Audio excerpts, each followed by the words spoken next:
Gonna get this party started. Welcome, welcome, welcome to 2020 version of Goody Impact Stories.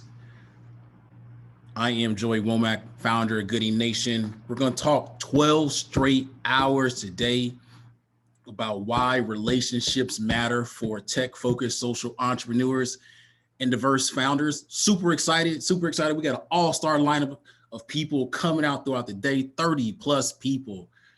12 straight hours, going to be here all day. I'll be sitting here right here in this very same spot all day. Y'all pray for me. I don't know if I can make it happen. So before we get to a little bit conversation, I'm going to go over some logistics. I'll go over the schedule for today, and then we'll talk about Goody Nation before our first guest at 9 a.m. Eastern. But before we kind of get into the mix, we have a few people from the Goody Nation team. Want to allow them to do their intros. Got people logging in from all over the country, so I'm gonna kick it over to Miriam, then Raquel and Jamila from our team to do some quick hellos. Hello, everyone. I am so excited to be here. I do not care that it's early. This is a major day for Goody Nation. I am the operations manager and community manager. I just like to keep the flow going, keep the culture going. I'm like the hype man. So if you have any questions, please email me at miriam@goodynation.org. I'm on my email all day. So if there's any issues, just let me know and we'll be good to go. Hello. Awesome, Raquel. Hello, I am Raquel. I serve as the marketing manager for the Tech and Small Business Division, and super excited to see everybody here for Giving Tuesday, helping us raise money to support our founders in our program. And I'm super excited. I will be the captain of social media today, so you'll see me updating and sharing some gems from our conversations, from our impact stories. So look forward to communicating with you. Awesome. Next up, we have Jamilia. Hi, everyone. I am Jamilia Jones, the K-12 Division Director. I coach all of the wonderful founders who focus on the K-12 tech training audience, I guess you would call it. And I'm excited to be talking to you all today about why those relationships matter and why they need to happen more often. So let's get it started. I really want some of that 90s music to play some more. Okay, we may have that throughout the day. Antoine, you want to do a quick intro? Hey, good morning, everyone. My name is Antoine Woods, and I'm director of the Tech Enabled Small Business Division. I'm very excited to be here. Today is very important as Goody Nation does a lot of work for connecting Black and Brown founders. So thank you so much for being here, and I look forward to just interacting with you throughout the day. Awesome. And then we also have Blanca Catalina Garcia. Good morning, everyone. Thank you for having me and welcome. I am the Startup Division Director here at Goody Nation, and I'm really excited to kick off Giving Tuesday with you all. This is such an important day for us, and it's such an important cause. We are supporting the growth of the innovation economy, and the founders that we are supporting are building the future. So I'm really excited for today. And getting the support that we need for our amazing program. And I just want to shout out to this amazing team here, my teammates, my people here, y'all. You light up my day. So happy Tuesday, all. Awesome. And we do, looks like we do have one of our founders here as well, Jared. He'll be coming on a little bit later on. In the evening or the afternoon, really around 4:30 or so on the music starter side, but he's here a little bit early. So just hanging out with us again. This is a family affair. Think of this like the hangout spot during homecoming in college, right? People fall in, people fall out. So Jared, good morning to you. Want to say a quick hello? Good morning. Thanks for having me here. I'm super excited. Just came in, like you said, to hang out, see what it's about. I'm gonna try and rock with you for as many of those 12 hours as possible, but I'm not gonna win the whole thing though. So, hey, I know you're super busy. I appreciate it. I mean, hang out, keep it on. Sometimes people turn their video off and kind of have it in the background. I know you got tons of meetings in progress that you're making. So before we kind of get into a little bit of conversation about what's happened with Goody Nation 2020, let's go over a little bit of housekeeping. So for one, The main reason why we're doing this is to raise money for our programming and operations in 2021. So there's multiple ways you can donate, no pressure at all, but you can, right here on the screen, you can text Goody to 707070. It'll give you a link to go ahead and donate. So feel free to do so. Your name will pop up on the screen if you want to. Our goal is to raise $5,000, basically double what we have now over the next 12 hours. It will really allow us to help as many founders as possible moving forward. You should also follow us on social media. So we're at Goody Nation on pretty much every platform, from Twitter to Instagram to Facebook. And hey, to all of our friends over at Facebook Land, as we're live streaming over there as well. So follow us on all social media channels. If you tag us, if you hear about any interesting things, any quotables, tag us there, and you can kind of take in some of the action along that those channels as well. From a schedule standpoint, here's how the rest of the day is going to go. Until about 9 a.m. Eastern, it's going to be a conversation with the Goody Nation team. Again, how we've evolved since 2014 when we first truly launched, how we've really grown in 2020. We'll talk a little bit about how we've evolved from focusing on the funding gap for founders to the relationship gap. We'll talk about it within the confines of tech founders, but also tech training program operators. At 9 o'clock, we'll have our first set of guests, Brandon Andrews from Values Partnerships up in DC. So from 9 a.m. to 11 a.m. is our segment on diverse founders and tech-focused social entrepreneurs, essentially the inclusive innovation segment. From 11 a.m. to 1 p.m. will be our segment focused on education. So we'll talk a little bit about what it means for relationships for those that run tech training programs, as well as why it's important for those to engage civically between people on the government level, people at the foundational level, and those that actually run programs. From 1 to 3 is our revenue over everything segment. So that is one of our mentors here at Goody Nation. We're in business to make money. Well, the founders are in business to make money. And so we're talking a little bit about why relationships matter for revenue as it relates to B2C founders, but also B2B. From 3 to 7 is when things really pick up. And so this is our culture segment. We're going to have tons of guests focused on entertainment, media, sports, music, all of that. And then we're going to end from 7 to 8 with some discussions on why relationships matter for the mental health of founders, and also kind of a recap. So that's how the day is going to go. You can slide in, you can slide out. Again, have us in the background, post in chat and stuff like that. And so I know Marion would kill me and say, please post in chat. Let us know where you're logging in from. If you have any comments, if you have any questions. And again, until really 9 o'clock, you can also ask us questions relative to Goody Nation as well. We love to hear some of the things that you're thinking, some things you want to know. I see Adrian White, I see Alasia, I see, again, David Castro, Barbara, Mark Taylor, and so on. So everyone, thanks for logging in. Did I miss anything, team? Let me know. If not, we're gonna keep on keeping it on. Again, we'll see how long I can actually keep on talking and sit in this seat, right? Trying to set the Guinness Book of World Records here. So let's get into a little bit about Goody Nation and how we've evolved since 2014. So let me tell a little bit of a story. Really, in October of 2013, a guy named Sanjay Parak, who was running Startup Atlanta at the time, reached out and said, hey, could you do some events for the 2014 Startup Week to diversify the week, right? I'm like, okay, cool. I'm really focused on something else at the time. And it took me really 2 months to come up with this idea. And so on December 13th, is actually the day before my mother's birthday, I had this idea for this event called Goody Hack, which was a hackathon that would help nonprofits be connected to developers to solve the internal problems that the nonprofits were facing. So the theory was, if they can solve some of their internal problems, they can help more people faster, right? And so I was trying to figure out a name for it. So we had hackathon. It's a hackathon for good. And so we're like, hey, we're in Atlanta. We'll infuse a little bit of hip hop culture into it. I have a nightlife background. Goody Mob, Goody for the good, and then Hack for the hackathon. And so that's where kind of the origins of Goody Nation for the most part really came from, right? So we evolved, we did that for 2 years.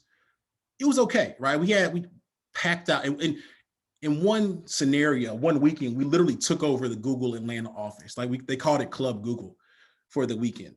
But the reality is that while we had some success, it really wasn't producing the results that we were really, really, truly looking for. I mean, we had a lot of great impact, but it wasn't really scaling up. So long story short, we got a small grant from Google in 2016 to evolve the hackathons and stitch them together to create a social impact pre-accelerator. So at that time, we did a hackathon for good.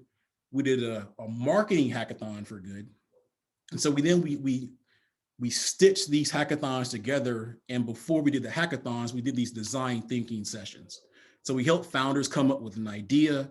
They took those ideas, they went on to get a prototype developed and a logo developed and a marketing plan developed at the first hackathon. Then they went on to the second hackathon where developers took those prototypes and turned them into pilots, right? So that's how we went from 0 to 1 for founders around social impact. That first cohort had Jasmine Crowe from Gooder in it. It had India Hayes from Mini City. It had Jen Graham from Civic Dinners. And so we came out the box with that first cohort, 10 companies. We were like, oh, we found something that works. It worked a lot better than our individual hackathon concept. And then we did it for 2 more years, and like, it didn't really produce the results consistently that we were looking for. 2018 comes, I start to think about, okay, maybe this isn't the right model for us to get the impact that we want. Fast forward relatively a year, we get a grant from Kapoor Center to do this thing called the Intentionally Good Project. And in this case, we would go from helping founders go from 0 to 1 and focus on those going from 1 to 0 or 2 to 3 and pouring in resources to make them get larger and get better. In this case, the founders could be social entrepreneurs from any background, but they could be diverse founders as well. And so that's really how the current Goody Nation was born. In this case, the problem we were focused on, however, was what we call the funding gap. So typically what we see is that diverse founders and social entrepreneurs, particularly in Atlanta, raise money about 2 venture investment levels lower than where their progress indicates. So for example, if their progress, their milestones indicate they are ready for $1 million seed round, many of these founders, particularly in Atlanta, were having trouble raising $50,000, especially when you compare it to their counterparts. Now, there are several reasons why, but the reason that we were, the problem that we were focused on is that they weren't connected to those that graduated from top colleges and those that work at top companies, especially in innovation roles in top companies. Now, there's a lot of research that goes into this. It's been talked about, over the last 6 to 8 years. It's typically called the funding gap, right? 1% of all venture capital money goes to Black founders. Something like 2.8% goes to women founders. It's a huge problem. A lot of people know about it, especially that are tuning in today. But here's the thing. I am what people will consider a connector. I know a lot of people. I actually get it from my mother, who gets it from her uncle, who also ran a club in Montgomery, Alabama. And there's a lot of bylines there or lines there between he and I. Goody Nation goes back to our roots of how we took nonprofits and connected them to skills-based volunteers. Goody Nation is a connector. So I'm about relationships. Goody Nation's about relationships. And for the past year and change with the Intentionally Good Project, however, we were focused on the funding gap. And so I realized this recently. And so the same advice we give our founders, we actually give ourselves. And so recently we've pivoted, we've evolved to focus on what we call the relationship gap. So again, I'm a connector that's focused on relationships. Goody Nation's a connector that focus on relationships. The problem we're going to focus on is relationships. When we start to dig a little bit deeper into it, we found that, again, tech-focused social entrepreneurs and diverse founders, particularly those that don't live in New York, San Francisco, Boston, experience this huge relationship gap. It does lead to the funding gap, but it also leads to a few other things: more stress and also stalled professional development. And so once we started to look at it through those lenses, we started to alter our programming a little bit and kind of fit things in kind of as they may. And it's really opened up a lot of opportunity for our founders. And now we can go super fast. We also started to build in a few tools. And so in a second, I'm going to hand it over. We're going to have a conversation between Blanca and I, talk about what it means for tech startup founders. But we've also started to build in a few tools to explode our ability to make connections. So for context, this year, because of how busy everything was, especially in Q3, it was taking our team, but especially me in particular, up to 2 weeks to make an intro for one of our founders. So again, our core competence, the thing that we do best, our superpower, is our ability to make connections for founders. But because the whole process of making introductions, the founder has to tell you what they need.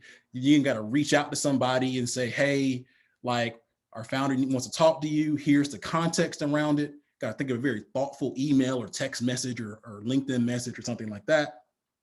You got to wait for them to respond, which may take another day or two. Then once they respond, if we're not busy at the time, we then have to write a very thoughtful email or message or something like that, connecting the founder and the expert, right? In some cases, again, this was taking us up to 2 weeks.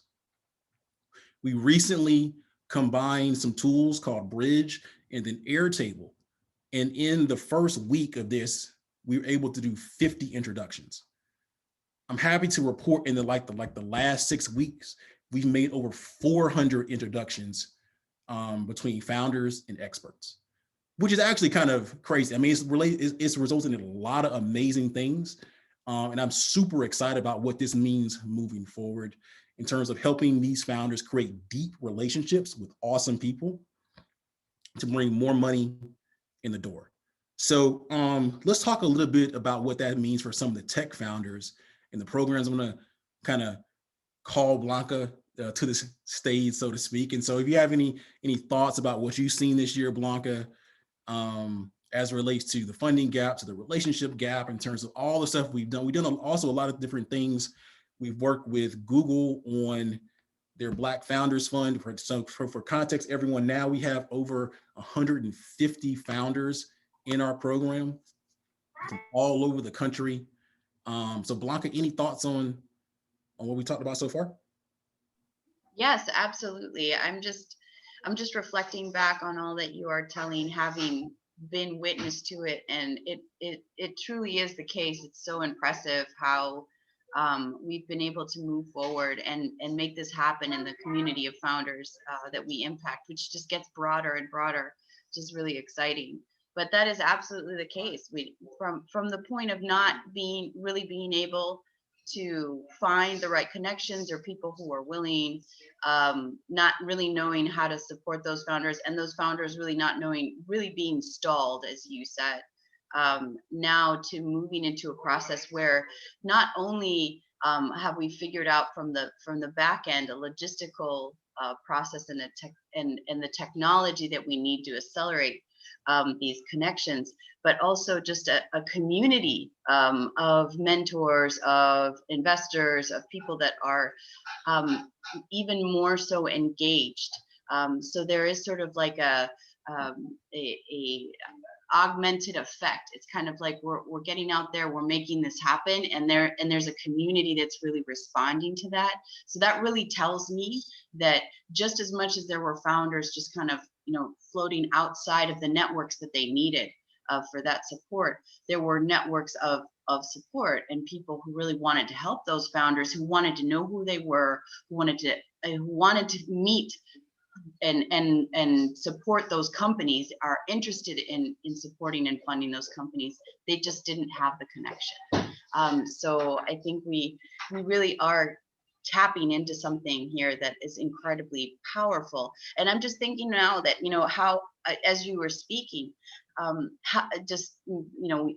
all of those that don't know, we meet with the majority of the founders in our weekly stand-ups, where we report in about OKRs and do sort of an accountability and support check-in weekly with our founders. And I'm just thinking about how many things I kind of took for granted the last couple of weeks that are happening that really just were not the case a year plus ago. There was really it was an uphill battle.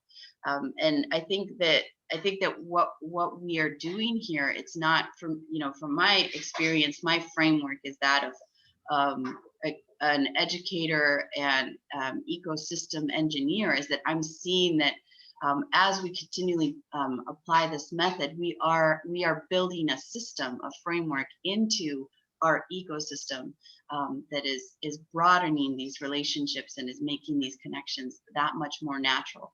People are just kind of tapping in to this framework. It's really exciting. Yeah, no, I mean, as you were talking, I started to understand or see in my mind again the evolution of our community, right? And so, when we talk about the relationship gap, these are things that in business we all know to be true, right? For years, everyone has said your network is your net worth, right? It's not what you know, it's who you know. So we know, everyone knows that no entrepreneur can succeed without a strong network. It's just what everyone knows in business, no matter who you are, no matter what you look like.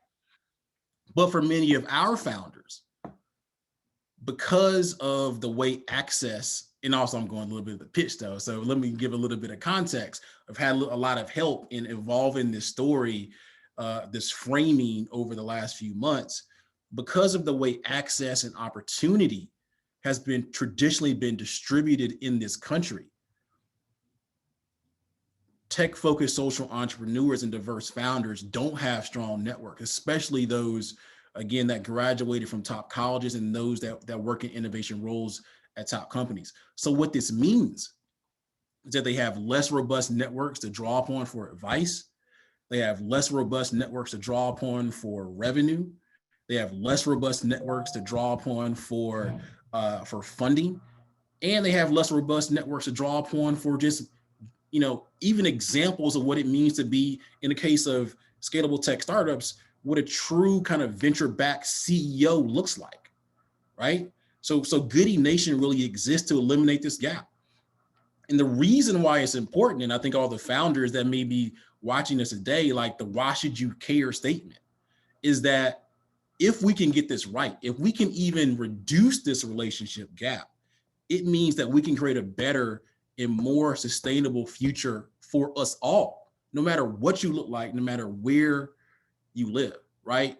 We see a world where all hardworking entrepreneurs, no matter what they look like, no matter where they live, have access to the resources they need to reach their potential, right? So that's kind of what we are with Goodie Nation right now, why we evolved from focus solely on funding to helping them get connected to awesome people that can make for well-rounded humans, well-rounded CEOs, and create these deep relationships. And I think how it relates is we spend like 2 or 3 more minutes on the venture-backed companies is, the standard of where we want our founders to operate is really a founder that's going on to raise a Series B round, right? I mean, just generally speaking, right? Those founders typically know their business inside and out. Every single metric you can think of, they know about it. And so that's our standard where we want our founders to get to. And so our program, a lot of our programming is focused on that. So any thoughts on that before we kick it over to Antoine, talk about, the different divisions? And actually, Blanc, I'm gonna let you kind of talk about that, and I'm gonna go to our explanation on our divisions after you say that. Sure, no problem. So yes, exactly. So when we think about specifically in the division that I'm working in, where most companies are looking to be venture backed, So that has a very particular structure. And for those of you who are not as familiar, you know, it's about massive scale. And for that, it's like what you said, Joey, that type of company is impossible to build without a series of support. So it is absolutely not just a team project. It is a community project. There's all these people that get involved in making. When you see that in the news, if you're kind of like on the periphery of this, when you're seeing these startup companies, these tech companies, you know, balloon, there's years and years of work that goes behind that, both from the wonderful founders who are leading the project and who are building the product and really figuring out how to connect to customers, but all of these other community of investors and mentors and communities of supporters that are coming in to fund and help build that company.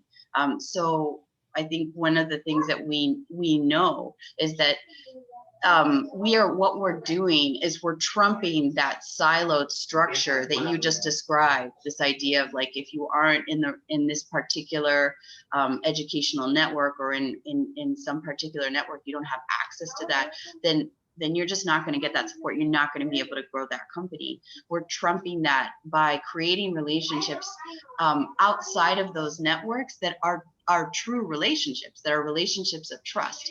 Because that's really the key piece here is, you know, a lot of these companies who are within those sort of traditional networks, they might get funding or they might get support in part because of their wonderful idea and its validity in the market, but also because they are part of a natural network of trust, and that these other founders are sort of quote unquote unknown, and we are making them known.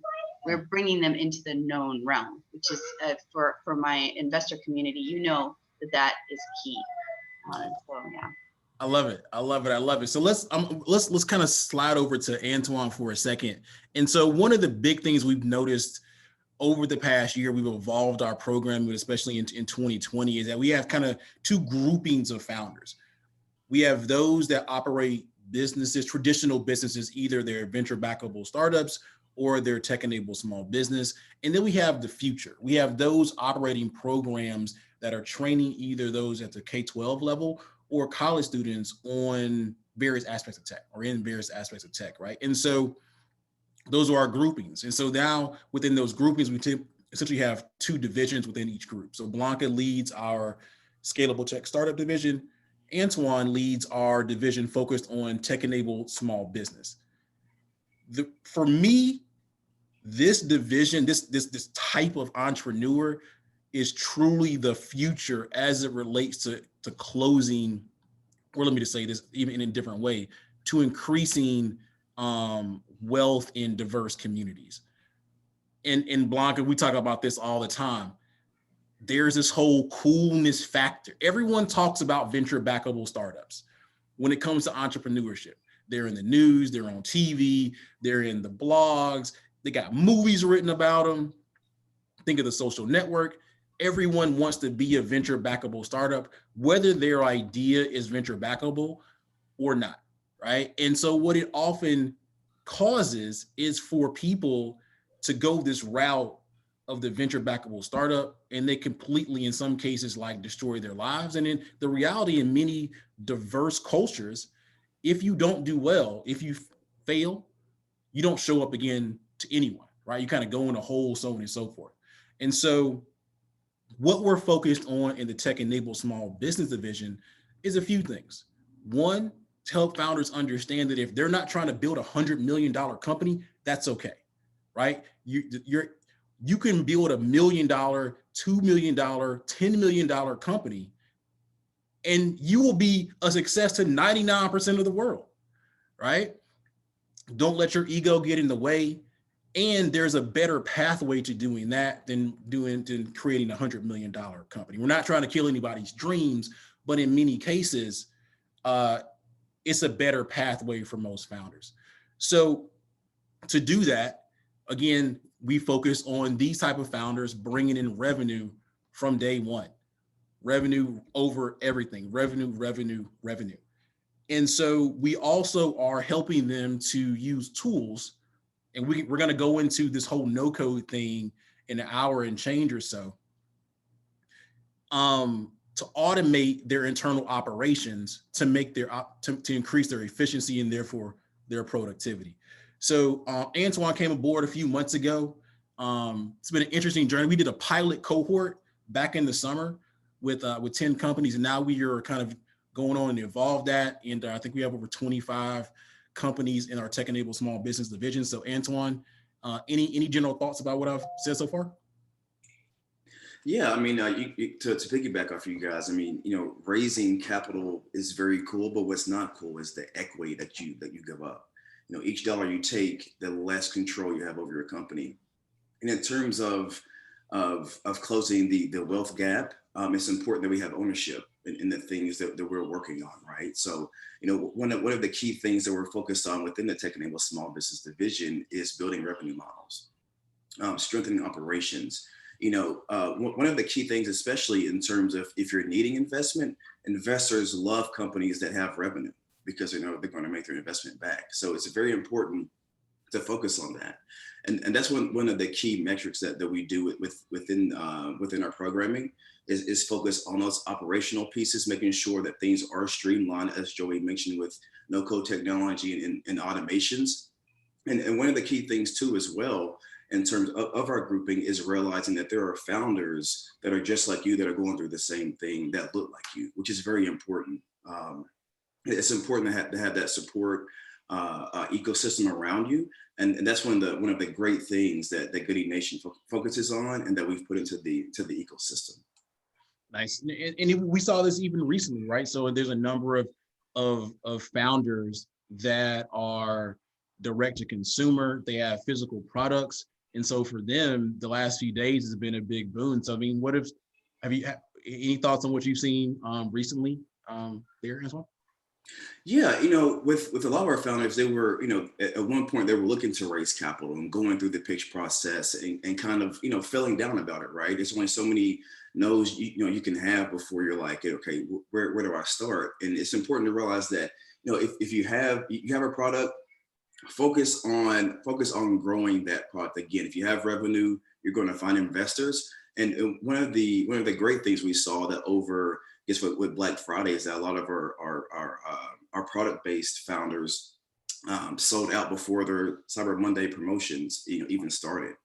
So now they have the fortunate overwhelm of having to fulfill shipments and orders and things like that. But then focusing on product, focusing on revenue has shown and proven to be the right track, and hopefully we can continue to build clear pathways that allow them to continue to grow and build on this momentum. Right.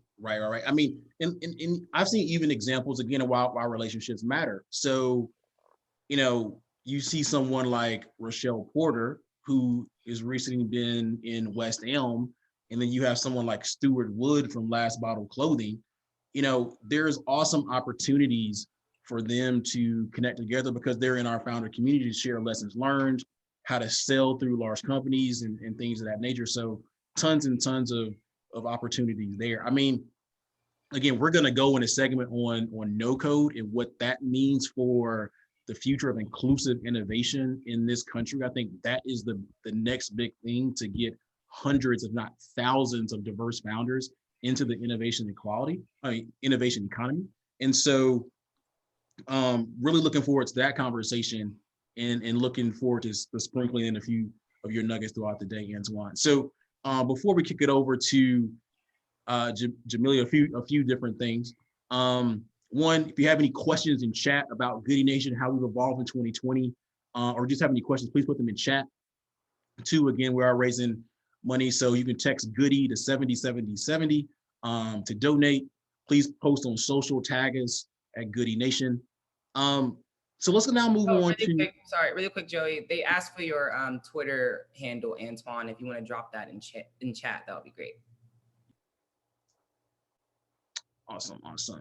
So we've talked about the relationship gap as it relates to people that are building companies today, right? They're less connected to those that graduate from top colleges, those that work in top companies, particularly innovation roles.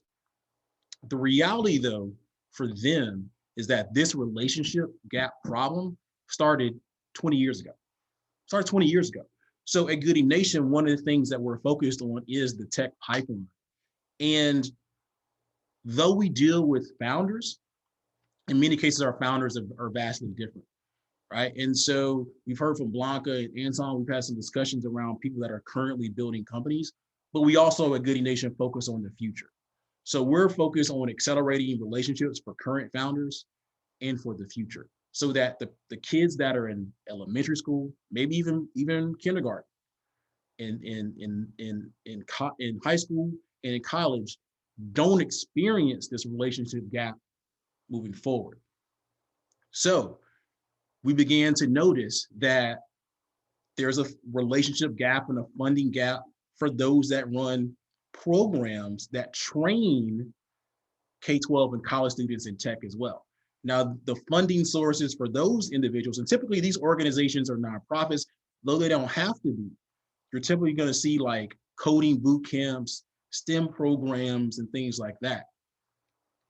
The reality is that they raise even less money, or they have a harder time raising money from foundations and corporate sponsors and so on and so forth than the tech startup founders do, which is something that nobody really even talks about. Really hasn't been until Echoing Green came out with a report in May of this year that talked about the funding gap, so to speak, for diverse operators of nonprofits. And so over the past 6 months or so, we've been running programming to help those that focused on training the future, training middle school, elementary school, high school students in aspects of tech. And so I want to kick it to Jamilia for any thoughts on what we've seen and some of the things that you've seen over the last few months in working with those founders. Yeah, again, to piggyback off what you said, it's not surprising, but surprising on how much lack of focus there is on the future, honestly. There's not a lot of resources available for these program operators and founders that focus on the K-12 and college audience, despite the fact that these are our future. There's no resources for innovation, for scaling, for growth, or even just going from A to B. Honestly, a lot of our program operators and founders often have a hard time getting their ideas off the ground. So programs like ours, while we help accelerate these relationships, they honestly need people to help them get started. And there's places like the Small Business Foundation and community foundations in Atlanta and things like that, but they still don't even have those resources to take them step by step on how to grow a scalable organization. There's this lack of a creating mindset because they're always so used to receiving, especially in the nonprofit industry. You're always told that, oh, get a grant, oh, go for a foundation rather than creating an opportunity for yourself. So that's one thing that I've personally been kind of focused on, teaching the founders because of the access we have to these startups and tech-enabled small businesses, that we need to shift our mindset into that type of thought process as well. Yeah. I mean, I'm super passionate about this. So again, if you want to create a tech or a scalable tech startup, there are pre-accelerators, there are accelerators. You think the Y Combinators, the Techstars, the 500 startups. There's tons of other entrepreneur support programs that people typically before COVID you would go to in person. Now that things are online, you can go to anything. You can go to YC Startup School. There are tons. You can type in any type of search term in Google, and you're going to come up with some type of blog or some type of founder library, some type of advice around what you need to do in order to go from 0 to 1, 1 to 2, 2 to 3 if you're running a tech startup, funding advice, tons of YouTube videos, demo day presentations. You have what you need in order to learn how to run a scalable tech startup. Not so much when it comes to tech-enabled small business. Typically people will say, we'll go to a small business development administration or center or whatever it is. But there are some resources, right? if someone's like, I want to spin up a coding boot camp, there's literally nowhere for someone to go, right? You just maybe you participate in the program, maybe you know how to code, and you figure, I'm going to create some curriculum and find some kids and go from there, which is, to Jamilia's point, ridiculous. If we're talking about closing education gaps, literacy gaps, financial gaps, all kind of gaps, why aren't there more programs to support those running these tech training programs, or really any other nonprofit, quite honestly, right? And so one of the things that we see is that if someone wants to participate in our programming, but they're a little bit too early, there's literally nowhere for us to send them.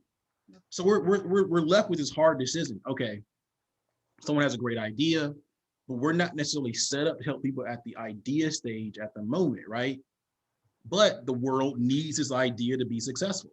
They don't need to help 1 billion people. They don't need to help 1 million people. Maybe they need to help 100 kids. There's still no place for them to send. So what oftentimes they go out there in the wilderness, they may build something, oftentimes it's not going to do well. And then the world is a worse place for it, right?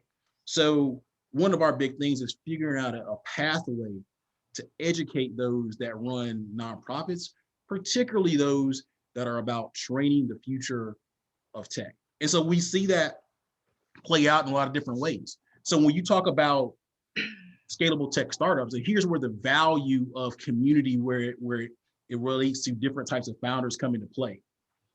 Again, we said earlier, our standard is for any founder in our program, no matter the type of entrepreneur they are, is to know their business like someone raising a Series B investment.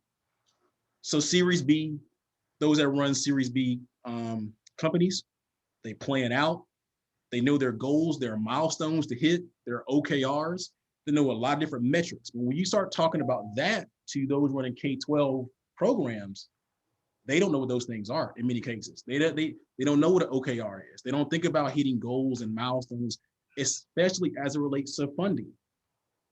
I want to raise money from from a foundation through a grant, right? I want to get a corporate sponsor.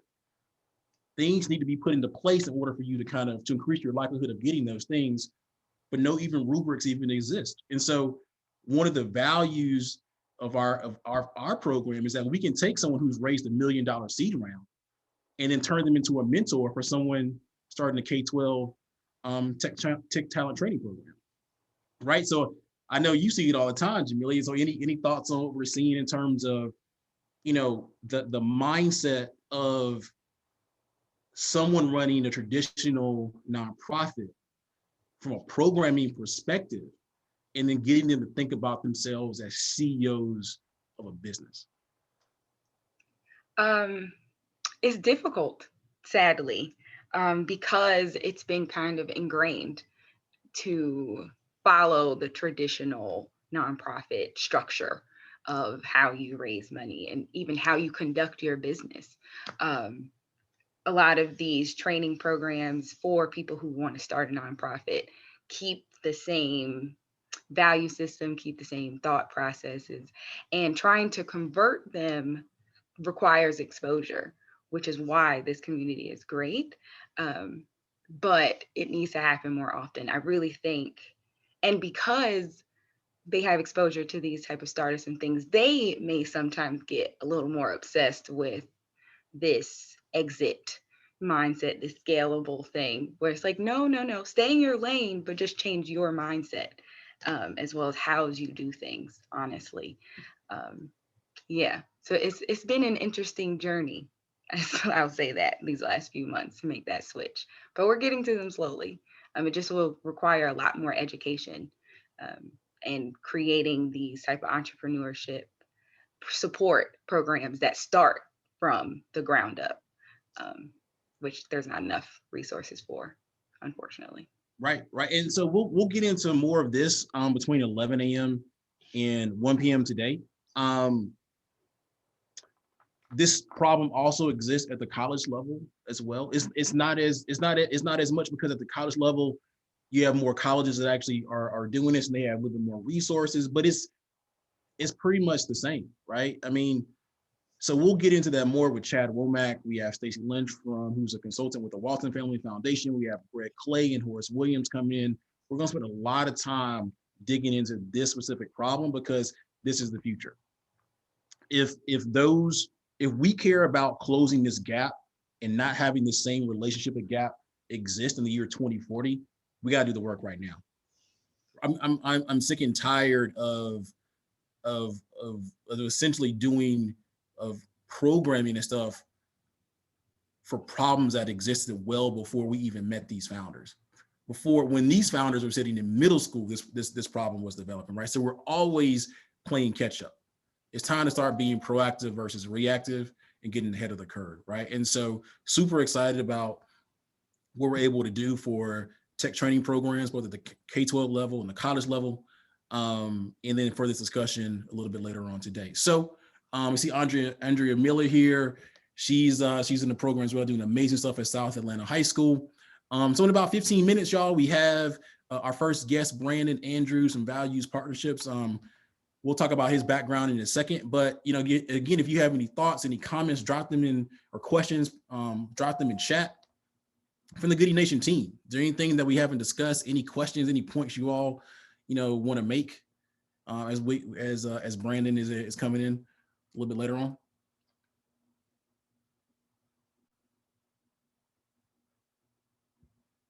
See, there's a few questions. Christina Morris says that I understand the idea that folks should see themselves as entrepreneurs. Related though, how do you help donors think of nonprofits as businesses that need real support for operations, understanding that there needs to be good support for operations, including staff salaries, rather than expecting nonprofits to only support programmatic funding that goes directly to clients? It's an investment too. Yeah, amazing point and question, Christine. I mean, I think that's the big thing, right? That's the big thing. So in my opinion, there's an education process that needs to be had for donors as well. In terms of how that happens, it's gonna come from the founder community, right? And so at the end of the day, we have so one of my favorite groups is Little Brother, rap group is Little Brother. And years ago, I think 2005 or whatever, I think it was Fonte from the group had a line in one of the songs that says, "Do you want to win or do you want to look good while losing?" Right? And so that's a question I think we got to ask ourselves when it comes to helping people. Do we want to look good? Do you want to make investments, donations, contributions to programs that look good in the press? You can talk about it, you can get up on stage and say you this, that, and the third, but it doesn't move the needle? Or do you truly care about making an impact? Not by your words, but by your actions, right? And so if you care about making the impact, you do whatever it takes to make said impact. And so for me, it's yes, you invest more in the non-programmatic parts of being of a nonprofit. Like, you can't expect, like, here's the reality of the world. You see, the people on our team, the reality is that, we've had some success at Goody Nation, but we don't have the support that we need to truly operate at the level that we need. And so how that relates in a very real way is that we can't pay the people on our team their true value. We know as running a business, it's all about team. And so if you can't attract great people and pay them market value, you're going to either ask them to volunteer, take a severe pay cut, which most people will do for a short amount of time, but especially in a pandemic, people have to make things happen, right? And so if we care about creating great teams for nonprofits, the people that are making, the organizations that are making our world a better place, we have to be able to give them the resources they need to attract the best talent and to retain said talent as well. And so that's what I mean when I say, do you want to win or do we want to look good while losing? Because if you want to win, we'll give the nonprofits the resources they need. You wouldn't say the same thing to a for-profit company. You would say, let's give you all the money, especially if you're an investor, we give you all the money you can attract the best team possible to execute the plan. The same thing needs to be said is actually for nonprofits, we should overfund you so that you should have what you need to make the world a better place. I'm gonna drop my mic and keep it moving. Yes. Drop. Anybody have any thoughts on that? I mean, that to me, and relationships matter there as well.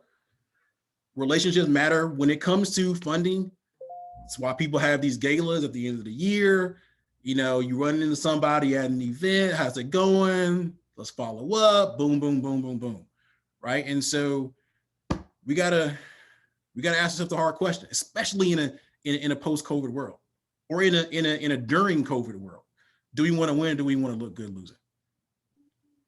Yeah, this is a really powerful point that you're bringing up, Joey, because I think that people don't often think about how is it that some of these programs actually work. And I think that they don't realize that these are real businesses. And I understand absolutely. I do believe that this falls on founders, on us, the people who are leading these programs, who are putting this forth to educate the communities that we're in, how we actually work, and asking for what we need. But I think there also needs to be a broader conversation about what is it that we are investing in as a community. And I think that we are also, from a nonprofit standpoint, it's interesting, the work that we do is so much about supporting entrepreneurship, but really a lot of how this works and how we function is in the nonprofit world. And so it's like you said, Joey, I think you cannot imagine how much of this is sustained from goodwill and people who just really care so much, including everybody here who care so much about the work that we are doing, that sometimes we make personal sacrifices to make that happen, from a financial standpoint, from a time standpoint, from a personal value standpoint. We just step in. And unfortunately, I grew up in nonprofit. In my professional life, I've been in nonprofit almost the entire time, and it always feels like you're kind of carrying a little bit too much of the load. So I think we do need to, as we have been so effective in really shifting the silos of power and resources in networks, and broadening those networks, and making those networks more accessible, and making access points. I think we can also broaden this conversation, and just like today is an opportunity to say, hey, y'all, like, this is how we shift this conversation and really start putting our money where our mouth is. And especially with the programs like ours, or the ones that Jamelia supports in our K-12 program, those are people who have been on the ground in the communities that they're supporting for years. They are the experts. They know what to do. So listen to them, and really look at how we can shift the conversation of supporting these organizations so that they can be sustainable. Because right now, most of us, we're not functioning on a sustainable system, and that's because it's not completely up to us. Just like I was saying earlier, startups can't be the companies that they're going to be, and they're not going to have that amazing impact on our economy without a huge amount of support all around. And it's the same thing for these programs. That we need a broader system of support and a broader conversation around that. Right. I mean, so we have Christina Newton here, and it says Lisa to founder Burnout. Christina's running an amazing nonprofit called Hype that is training the next generation of young women of color in tech. Support Hype. I think is what gethype.org or something. Christina, you may want to drop the link in chat. But yeah, I mean, it does lead to founder burnout. I mean, again, this is another reason why relationships matter, right? So from a community standpoint, when you have a community of founders, when you have a community of people who've been there and done that, at the end of the day, founders are humans too. And sometimes they need people just to listen to them. That's why we do Founders Therapy. And so Founders Therapy for us is a small group discussion series where founders can vent on problems that they understand. But sometimes it just means that I want to talk to one other person, right? And so if I have access to someone who's been through the fire before, who's been there, who's done that, it leads to peace of mind for me, so that I can go back and running my organization, whether it's a nonprofit or a for-profit, and I can reach our potential. You know, the organization can reach its potential. So if you don't have access to people who's been there, who've done that, or who are going through the same problem around the same time than you, then yeah, you're going to be burnt out, and you're more than likely going to fail, right? This is why relationships matter on a number of different levels. We say that it amplifies your peace of mind, and it definitely reduces stress and things of that nature. So relationships matter for funding, for customers, for, as we alluded to, as we talked about earlier, to the professional development of CEOs, but they also matter as it relates to mental health of program operators and for-profit business founders, right? Especially in the COVID era, when people can't go outside or they can't be around others. Their parents get COVID, their relative gets COVID, life still goes on. People are losing jobs left and right. People are taking on more responsibility. The stress on the founders, particularly at the nonprofit level, is at a level probably we haven't seen in a very, very long time. And so relationships matter is there. So if you know a founder, hug a founder. Relationships matter. Send them a note, send them a text message, send them a direct message, send them an email, something like that, right? So we have any more questions, put them in chat. I see Alazy is doing some amazing things in chat. Well, she's doing amazing things in life with Resilia, but also has a lot of great content in chat. So we'll have our first guest in a second, Brandon Andrews. But if anybody has, again, from the Goody Nation team, any additional thoughts? Let's bring in we're almost complete with our first hour.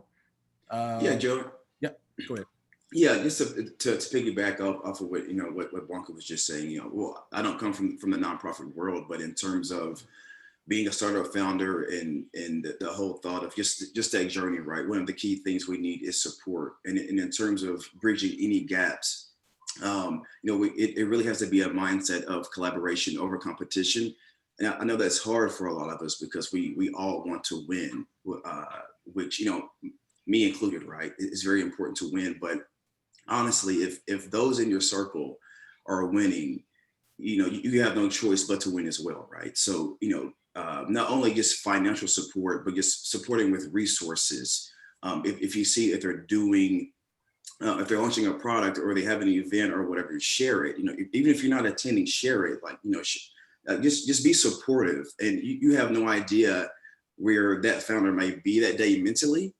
And a share, a text, a call can definitely strengthen their morale. So definitely just it's definitely keep in mind to operate in a sense of just support and collaboration. And again, if you're winning, those around you are winning, it's a win for everyone. So it's important to be collaborative. Right. So one of the things that we do is, so especially during our stand-ups or our weekly progress reports, we ask the founders, what's your morale, either on a personal level or professional level. When they go online and do it, they use a heart system. So 5 hearts is, amazing. This is Blanca's thing. Blanca, you may want to give the exact definition, but there's absolutely no care in the world. Everything's swimmingly, everything's amazing, all the way to 1 heart's my things are crashing down around me. I need serious help, right? And so for us, we track that over time. On a weekly basis, we track that. If we see that, and everyone has their own scale, right? So after we kind of understand how people kind of rate themselves, if we see that their hearts over or a 2 or 3 week span starting to trend downward, or if it's at a 2 for like 2 weeks straight, we know to step in. We can step in, have a one-on-one with them. We can connect them with another founder who's been through a similar situation. We can connect them with another expert who's been through another situation. And again, to Antoine's point, that we start to see that morale start to creep back up, right? And so there's kind of a method to the madness, so to speak. But again, relationships are real. So I don't know if anybody else has any thoughts on that as Brandon is coming in a second. Yeah, I just want to quickly say, I guess the way I think about it is if you have like 1 heart, the world is on your shoulders and you're just carrying it. And if you have all the hearts, it's because, you're feeling all that energy. But, I just want to make a broader point to that, how we very intentionally check in with the human that is behind these companies.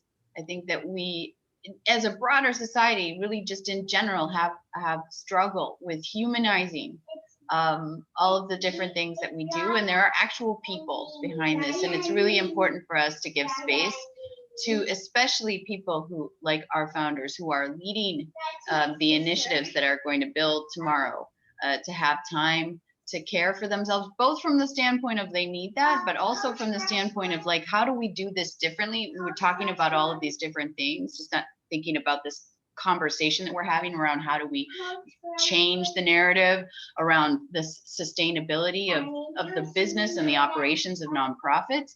The way that we do that is we also give leaders the opportunity to practice self-care and to have a space to humanize themselves so that they can advocate for themselves differently, and really change how we talk about leadership, and how we talk about the human element in all of what we do. Right. It's real, y'all. So Brandon Andrews, our first guest, was the one he's gonna log back on. Just send him a text message. But I mean, this is a topic we can go on. I almost feel like we need to have founders therapy right now. So we're not gonna do it, but it's definitely needed. It's a huge topic, and it's one that's not talked about enough. So we do have our first guest. Brandon, you there? Hey, Joy, I'm here. How's it going? So we are moving. Well, man. Pretty good. We are moving to our inclusive innovation segment. Super excited to talk about why relationships matter from someone who I think is the master at relationships. So how these sessions are going to go for those watching is we're going to go a little bit into the background. Then we'll talk about the guest thoughts on why relationships matter for the space they're in. Then we'll go into some examples. So Brandon, you want to give us some quick background information on who you are, what you do, why you're so awesome? Well, whether or not I'm awesome is TBD. We'll leave that up to the participants to decide, but appreciate it, my man. So yeah, Brandon Andrews. I grew up in a small town in South Alabama. Didn't know anything about business at all, but have been able to learn and grow in the space. And I think part of the importance of relationships is their ability to be able to teach you, to mentor you, as long as you're open to learning, making sure that you have those relationships with folks that are doing maybe what you want to do or going where you want to go. That's something that's helped me throughout my life and career. So grew up in Alabama, went to college in Oklahoma, moved to Washington, D.C., worked on Capitol Hill for several years, left, became an entrepreneur, got the opportunity to connect with ABC Shark Tank with my friend and business partner, Joshua Dubois at Values Partnerships, a social impact agency.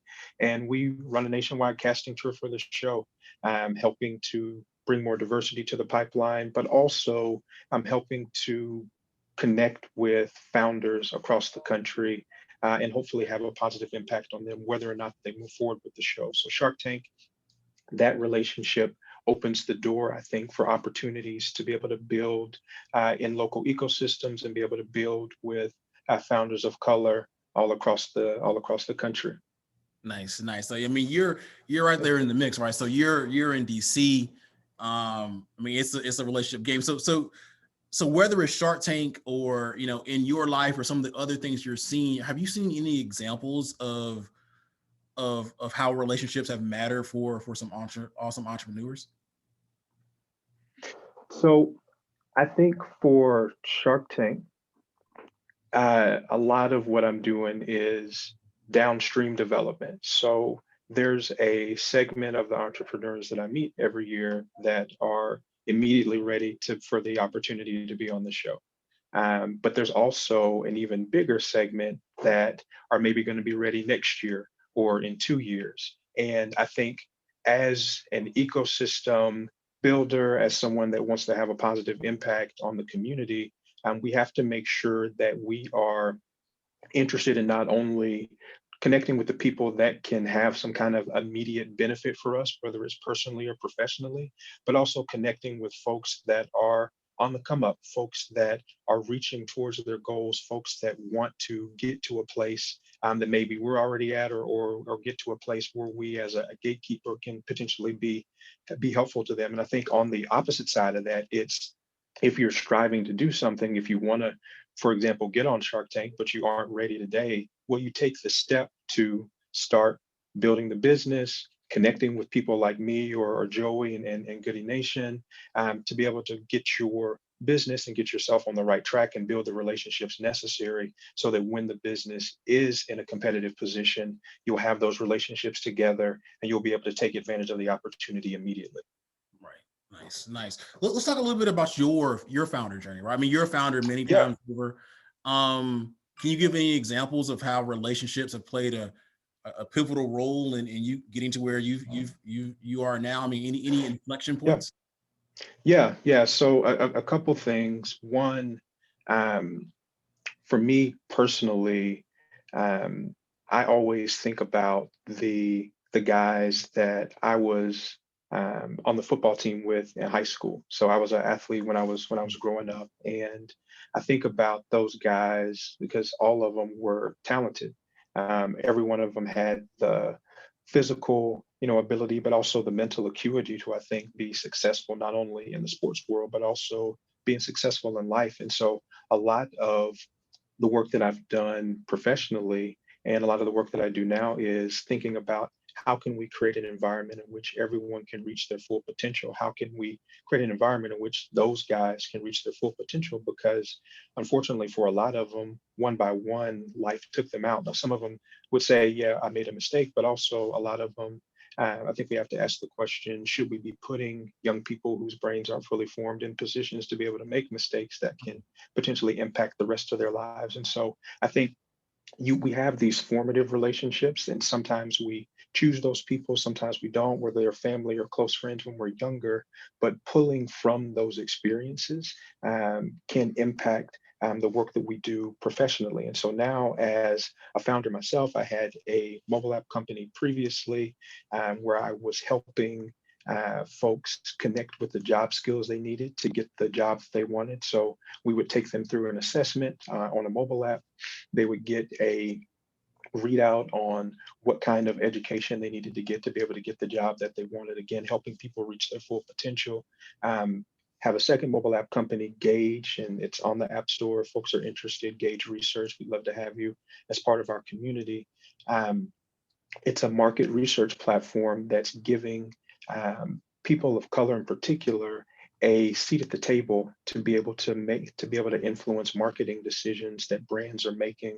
I think we've seen over and over again the mistakes, the offensive ads, the things that brands have come out with that are head scratchers. And now we've created a way to give you direct access to brands that are coming out with commercials or new products or new services or whatever it might be, and also rewarding you for sharing your feedback. So you can tweet something and maybe a brand will take a look at it if you get a bunch of retweets, but ultimately the chances of you actually getting some kind of compensation or reward for that are slim, although the community might benefit. But on Gauge, we're able to give you a direct benefit for sharing your feedback. And I think that, again, is helping people reach their full potential because we're recognizing the inherent expertise that everyday people have to be able to share, in addition to influencers with larger social followings or who have some kind of expertise in a particular area. And so relationships have been incredibly helpful with building that business. And I'll give you one example with Procter and Gamble. So we launched Gauge, and I was at that time responsible for doing our marketing and PR services. So I got us in an article in Ad Age. My buddy and co-founder was able to take that Ad Age that Ad Age reporting and show it to a friend of his that he had a relationship with at P&G. That guy showed it internally. We then got invited to speak at Procter and Gamble's Black History Month session, and so we were able to brief senior leaders on the marketing environment and what consumers of color are looking for, why it's important to connect directly with people, and also pitch our services literally to the chief marketing officer of the company. That led to business for our company and a multi-year relationship that we've had with Procter and Gamble. That only happened because of the relationship, one, that I had with a reporter to be able to get in Ad Age, two, the relationship that my business partner had with someone at the company, and then the relationship that he had internally and the trust that they had to be able to actually, get us invited and give us an opportunity to pitch. And so relationships were critical to us, to our business being able to work with a global brand early on in the life cycle for our company. And it definitely wouldn't happen if we hadn't, one, built those relationships, but also cultivated them over time. Wow. Wow. I mean, that's an interesting piece that you bring up around the cultivation of relationships. I actually may want to ask a little bit about that. So you knew a reporter, you got into Ad Age, which is an amazing feat in itself, right? And so then you take that and you see your co-founder leverages an existing relationship with P&G, one of the top companies in the world to ever have existed and still exist. And now you're pitching to the chief marketing officer and senior execs. Exactly. I mean, again, relationships matter, right? Yeah, man. And it's like without not just the relationships, and it's also like I met that reporter from Ad Age at South by Southwest. Like I didn't need anything from them, they didn't need anything from me, but we just talked, connected, and then I was intentional about staying in contact with them over time. And I think that's the other piece, and a piece that this pandemic honestly gives us an opportunity to leverage a little bit more than maybe we would have in the past, because maybe we feel like we have a little bit more space to create and use our time the way we want to. I mean, check in with the folks. If you've been doing virtual events, check in with those people that you've done virtual events with this year and say, hey, before the end of the year, just want to see what's going on with you. How can we potentially collaborate next year, or just give me an update on what's going on with you? And then in the personal space as well. And I think this is especially important during this pandemic, as people can, get sick and all of that, and want everybody to be healthy. Make sure that you're connecting in with whatever that core group is for you, whether it's family or friends or whoever it might be, because it's one thing to build the relationship with someone, it's another to be able to cultivate it. And then, of course, the third thing is being able to leverage the relationship when the optimum time comes. Yeah. Right. No, that's awesome. And so before we kind of go in, if anybody has any questions for Brandon, please drop them in chat. He's dropping some amazing gems. And that's key. Yeah. I mean, I think now that we're into December, use the rest of the year, and then maybe you have another 2.5 weeks, right, to follow with people that you have participated in online events with over the last, 8 or 9 months or so. Have a quick 15-minute Zoom call or phone call or whatever, 30-minute or something like that. Check with people, and then that springboards into 2021 because we're going to come out of this thing. And those that have cultivated relationships during the pandemic are poised to win in 2021 and 2022.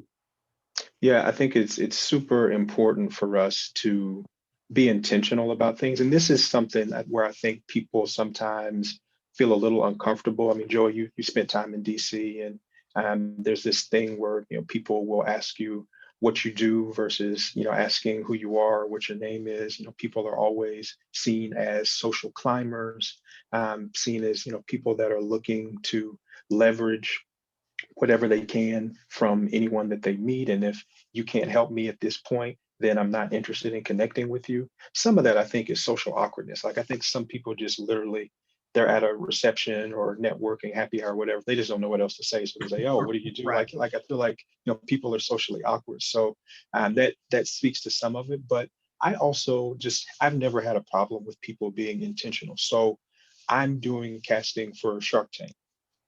I'm not going to be doing that forever. The show could get canceled. I could get fired, whatever, anything could happen. So while I'm doing it, I want my inbox to be full of people reaching out and saying, hey, I want this opportunity. Can you help me get this opportunity?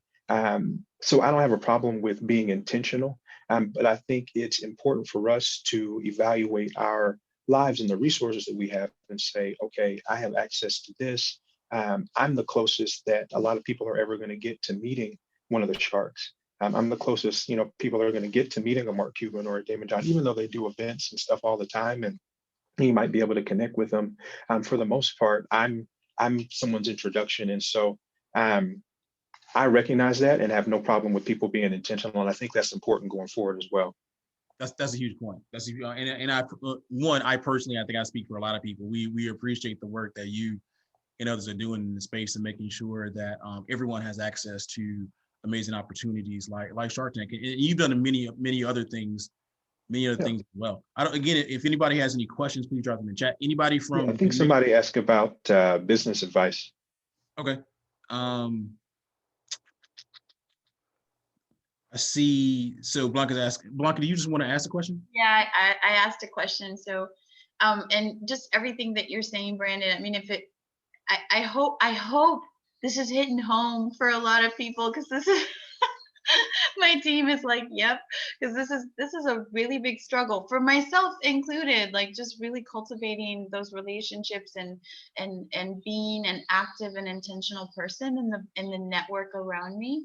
I'm not always good at it, and but one of the things that I think I struggle with, and I see in general in our founder community struggle with, is sort of like the approach when you need to activate that relationship. And I mean, but what I want to hear actually from you is your point of view on that. What's the biggest mistake or faux pas or things that that you see people do in the relationships that matter for their business, for the things that they're trying to get done in their professional life, that maybe you think about, that you would like to point to, and maybe give us some thoughts around that. Oh, I think Brendan may have accidentally dropped off. Oh no! That's a great question, by the way. I'm going to attempt to answer that, but I think as Brandon, as he just sent me a text, he's hopping back on. But not a great question. I think for me, as it relates to kind of some of the mistakes, and so Blanca, you may have to ask this question all over again as he's coming back online. But yeah, I mean, and for me, people say this all the time. Really, I think it truly is the follow-up. Honestly, it's the follow-up. A lot of people will give you, the time of day, so to speak. They'll give you an open slot, 15 minutes, 30 minutes, something like that. But oftentimes people don't follow up. And then one of the things that we see in many cases is, especially if a founder wants an intro to someone else, they're not giving great context, right? And or they're not as specific in their ask, right? So say you do get it. So say, hey, I want to meet Mark Cuban or Damon John. And Brandon's like, oh, I can make that happen for you. Well, guess what? You got to be ready. You got to be ready for that meeting with Mark Cuban or Damon John, or insert important person here that you want to get in contact with. And so oftentimes we see in many cases, there are some those that are very, very specific in what they're looking for. I think it's an amazing translation into how prepared they are from a business standpoint, and those that are very, very generic. And so one of the things that we see at Goody Nation is, do we still open the door for the founder, considering that they may not necessarily be ready, and it may end up doing the founder a disservice by putting them in front of someone when they're not ready? Or do we just kind of let stuff happen? So someone says, I want to meet Obama. Well, okay, let's assume for a second that we can make that happen, right? There's a chance that if they're not ready, that Obama would really, really like them. But I think most people would say that, it's not a good idea. Like when you go in front of Obama, you got to have your stuff together, right? So that's one of the biggest mistakes that we see. People don't come in with a very specific ask. And it makes for a conversation that may go well, but it may not be the best use of time for that person. In many cases, you get one shot. You get one shot. And then after that, if someone says, hey, follow back up with me in X amount of time, you definitely got to do it. And I know we're all busy. I sometimes I do make this mistake as well. But by and large, you definitely got to follow up. Yes, I totally agree with you on that, Joey. And I think one of the things that I just want to point out to that ask piece. So if you are thinking for anyone here, but our founder community, if you're thinking like, hey, I really want to meet this person, or I really want to get introduced to this person, a lot of times when I'm having that conversation with founders, I'll ask them, okay, great. So tell me why. What does it lead to? And if you have a clear sense of what that is, because you've done this strategic, relationship analysis, and you figured out that that particular person or this particular type of persona is leading up to something really specific. It has something to do with some goals that you have, and there's an alignment there. So it's not just that it's connected to what you want to be doing, but also you figured out that particular person is interested, motivated, connected to something that you're doing right in that moment, and you're already coming into that potential meeting with that synergy figured out. Like, hey, I know I'm asking for your advice, for your support in this way, and here's what I bring to you. I've got this tremendous value that I think really aligns with your values. But if you're not really able to answer that question, it's a great opportunity to figure out how to answer that question. So what you might come down to is, maybe that's not the relationship that you need right away, or you're preparing for that. Or it might be that that's not necessarily the person that you need to talk to. And the other part of it is like being really specific. If you're really specific about who you want to meet, like you've got that clear, you could probably come up with some names.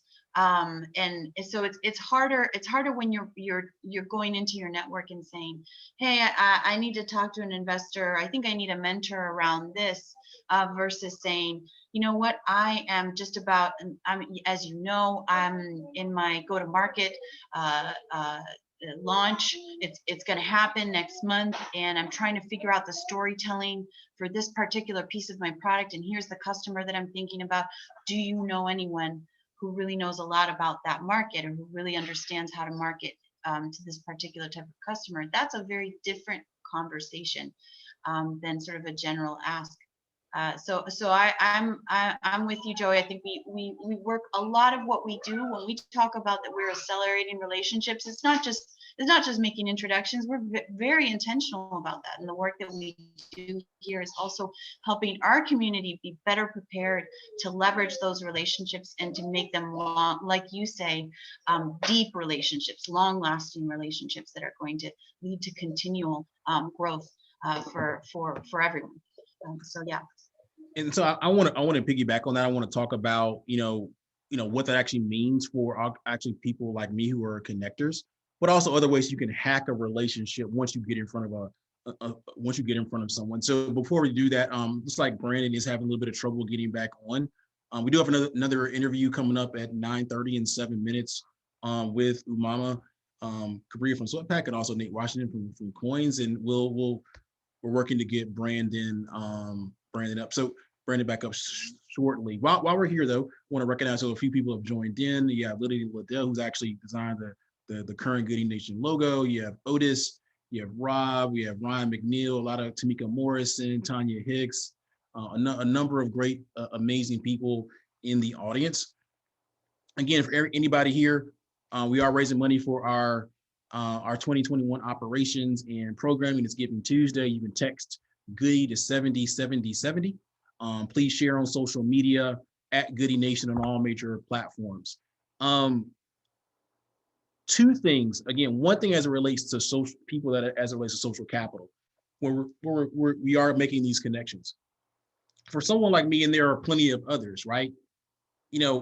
We've built up reputation, brand, all kind of stuff you can say. And so when we make a connection for a founder, one thing we have to say is that, okay, if they don't necessarily perform to their potential, how does it look on us? Not because of my reputation, but because when it comes to the next set of founders I want to introduce to that person, right? And so that's another reason why we have to make sure that our founders are prepared. So some people I'm not saying like myself, I'm just saying some people that are a little bit levels ahead of me. You'll see some guests a little bit, a little bit later on. Someone like James Andrews has a lot of social capital. And so even if they introduce a founder to the head of Clubhouse or something like that, and it doesn't go over well, it's all good. James has built up a lot of social capital over the years, is an amazing person, right? So they can introduce the next founder, and heck, that might even go well. They still can introduce a series of founders. Other people down the road, like myself, we may not necessarily be able to do that, right? And so that's one of the reasons why we have to make sure that our founders are ready. But once you get there, once you get in front of someone, here's a hack where you can shift the power dynamic and create an awesome relationship. Most people that are high achievers, they've done well, they had a lot of success, they are lifelong learners. They are lifelong learners. And so the great thing, appreciate it, Lydia, the great thing as it relates to building relationships and being a founder is that you are a subject matter expert in a problem. If the problem you are focused on is something this expert does not know about, it's an opportunity for you to shift that power dynamic. So you go into the conversation and you say, after the introduction is made, I'd like to share with you what we're learning while focusing on X problem. Less about your solution, more about the problem. Now the expert is going to go, oh, I don't know about, your dollar of opportunity. I don't know about the water crisis in America. I didn't know that there are 2,000 other Flint, Michigans in the US. And so now Dahl can walk into a conversation. Let me educate you on why and how there's 2,000 more Flints in the US. And honestly, you might be living in one of them. So now Dahl is shifting power dynamic, right? She has the person where, quote unquote, she wants it. And so it's not about taking advantage of somebody, but again, an expert who's a lifelong learner wants to know these things. And so they're enthralled in learning about the problem. They're then more likely to make introductions, to give advice, sometimes to run investment, all the things we've talked about before, right? Open up, again, other doors, introduce them to customers, things of that nature, right? And so that's how you can shift a power dynamic once a connection has been made. I've seen it over and over and over again. There are a number of founders who are really, really good at this, and they're not doing it in a kind of a malicious way to take advantage. It's just, that's who they are. They want to share the problem they're working on, and they've connected with somebody who wants to learn about awesome problems. So think about the problem and go from there. In a second, we're going to shift into our conversation on how no code is the future as it relates to bringing more diverse founders into the innovation economy. We alluded to this earlier. Dope conversation with Mama and Nate Washington from Coins. If we're going to close this innovation gap, if we're going to close this income gap, I think it's going to be through no code for tech-enabled small businesses. I think I said this before the pandemic. In the future, in the next few years, many people are going to have to become entrepreneurs, not because of choice, but because they're going to lose their jobs, ironically, to technology. The pandemic has even sped this up, right? And so what are people going to do? They're either going to become underemployed, or they're going to have to become an entrepreneur simply to make the income they would have made by having a job. Not to become wealthy, not to become even rich, simply to bring in the money they would have made by being employed by someone else. And so then we say, once you become an entrepreneur, how are you going to do that and do it well? And I think that no code is the answer there. So in a second, we are going to have Nate from Coins, and he just popped in, is going to pop back in a second, and Mama, to talk about that. So we have a question. Blanca, do you want to kind of go into what that question is? Yeah, so I'll just read it for everyone so that you can so you know what we're answering. My biggest challenge is formulating relationships that can educate and support ways to create income for life while building a business, especially during the pandemic. Starting a business is tough. We have to survive too. And I hear you. This is a real thing that we talk about all the time with our entrepreneurs. Is, you know, how do we sustain ourselves while we're building a business that is really up for the longer term, right? So the thing I've been thinking about your question, because I saw it earlier, and I'm like thinking like, what this is a really tough problem, and there is no magic formula. But I will say that I think, just pulling from the general theme of what we've been talking about, is that don't put your power or your, you know, the future of your success externally. A lot of these introductions and these relationships, they are key and pivotal to building your business and building your future, yes. But I think one of the things that we've been talking about now speaks to the bigger conversation of, we also have to have that conversation with ourselves, and really walking into the relationships that we make for ourselves, for our professional endeavors, for our business, with a lot of intentionality. And that starts with you.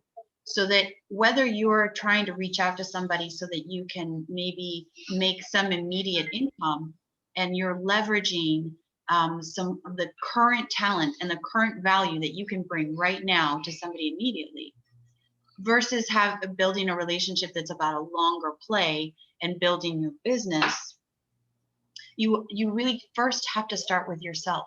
And you have to start with, what am I bringing to the table, and what is it that I want to ask for, and what is the value that I bring, and how am I going to negotiate that? And in order to, kind of what Joey was saying, I love this idea of like thinking about how do you use strategies, things that you already have, where you offer value, but you also shift the power dynamic. So if I can leave you with that thought, is just shift that power dynamic. Don't put it out there. Bring it back here. And so it starts with you. You walk into that conversation, whatever that conversation is, whatever it's for, with intentionality that comes from where you knowing yourself and where you want this to go. And that is really going to change the energy of that conversation. And it's going to give you the power to shift it to where you want it to go, rather than it moving you, if that makes sense. Awesome. Great answer. Great, amazing answer. Got me hyped up for a second. Just, you want to make some connections right now.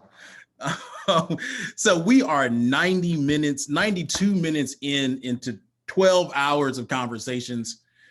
Yes, I will be sitting here the entire time. And it's been great so far. We are now moving on to the second part of our conversation in this inclusive innovation segment. Let's talk about no code. Let's talk about how no code can equalize, can level the playing field for diverse founders, not just Atlanta, but really across the world. And so we have some amazing guests with us. We have Umama from SweatPack. We have Nate from Coins. We have Edmund, who is a part of our team as well, one of the newest members of our team, one of our stand-up facilitators. So we're going to go around the horn, do some quick intros before we get into this conversation. So Umama, do you want to kick us off? Yeah, of course. Good morning, guys. I'm Umama, the co-founder and CEO of SweatPack, and my passion is for connecting people through fitness. That's why we developed SweatPack, which is a sports and fitness team matching platform to help people be active and stay accountable. Awesome. Nate? Hey, I'm Nate Washington, co-founder and CTO of Coins, and we're essentially a financial wellness platform that helps people focus on paying off debt faster, saving more money, and just overall improving their financial literacy. We've helped people pay off over $15 million worth of debt so far. Awesome, amazing. And then I think you're on mute, Evan.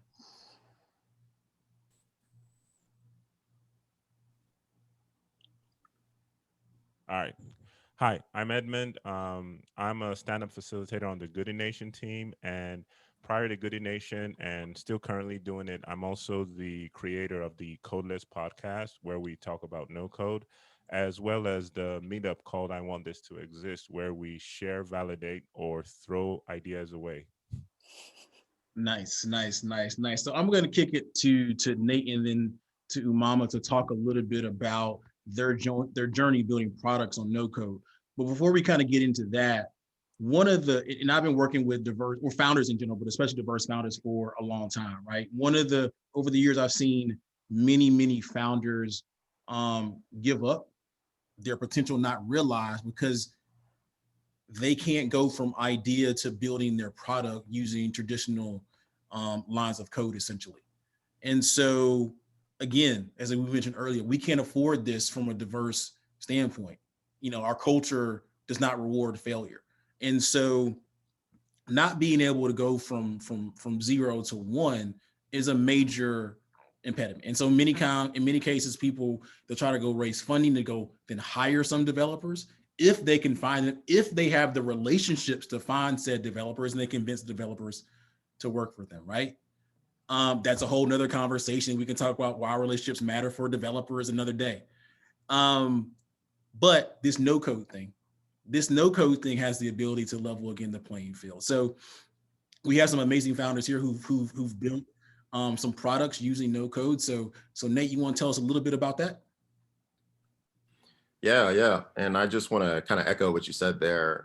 It's incredibly important, especially for founders of color, because, you know, for us, you know, it's traditionally harder to go to school, to be able to afford to go to school, to get those engineering degrees, to be able to build products the traditional way, right? So this really kind of opens the door, and like you said, really levels the playing field. You know, for me, you know, I started using no code, you know, back in 2015, actually. So I had previously had some experience writing code, but had kind of left it alone for years. And was just really kind of looking for a way to kind of easily get back into it, just to build something quick and get it up and running. And I stumbled across some no code tools that really just kind of allowed me to build something quickly, get it out there, get it in the hands of customers, right? Because you can dream about something all day, but until people are actually using it and breaking it, you don't really know, you know, what you have. But then kind of beyond that, you know, I kind of have the point of view that, you know, it doesn't have to be one or the other. You know, some people, you know, look at, you know, no code and they say, well, if you're using no code, you know, you can't use code, right? But, you know, over the years, you know, I've kind of combined the two for a lot of different products, including Coins. You know, so just being able to really find something that can do something faster than coding traditionally, allows you to iterate quickly, get something out, and really get feedback that way. You know, I've before Coins, I've built like 3 companies using no code, and did some contracting work for no code for a while. Shut all of those companies down, except for one that's still kind of going as a side business. But yeah, you know, it's a really great way for founders of color to really get out there and work on their idea. Because like you said, you can say all day, you know, I can't start my company because of this, or, you know, if only I had developers, but, you know, there's tools out there, and, you know, you can get started. So. Sure. And before we kind of kick it to Mom, I just want to kind of define no code. I want Edmund to come in here and or just really anybody just completely like slap me when I just mess this definition up, right? So, you know, for me, like no code, and we started to do some stuff with Goody Nation for transparency. We started to use tools like Airtable, and it's improved our internal efficiency maybe like 70-80% in the last few months. So for me, it's, you know, the way I look at no code is tools that maybe resemble like drag and drop that can, not that essentially the everyday person, while essentially learning the logic, can use. They don't have to do all the formulas and so on and so forth. I mean, that's, again, this is where you all come in and tell me how stupid I am for defining it like that. But Edmund, you know, Umama and Nate, you want to kind of define no code a little bit? Yeah, I think it's visual programming, right? That drag and drop feature.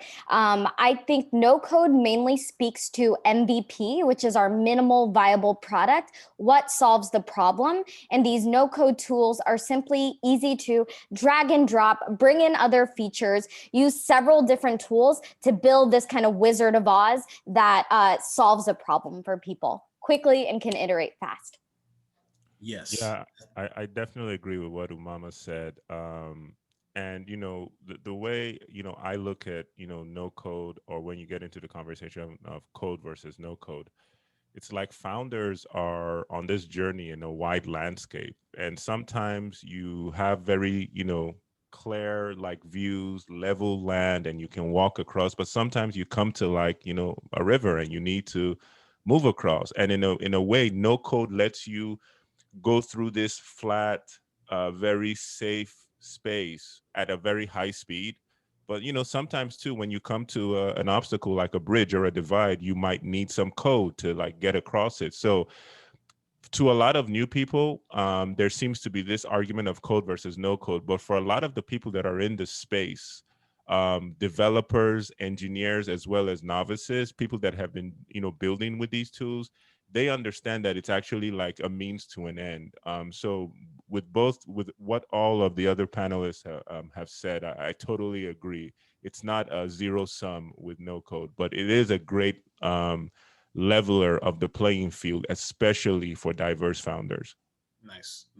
So Nate, you built several companies using no code. Umama, let's go to you. Let's talk about your journey and what you're doing now, and especially as it relates to no code. Yeah, absolutely. I think just an extension of that definition, I believe no code is all about a mindset. It's that mindset of I'm here to solve a problem and I'm going to use whatever tools are out there right now to deliver value. And that is truly the main basis of why we got started with no code. I think like most founders, I did the traditional journey of going out there, networking with CTOs and developers, getting all these grants, trying to go after investment to try to build out this development team. But ultimately, it was a year journey where I realized we don't really know what we're building yet. And every developer that I talked to and ended up having like these high level conversations, they were like, hey, let's slow it down. The basic features of what you want to build with Sweatpack can be built on no code, can be solved with a website, with a web app. All you need to do to build a marketplace is truly build out both sides of the market, build out the demand side with the customer base, but then also build out this marketplace with the supply, with the gyms, the studios, the trainers, which all can be done right now. So really, it was our development team that really led us to making the move here. And I wish people would understand, there's this debate of no code versus code, but we've got to build up this MVP, minimal viable structure or product structure first, and then build out the robust features. Because ultimately what I've learned is with a lot of my friends that are in tech is they build out a bunch of products that nobody wants and they haven't tested it out. And what I can say is with our year and a half of no code development, we brought in $50,000 of revenue. We have over 1,400 paid members on our platform.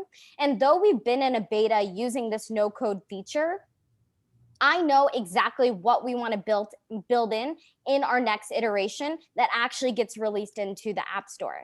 So I think the biggest part of all this was the relationships that led to this.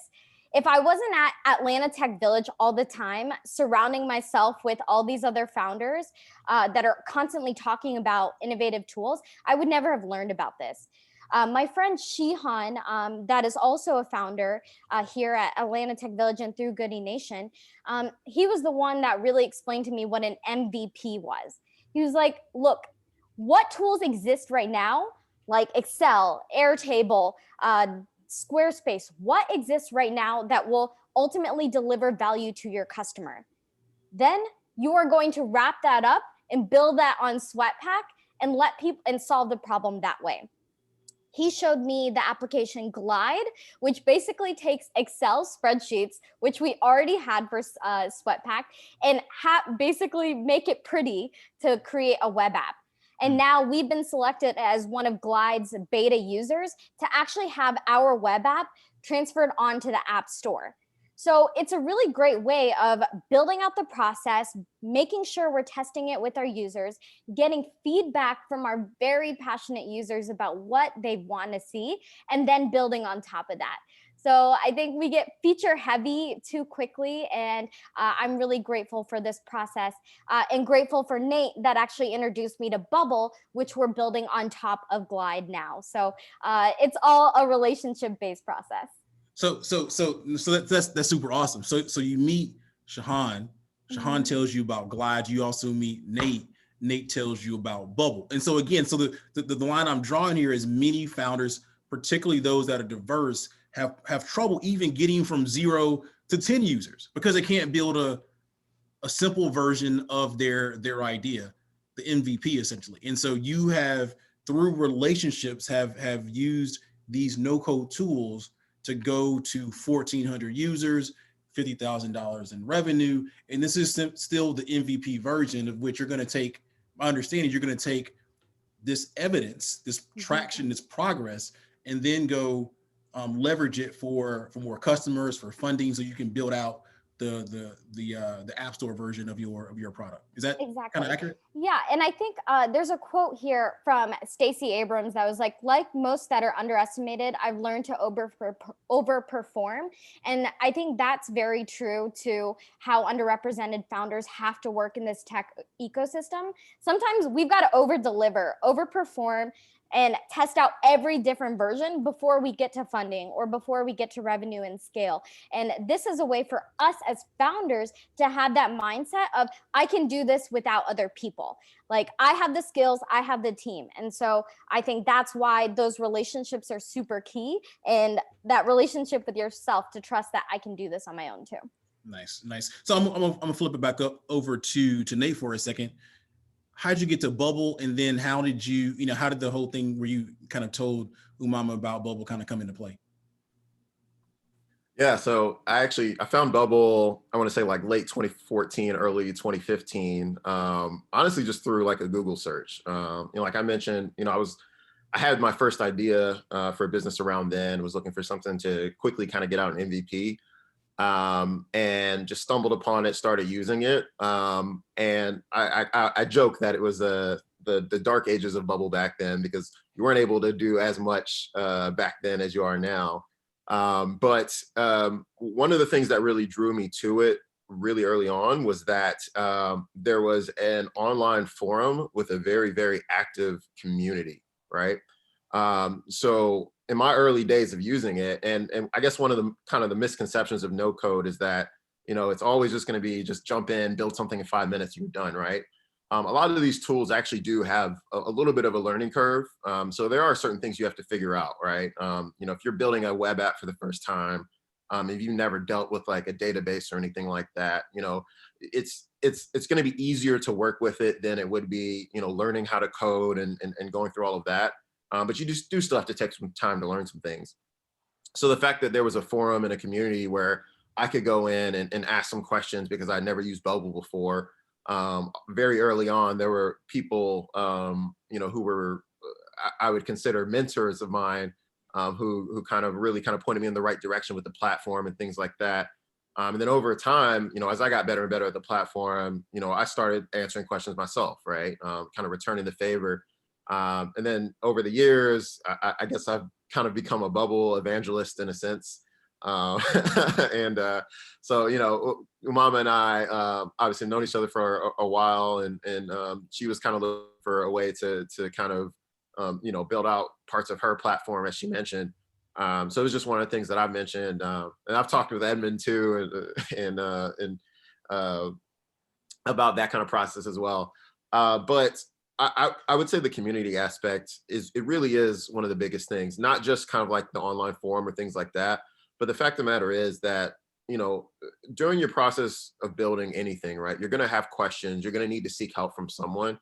And the great thing about no code, whether it's Bubble or other platforms, is that as this movement continues to grow, there's going to be more and more people using these platforms, and more people that you can reach out to for help or with questions or things like that, right? That can easily give you answers or point you in the right direction, or things like that, right?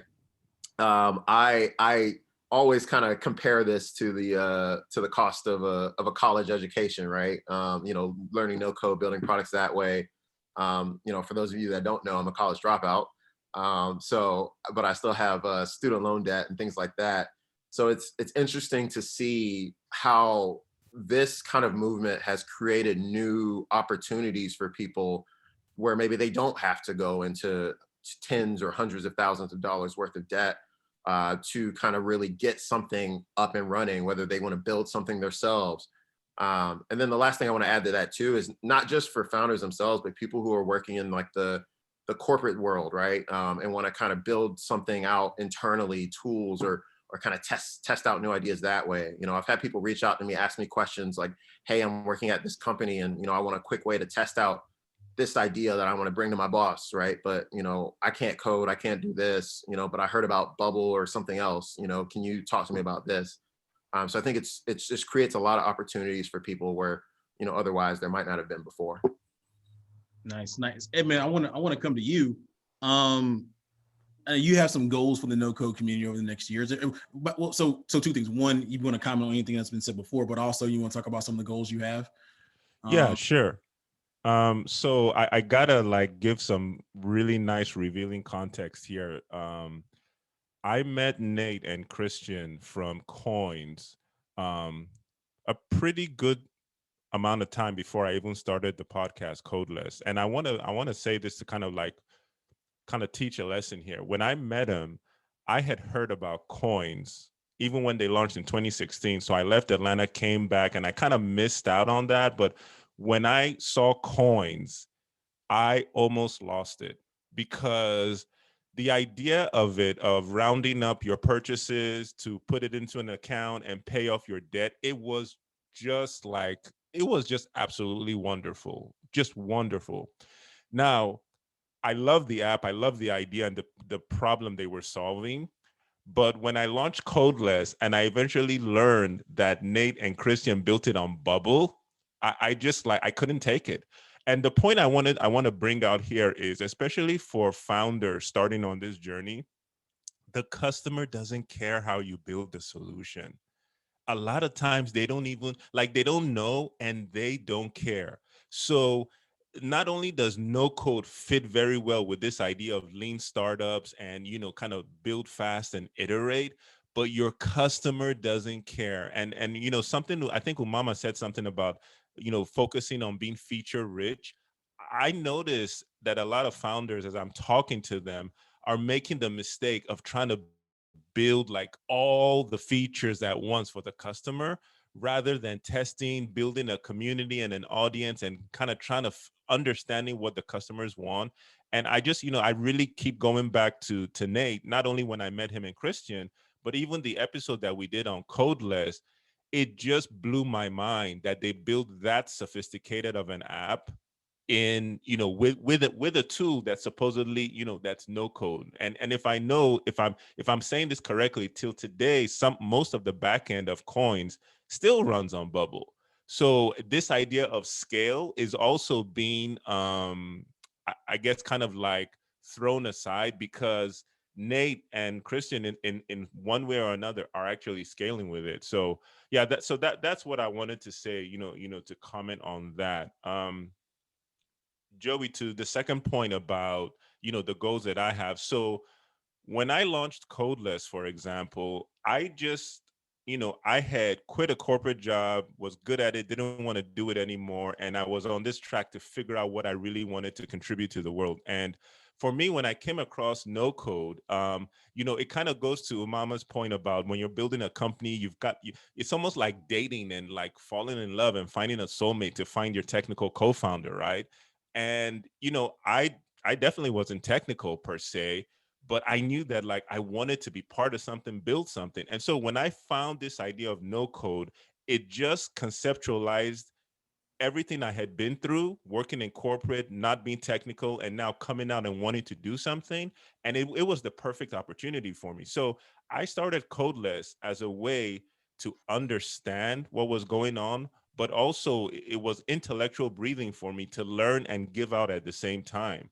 So what I've learned after producing Codeless now for over a year is that I want to be a platform to enable other founders to like be rocket ships, you know? And so for 2021, my goal essentially is I want to get 100 new founders introduced to no code and actually like building something. And I'm proud to say I think I'm actually ahead of my goal. I think I've got 2 already before the end of this year.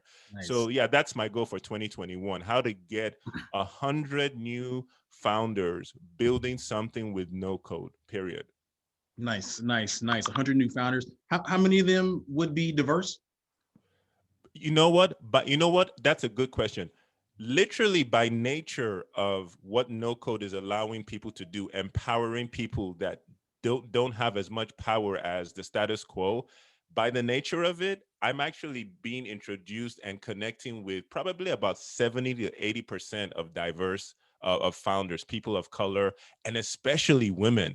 The interesting thing about no code, what no code did for me was, even though I'm a guy and I'm biased to thinking like a guy, I just noticed that this issue of like women in tech or in STEM, if you actually have to create an initiative for it, it's probably a big mistake, because what no code taught me is that if I just opened my eyes and looked around, I met on average 50%, just awesome founders who happen to be women. And so I'm noticing in this no code space, and I think it's going to be a big boon for diverse founders, that it naturally plays well to people who have been, somewhat segmented and ostracized from the typical, tech ecosystem. So I estimate that about 80% of the people that I will, be fortunate to introduce to no code will most probably be founders of color, women, and such. Awesome. And so think about that for a second. So I want to do, before we kind of close this segment up, I want to kick it to Umama and Nate for additional thoughts. One person, and this is the pilot for Edmund, I can tell you, and so we're going to be working with him on this as well, is to get 100 new founders in 2021 to launch MVPs using no code. Many of those people, the vast majority of them, are going to be diverse, and then he's probably going to use no code to even scale it even more. So again, this is how we turn the tech ecosystem be more inclusive, by utilizing tools that are open to everyone. So Umama, do you have any thoughts kind of in closing? Yeah, I think the no code journey really starts with someone showing people how to do it.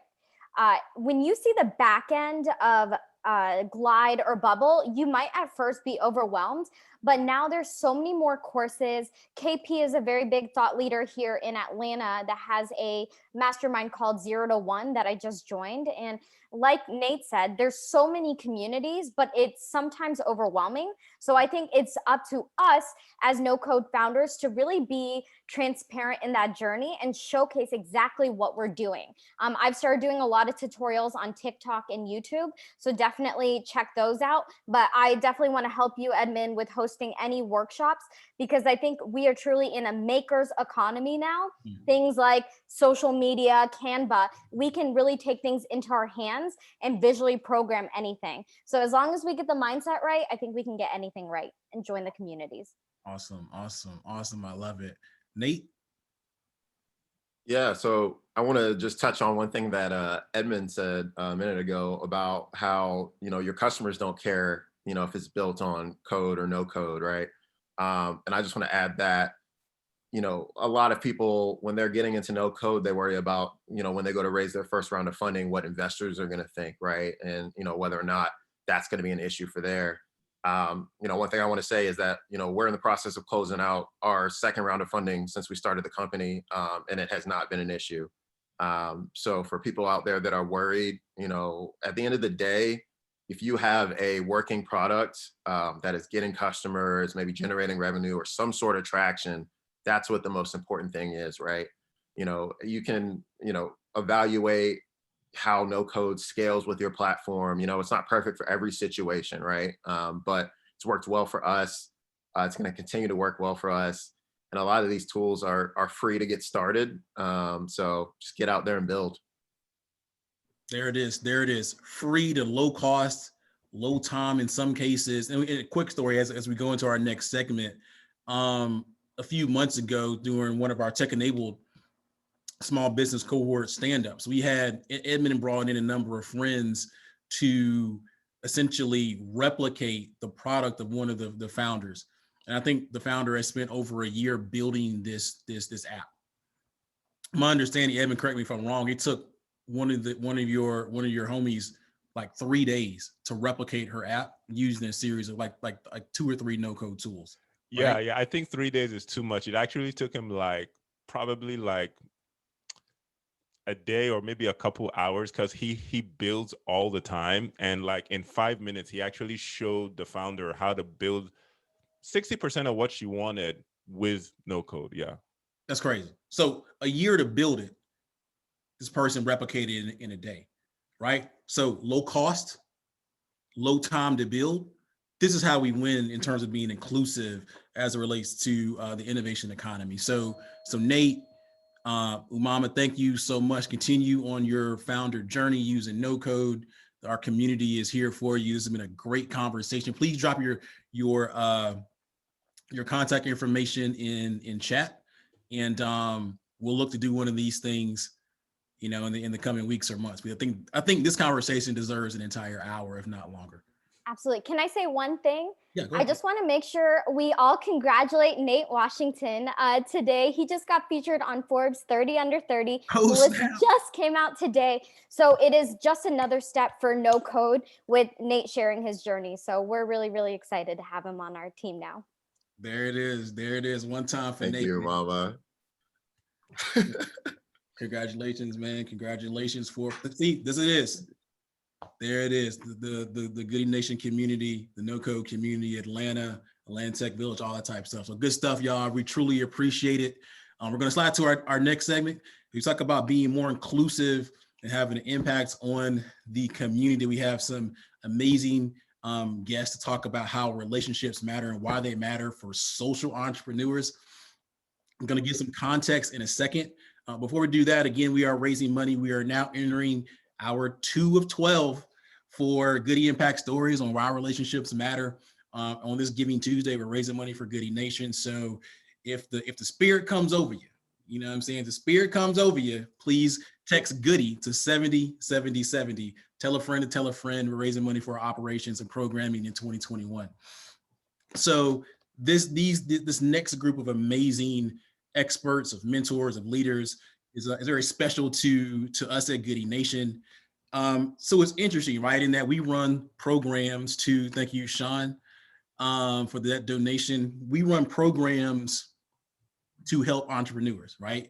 But we are entrepreneurs ourselves at Goody Nation. And so for the past 6 to 8 weeks, we've been in a fundraising boot camp or accelerator ourselves. So we're teaching our founders, we're going through the process. And so this next group of amazing people has really helped us in our fundraising journey, including literally what you are on right now.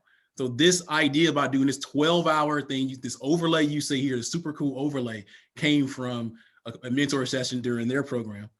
And they've helped us tremendously with our communication around this thing, around the fundraising gap and how to position it for fundraising to not only individual donors, but also large corporations as well. And so I could not in any way, shape, or form, give them or do them justice in terms of giving overview of their background.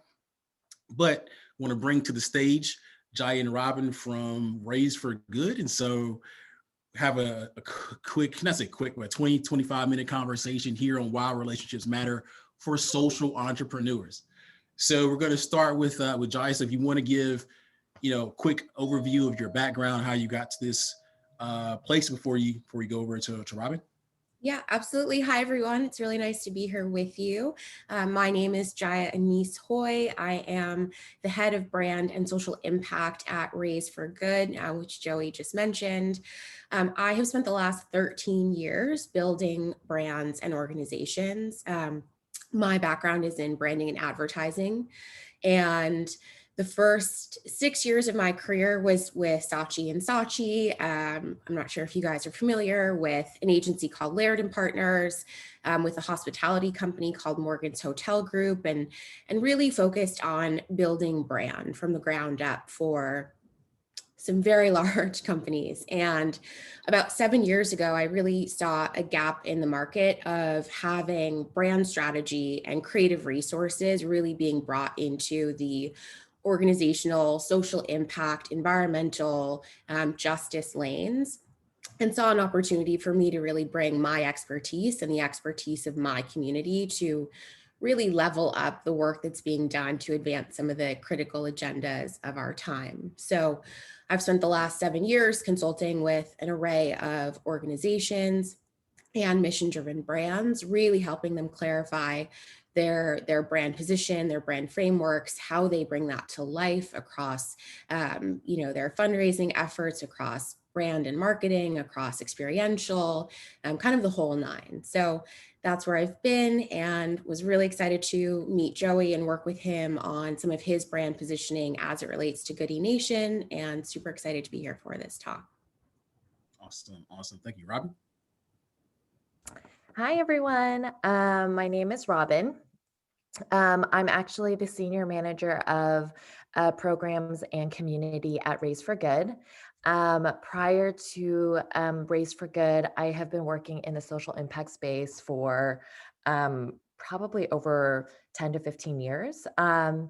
Really working in areas that are focused on health and social entrepreneurship. Mostly focused in Africa, but also in South Asia and the Middle East. My background,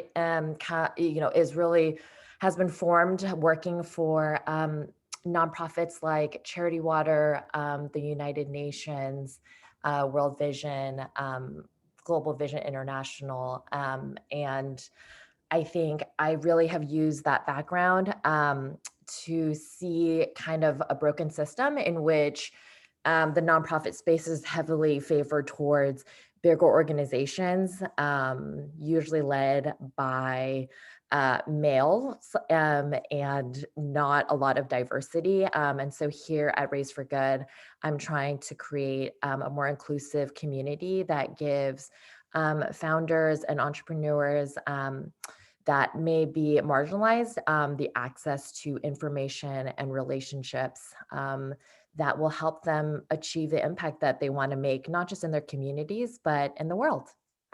Awesome. So thank you all, both of you all, for your service, not just to Goodie Nation, but just to the world in general. Let's talk about, how and why relationships matter for social entrepreneurs. John, I'm gonna kick it to you first. So any thoughts on this?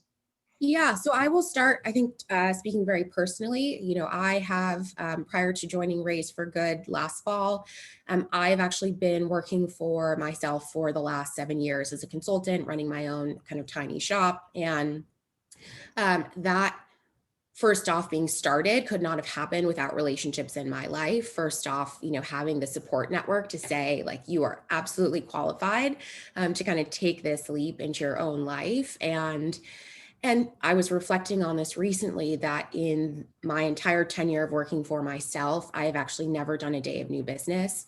Everything that has come into my life has been through community and relationship building. And so to kind of recognize that arc in my own life, I'm very much standing side by side and on the shoulders of people who have extended themselves, opened doors on my behalf. And so I think there's that. And then I look at a lot of the founders and C-suite executives that I work with in my day-to-day, and really recognizing that the leaps that they are taking are also really rooted in the community that is built around them, and being able to put asks out, being able to also kind of have moments of vulnerability to share where you're at in your evolution. And I would really say, like, on the business side, I would say, 75%, 80% of it, I think, really does come from having that support network that really shows up to help you kind of connect dots and move things on to the next level.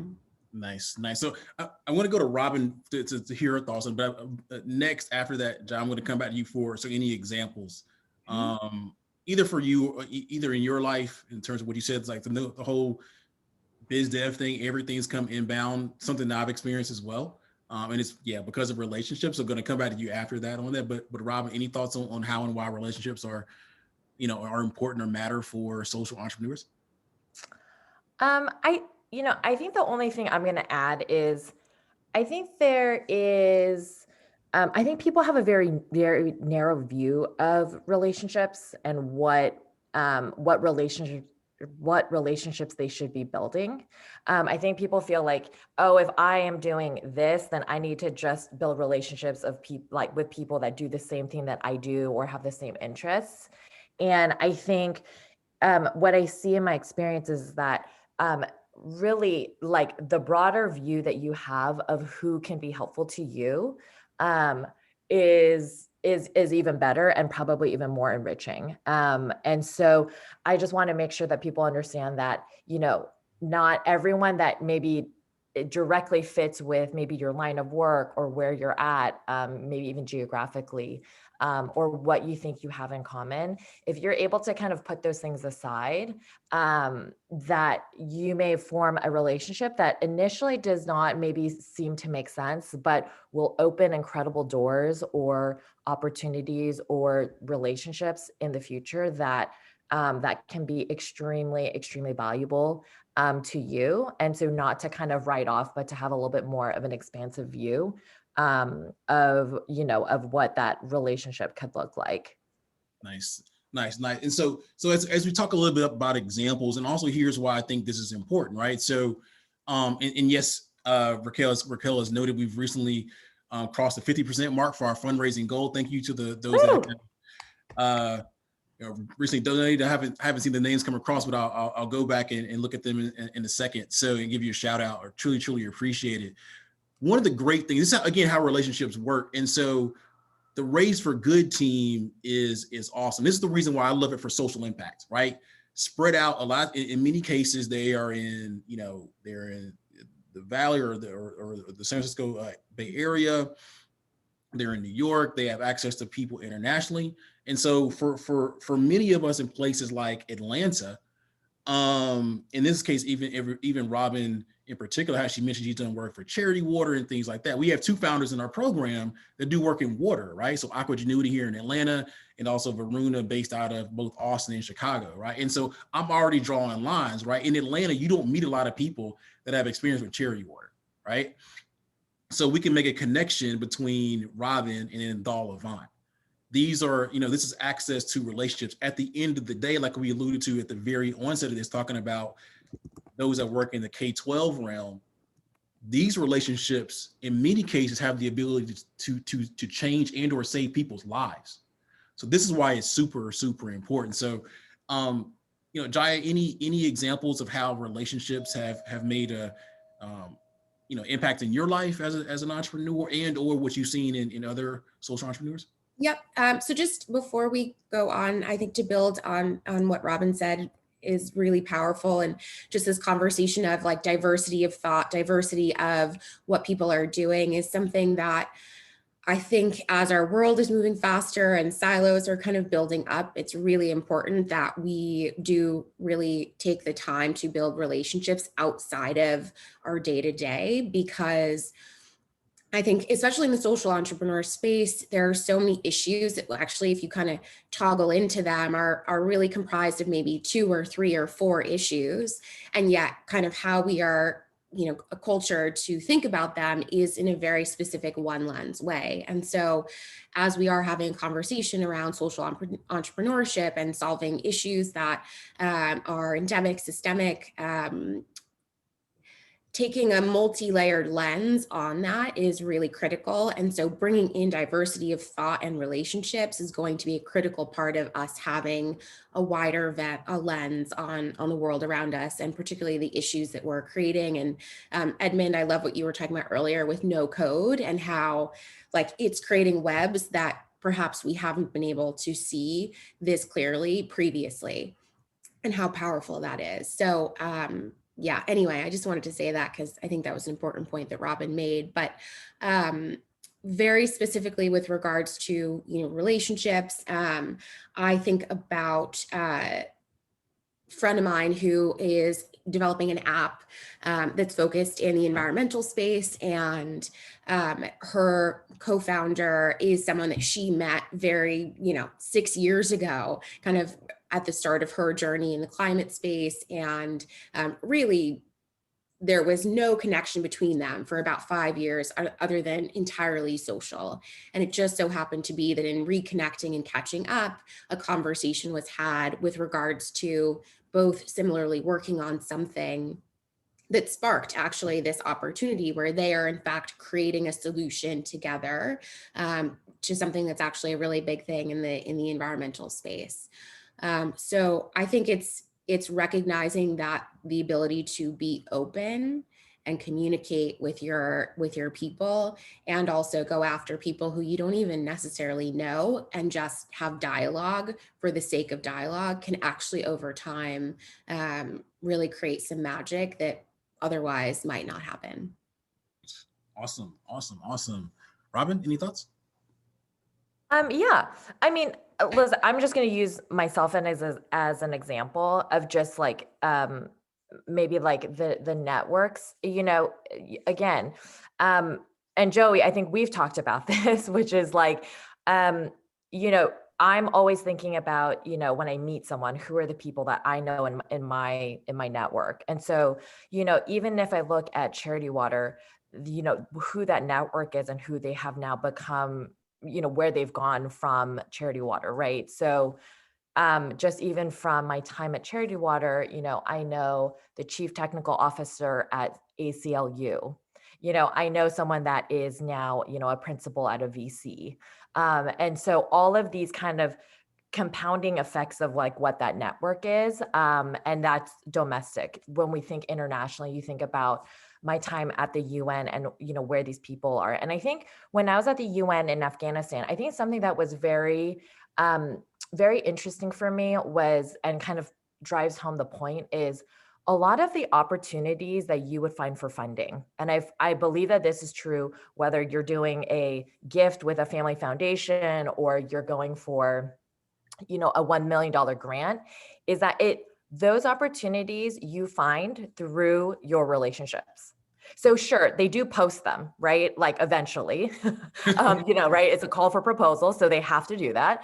But if you know the people working in each of these different ministries or governments, right? They will tell you first, hey, in 3 weeks, we're going to put out a call for proposal, but I want you to know, you know, I think you'd be perfect for it. You know, you should put together your team, and you already have like a 3 week or a month or however long head start, you know, above everyone else. And what's interesting is when you are a small organization, right, in the nonprofit space, that, you know, this idea of building a consortium. Consortium just means it's a bunch of like small guys that are coming together, that are working together to then submit a proposal that maybe one big organization would do. And it's because, you know, as smaller organizations, you may not be able to compete, but the idea that together and utilizing and leveraging each of your own organizational strengths make you better. And I think that's a really beautiful representation of kind of what relationships do, and how those things can actually propel you forward, you know, even if you are very small. And so I think for me, that's kind of like, that was like a crystallization, I think, of this idea of like, you know, relationships are matter, because I think, you know, that instinctually, but I think in practice, like that's how it can look. No, that's the perfect example. And how I met the Raise for Good team was through K-Poor Center. And so both examples around relationships, what you just said, I've seen evident through them. So I met the K-Poor Center team 4 or 5 years ago. And so done a lot of work with them. They're based out of Oakland. They were looking to expand to Atlanta. So we did some stuff here with them. And to your point, before they posted this, so our current program, Intentionally Good, was launched with a $100,000 grant from K-Poor Center, the Tech Done Right grant. And so before they kind of posted it, they came to Atlanta, they did a tour, met with them. We actually, Goody Nation, 2 other organizations applied for the Tech Done Right grant, and we were granted it. In addition, there was a consortium as well from Oakland. So they called themselves Oakland Codes. Oakland Codes is not an official organization, but it was a combination of like 4 or 5 tech training organizations based in the Oakland in Oakland area, so like Hack the Hood and a few others, right? And so they came together as a collective, so to speak, and they applied and they received it as well. And so again, relationships in both cases matter. Organizations that know each other, people that know each other, that work for organizations, they came together, they figure out how to work together, they receive the money, the world's a better place.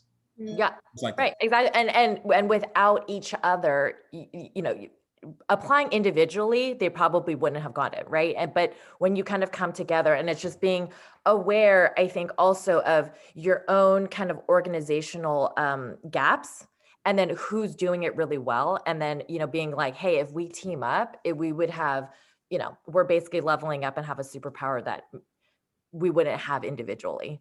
So. Right. And so we actually talked about this for those that have been here since we started at 8 a.m. We talked a little bit about this as well when we see with the K-12, essentially nonprofits that are training the future on tech. I don't know, Jai, if you have any other thoughts or any other examples of what was just said. I was actually thinking about how earlier this year, this is a personal story, but I was invited through a personal relationship to sit on a mentorship for Techstars in Lisbon. That really came through someone who knows my background, kind of knows the work I do, and thought that I would be a great fit. So I went through that process of being a mentor with Techstars, and through that did coaching sessions similarly to what we did with our Raise for Good bootcamp. And 3 months later, one of the founders reached out and said, we're going through a critical juncture of development on this new product idea. Can we please set up some time for you to come in and essentially do some advisory hours with us to kind of help push that forward? And so that's been amazing. And that's a relationship that I have that, 9 months ago or 10 months ago, I wouldn't have even thought about being in existence. It purely came through this relationship. But I think really recognizing that a lot of these relationships come through saying yes. And so obviously we can't say yes to too many things for kind of personal bandwidth sake. But I think if you kind of feel like you expand at the thought of doing something, just say yes, because you really have no idea where at some point down the line that actually can take you. I mean, that's a really good point. I mean, especially as, again, through the lens of social impact, right? We all want to make the world a better place, or many of us do, I'll say that. So when you get the opportunity to say yes to making the world a better place, everyone or many of us just kind of jump at that chance, right? But so sometimes, especially as social impact founders or those, advising social impact founders, we have to have that balance of maybe, not saying yes all the time, but being very strategic. But when you do say yes, it can be super, super impactful. Yeah. I don't know if anybody do you have any other thoughts? I was going to ask if there's any questions in the audience. So let me just say this. So if you have any questions for Jai or for Robin, please drop them in chat, as we have about 3 to 4 more minutes. But anybody or Jai or Robin have any other thoughts? I was just going to say, from a funder perspective in the space, when people are looking about where to fund their money, it's all about their relationships. Like I can't tell you the number of people I get phone calls from. Hey, do you know any good orgs? Like my company, we have an overflow of X amount of dollars, or, oh, hey, we have an amazing employee giving program and I don't know where to go.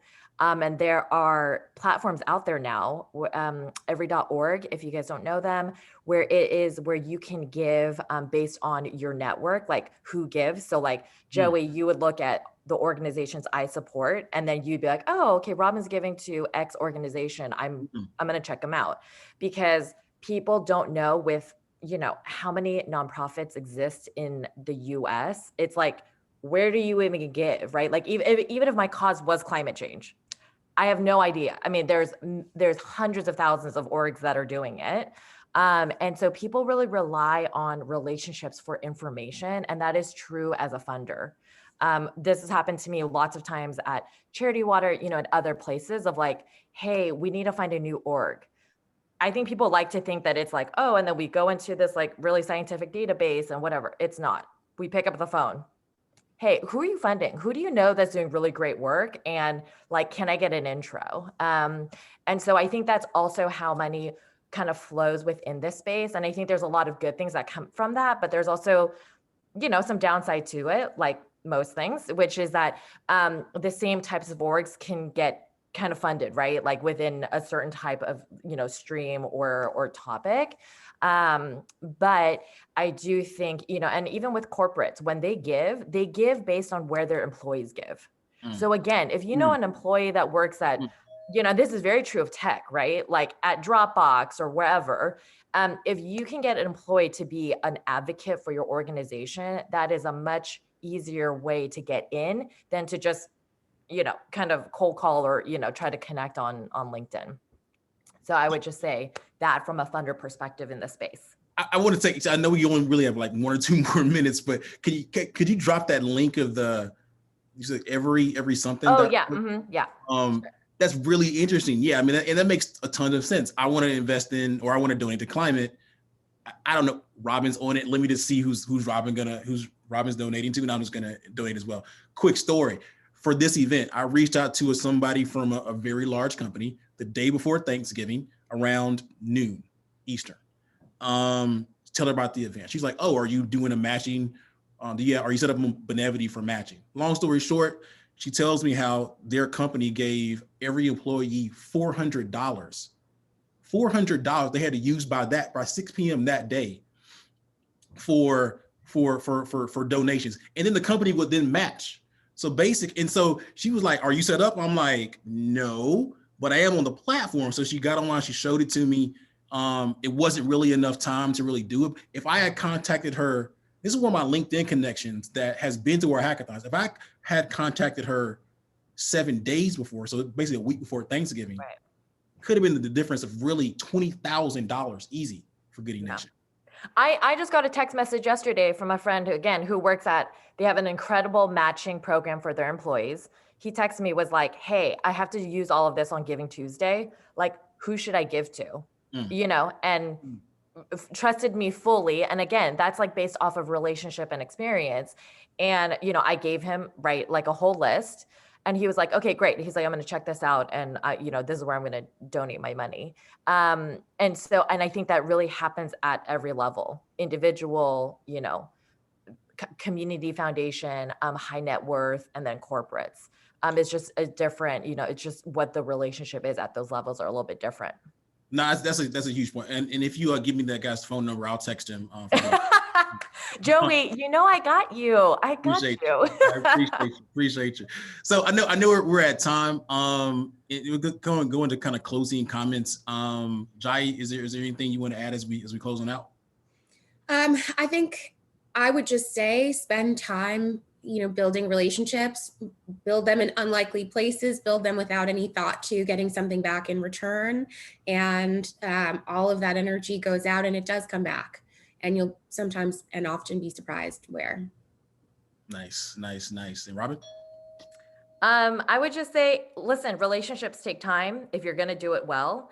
And so, take the time to do it well, because I think when you miss time and ask, it can end that relationship pretty quickly. So just, what I mean? Go into it, be patient.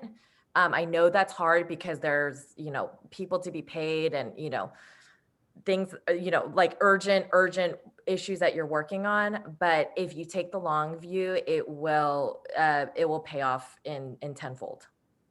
Nice. And so I see Marcy asked around the platforms. Yeah, Benevity is one. And you said like every day, you said? No, it's every.org. Every.org. Every.org. So listen, Jai and Robin, thank you so much for coming today, but also thank you so much for the help we've received over the last few months with Goody Nation. Truly couldn't have done any, like literally, actually we couldn't have done this without the Race for Good team, literally. So thank you. I look forward to continuing our relationships moving forward. Awesome. Thanks, Joey. Good luck. Round of applause for Robin and Jai. Thanks so much. Awesome. So great. Hey, we are now 2.5 hours into our Giving Tuesday event to raise money for Goody Nation's programming in 2021. in our operations as well. And so it's been a great day. So team, as this is one of our early breaks, any initial thoughts on what you've heard so far? I loved everything so far. Say what? I was saying I loved everything so far. I think that this event is a really good stretch of the information, especially from the team that we get on the Monday stand-up. So I didn't know all these hidden gems that you guys were secretly knowing. So I'm excited to hear everything. And it's been really fun to see the interactions on social. So we're doing a really good job. Awesome. I mean, the hits are gonna keep on coming. The hits are gonna keep on coming. We have the legendary Courtney Counts with us today to go a little bit deeper. Don't start, Joey. Don't start. Come on now. I mean, Atlanta influences everything. No. Cascade Roller Rink. That's where we first connected when you were back with Old Hub. How many years ago was that? Oh man, I can't even remember. You know, I think we were like 12 years old. You know. Yeah, man. Yeah. So, how you been doing? I'm good, man. Good. Hey, navigating the Corona craziness, trying to stay on the surfboard. It's been working out well. So, definitely tremendously blessed in that respect, and honored to be here with you and the team and the wider family and so on and so forth, and doing this groundbreaking work with you all as usual. It's an honor. Love, honor, and respect. Let's talk about it. We start out the conversation again around why relationships matter for social entrepreneurs and social impact. And so let's get a little bit into, your background. And then after that, we'll kind of go into how, why you see relationships being, matter for social impact and some examples. So I'm going to give a quick, you're legendary, right? You are, yes, you're part of the fabric of it, of why Atlanta influences everything. So I want to give a quick description of your background. So basically relationships are the richness of life. And so I've been very, very blessed to realize that fairly early. And so to have a high level of respect for it, and came to Atlanta to go to school, was very much, what's it going to be? What am I really doing? So on and so forth. Went to Morehouse. And in that process, got pulled into lots of different work in the public sector, civically, with Ambassador Andrew Young and so on and so forth. And then got pulled into film and that with 40 Acres and Spike Lee, and then bounced back here to Atlanta, was in Brooklyn for a while, came back to Atlanta, and got blessed to be pulled into Burrell Communications with a legendary advertising executive who is one of the co-owners of Burrell now, McGee Williams, who was the managing director of the Atlanta operation. And she tapped me to do what would eventually become game-changing work on Sprite during what some would say was kind of their golden era of hip-hop oriented, entertainment-driven commercials. If anybody, you all probably all might have been in diapers then, but the Voltron commercials and Nas and AZ on the stoop, and Wild Style and like Kobe Bryant, Missy Elliott, a whole host of different things. So we did that work there, started to incubate more, that grew over into Coca-Cola commercial oriented work that was during the rise of the neo soul contingent. So got to bring in the Roots and Erykah Badu and Common and lots of folks who have had the proper kind of consciousness to positively impact not just our people, but the global community and humanity worldwide. And then in 2000, left Burrell and started our own agency with one of my colleagues, Carl Carter, Kimbo Tom, Darius Evans, and Sean Howard. We started GTM over in Castleberry Hill, which stood for Guerrilla Tactics Marketing and Media. And we were blessed to have our first contract be the Truth Anti-Tobacco campaign. So that's where we really got steeped in a tremendously deep way with social impact, which at the time everybody was calling it's cause marketing, it's cause marketing, it's cause marketing. So, but we had always lived kind of evolutionary lives in terms of being on the edge of what's now and what's next, kind of futurist oriented perspectives. And so it was great for us because it allowed us to engage on a grassroots level, but across all forms of multi-channel media, every segment of society, Black, white, yellow, Puerto Rican, Haitian, LGBTQ, First Nations, Native Americans. We went to Hawaii, Puerto Rico. We touched everybody with this message of anti-tobacco education. And so it wasn't about telling people not to smoke, but educating them on the ills of what tobacco does to you and letting them make a conscious oriented decision on their own. And so that was game changing for us. That was really that was our laboratory that allowed us to really test or beta test all of our social, behavioral, out of the box experiments with other people's money. I love it. I love it. That's the best You time. can ask for a greater gift than that. And actually during that time, that's when Bain Joyner worked with us on the Truth Campaign, Ian Ford, and then, we connected with you. So just, love all around. So so what are you working on? I know we really only got 10 minutes. You're super busy. You can tell them what you're working on now or not, but say some of the things that you're working on now, including maybe what you're doing like literally currently. Okay, so right now we're focused on all forms of creative innovation. So this is the worst and the best of times, of course, as we all know. So we are pushing hard with new futurism, new innovative ways to elevate humanity, our people being, of color from every contingent. And so in saying that, cultural fusion is the future. So we don't run from it. We're embracing it fully since we know how to address it. And we have expanded our reach nationwide. We have a Black Robot Project where we're teaching kids how to build robots in Baltimore.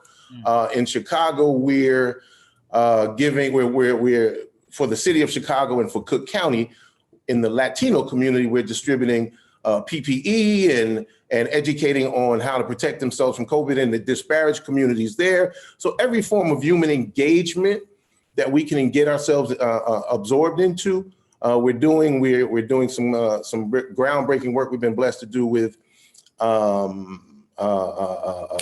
big pharmaceutical. I can't lost not Pfizer. Pfizer's in my head because of the GlaxoSmithKline. GSK, nice. Yeah, GSK. Yeah, doing some stuff that we're doing with them that we've been blessed to win some awards for. So, at the end of the day, man, what I would say to our community as it relates to impact and founders and social entrepreneurs and so on and so forth is to realize one core thing, that no matter what the hardships may be, people of color are the original quantum thinkers. We've always had to find a way to figure it out, always, because it's not being given to us. They don't want to give it to us. They don't want to have us, us to have access to it. All of these obstacles and impediments that we have to overcome. So we always had to say, well, I can't get in the front door. And then, either you or your boy or your sister, somebody, but look, there's a side window. Oh, we got the chimney. What about the basement door? Hand me that shovel. Let's dig a ditch. We're going to find a way. And so being able to ladder up, level off, this, that, and the other, all those things in such a rapid succession. We all have seen this. Single moms and or dads who have to figure out how to get their kids to daycare, get to work, this, that, and the other. And they're like a one-man band or a one-woman band, and they have to get through the day. And they have to do, it's like a lowrider in LA. They have to flip switches 15 times in 15 seconds, just to figure out the next step that folks with privilege just be like, oh, I'm gonna just get up and go do this. And it's just a straight line. And everything for us is zigzag and whatever, but it's oppression, but out of that oppression also comes a tremendous superpower that we can harness and continue to harness to galvanize and do the good work that you're doing, that we're doing together, and that, we can do it in an unlimited, limitless fashion going forward. Nice, man. So many gems. I'm glad we're recording this. I know they're putting this out on social. So let's talk about, I know you got a treasure trove of stories about how relationships have played a pivotal role in the impact you've been able to make. Does any one kind of come about? Wow. You want to get more power, give more love. And so everybody from, Ambassador Young, my father died in 82. But people who have opened up their hearts and they hit, so do magnificent work, hit hard, stay humble, maintain your humility in the midst of being magnificent. Because again, as I said in the beginning of our conversation, relationships are the richness of life. And so life is a circle, as we all know, and it comes to a close. Those relationships, you can socially meaningful relationships, marketing methodologies, all these things are super critical because, you may say, well, I got this hot car and I feel fulfilled, but that car can't give you meaning or fulfill you when it mechanically breaks down and you really have to call somebody for help. Right. So that the human equivalent never goes out of style. So human touch technology that we all are engaged in creating to elevate humanity and empower people and make lives better. It's not just the future, it is the present. And like I said, right now, when everything is flatlined so much, this is our time to rise. And so I applaud you again and the team for the tremendous work that you're doing in seizing the moment and whatever we can continue to do to help with that effort to elevate it and amplify it on the highest levels possible. That's what we have to do because we're not going to see this window open like this again. You're right. So I know we only have a few more minutes. So, in the spirit of giving, anything you're working on in 2021, I know, anything you want to talk about and so how we can help? Yeah, sure, absolutely. So we are becoming more open source. So KTC is who we are now. I talked about GTM, but in 2016, we transformed. Kimbo Tom and myself, we are spearheading, all of our social impact efforts and creative elevation with KTC. And so in line with that, we are cultivating any and everything that we can with everybody that we can who gets it. So for example, in 2021, right now we're working on the launch of a health and wellness drink called Cultivate that'll come to market, I'd say, early to mid-spring and of 2021. But the thing about Cultivate is, again, from a socially meaningful marketing and media perspective, that's going to have social impact for our people, for all people, but our people in particular. The thing about Cultivate is the socioeconomic element within it. And so by that, I simply mean that the price point is one why it's geo-targeted. So if you're in the hood or you're down on, Hollowell or whatever, deep somewhere, wherever that hasn't been gentrified yet, fully, the price point is going to be socioeconomically appealing to the audience that lives there. So the drink might be $2.50, $3 there. But when you slide on up to Buckhead, it's going to be $5. And so it's kind of democratizing the price point. So meet you where you live mentality. And then, like I said, the Black Robot project that we're doing in Baltimore, we've expanded more so nationwide. And so what we would love to do in line with you and Goody Nation is what's happening here. And as we go from Corona craziness to a Corona renaissance, the bringing this to life across the nation is kind of what, there's a movie that, I don't know, everybody may not have this point of reference in terms of old school entertainment, but there was a movie that Richard Pryor and Billy D. Williams were in called Bingo Long's Traveling All-Stars and Motor Kings. It was about a Black Negro League team that was broke. And the way that they overcame not almost being not in existence was they came up with a way to barnstorm. When they came into different towns, they went across the country, barnstorm, they would set up parade. They became an entertainment, edutainment, entertainment, all of that. And so they would barnstorm across the country and bring people joy, opportunity, and escapism. Now, that's not what we're doing here, but we can bring people joy, opportunity, and elevation through what Goody Nation is doing and has the power to do. And we'd love to help, work with you to do that. Let's do it. I love the idea that Black Robot project. a lot of different things. You know, it aligns with a lot of different things we're working on and stuff like Yeah, that. and so we can get side by side on that. And again, like we always talk about, let's create Voltron. That's our opportunity to do it. Let's do it. Atlanta influence is everything, man. I truly appreciate you, Courtney. I think and yeah, so some Malika, you know, that Corona Renaissance. Yes, plenty of quotables there. I don't know if anybody has any questions or anybody from our team has any questions. Courtney got you about maybe like one more minute or something like that. That's cool. I know you're doing a lot of impactful work out there on the road. But yeah, man, yeah. If you want to, no questions in chat at the moment. But I don't know Blanca or Antoine or Edmund or anybody else have any questions. You know, I would just say to everybody also, keep making cool stuff and making stuff cool. That's what you're doing. Go ahead. I have a question. Oh, Edmund has a question. I want to hear Edmund's question, but yeah, Courtney, so thank you for the inspiration. So I got to meet Courtney a while back. I think it was at WeWork, and Joey was hosting a day for, you know, startups or something. And it was a very impressive, like, short moment. And I even got some gems there, not even necessarily fully knowing Courtney. But Courtney, the question I have for you is this. You've uncovered this, you know, I don't know if it's a secret or if it's a, you know, hidden gem of relationships, and you're using it greatly. And you meet a lot of people asking you for things, and you're giving out love and you're helping. But, you know, what are some of the questions that people never really ask you that you really wish they did? Wow. That's a good one. how can what can make me a more brilliant human being? I mean, again, like I said, you know, we try to make sure that we go around, you know, the office, so to speak, almost slapping each other, like trying to make sure that we maintain our humility, you know, because you know, you can be doing great work, you can be having great experiences, you can be meeting great people, but if you don't keep yourself well-centered, it's almost like a drug. You can lose your perspective.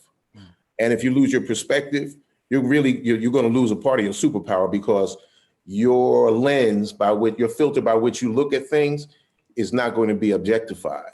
It's going to be calcified, and you're going to not see clearly, and you're going to crash into something, or you're going to make some kind of really unnecessary mistake, all because your self-awareness element got, you know, the edge came off of it. And so, you know, great question. That's, you know, a little sideways kind of answer, but I think there's some relevance there to it. Yeah, I love that. Not objectified, can be calcified. That's how can I be a brilliant human? That's awesome. Yeah, we need more brilliant human beings, and we are, people of color are really, I mean, that's really what we are. We have proven ourselves through, you know, eons of oppression to still be brilliant, decent human beings who, you know, as my sister says, you know, just be glad we just want opportunity and not revenge, you know, and that's based on our human decency, which is part of our core. You know, we just want to have good life, good opportunity, and just, you know, some natural law applied to what it is that we deserve with dignity and decency. So, you know, I see the legendary Doll of Hunt up on here too. Hey, Doll. Yeah, so and you know, it had the honor to work with Doll and Aquagenuity by virtue of Goody Nation, and that's how we met. You know, so that was a life-changing moment in time for us, and you know, now a lifelong affinity and friendship came from that. And so again, love, loyalty are the keys to not necessarily just happiness, but to a healthy kind of longevity, because we're all going to need each other at some point in time. That's unquestionable.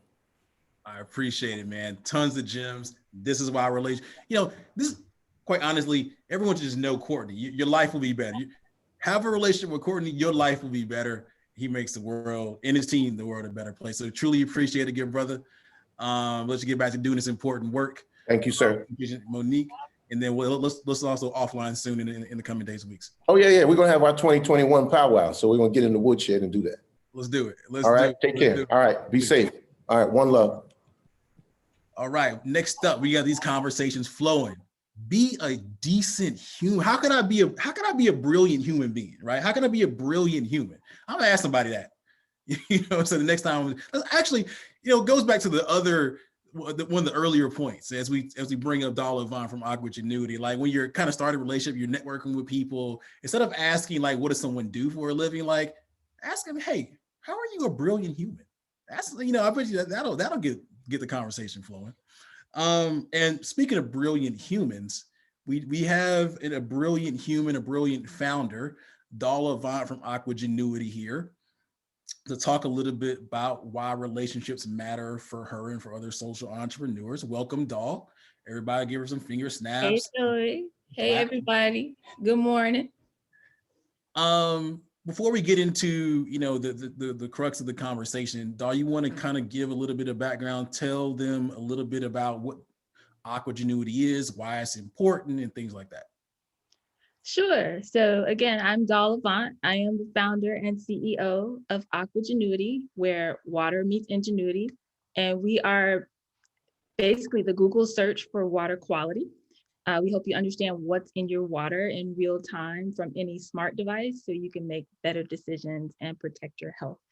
We've been honored and featured by Google and Forbes and Wired. I did a TED Talk and NASA and all this amazing stuff around the world, United Nations, because we're actually the first in the world to make it as easy to check your water as it is to check the weather. When I started this work, it happened back in 2015, 2016, when Flint, Michigan kind of became this national and international headline for basically poisoning 100,000 residents with toxic levels of lead coming out of their tap. I was born and raised in the A. I always say that, you know that, Joey. ATL all day, every day, Frederick Douglass High School, Black and Gold, Astros, the whole thing. And went to Harvard for undergrad. And when Flint was happening, I was working with my mentor in the water space. And so probably because of that, and because I'm a data scientist, I was paying attention. So I'm like, what's happening with Flint? Why can't we just why isn't there an app for this? Why don't we know what's happening in the water? Why we have to wait till people get sick?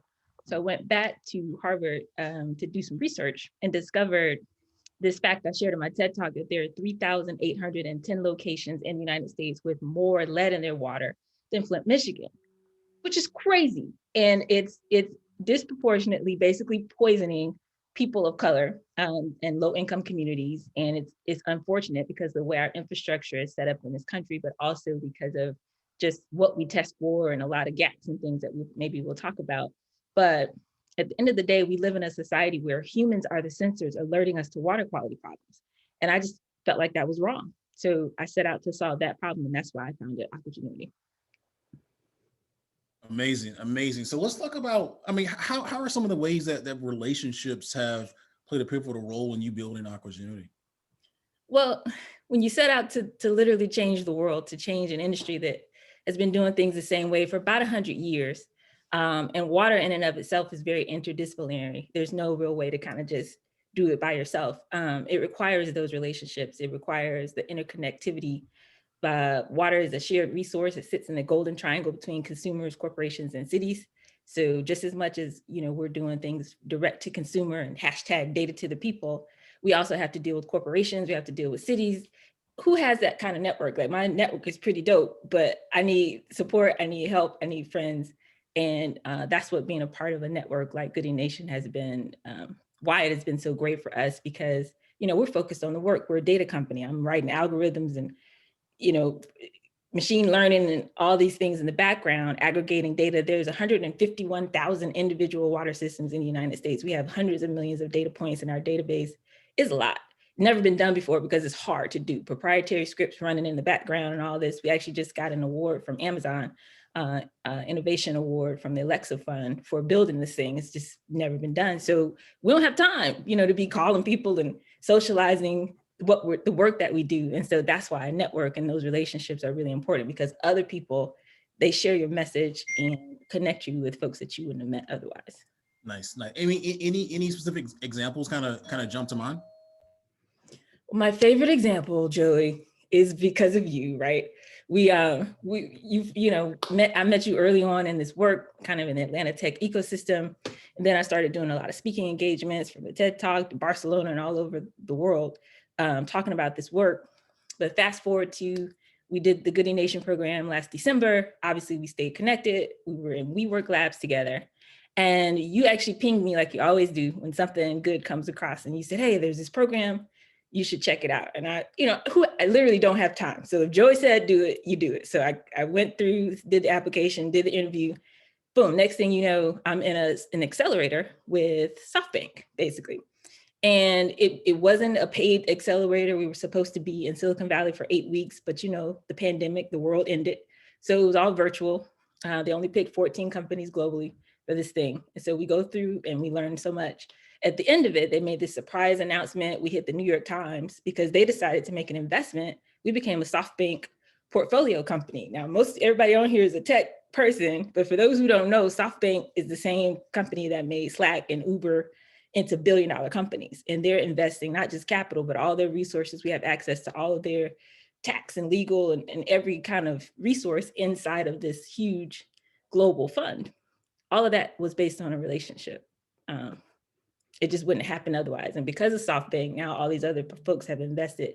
I don't know how many Black women, is around 40 that have raised $1 million or more in outside capital for their tech ventures, but I just became number 40, whatever, on that list just now with the money we got an investment from Amazon as well. So awesome. All of that is because of relationships. Awesome. Finger snaps with number 4. That's actually my high school football number. Not that.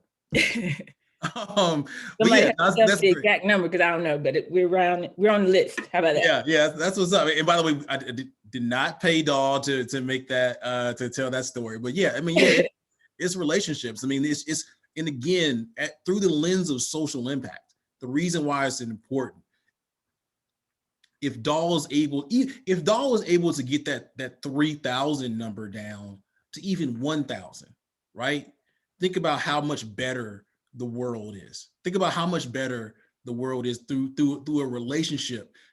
We say at Goody Nation, we'll do our best. We can open up a door. At the end of the day, once you go through the doors on you to make it happen. And Dahl's a perfect example of that.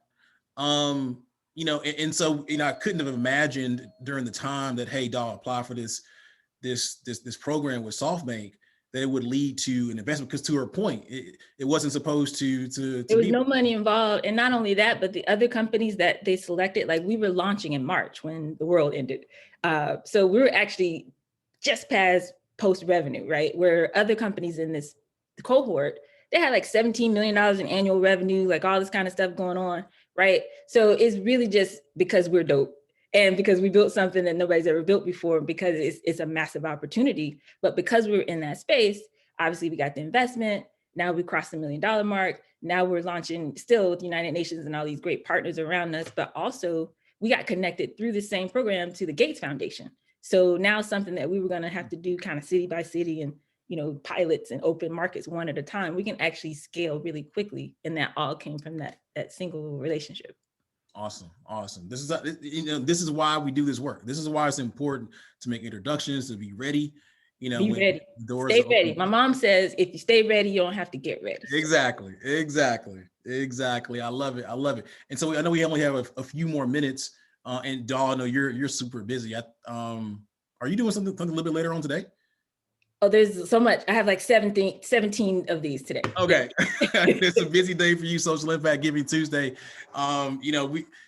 If anybody has any questions, either up here on the Goody Nation team, either panel or anybody in the audience, drop it in chat. If not, Dahl's gonna go into number 2 for the day. She actually maybe the more than the first stop she's made.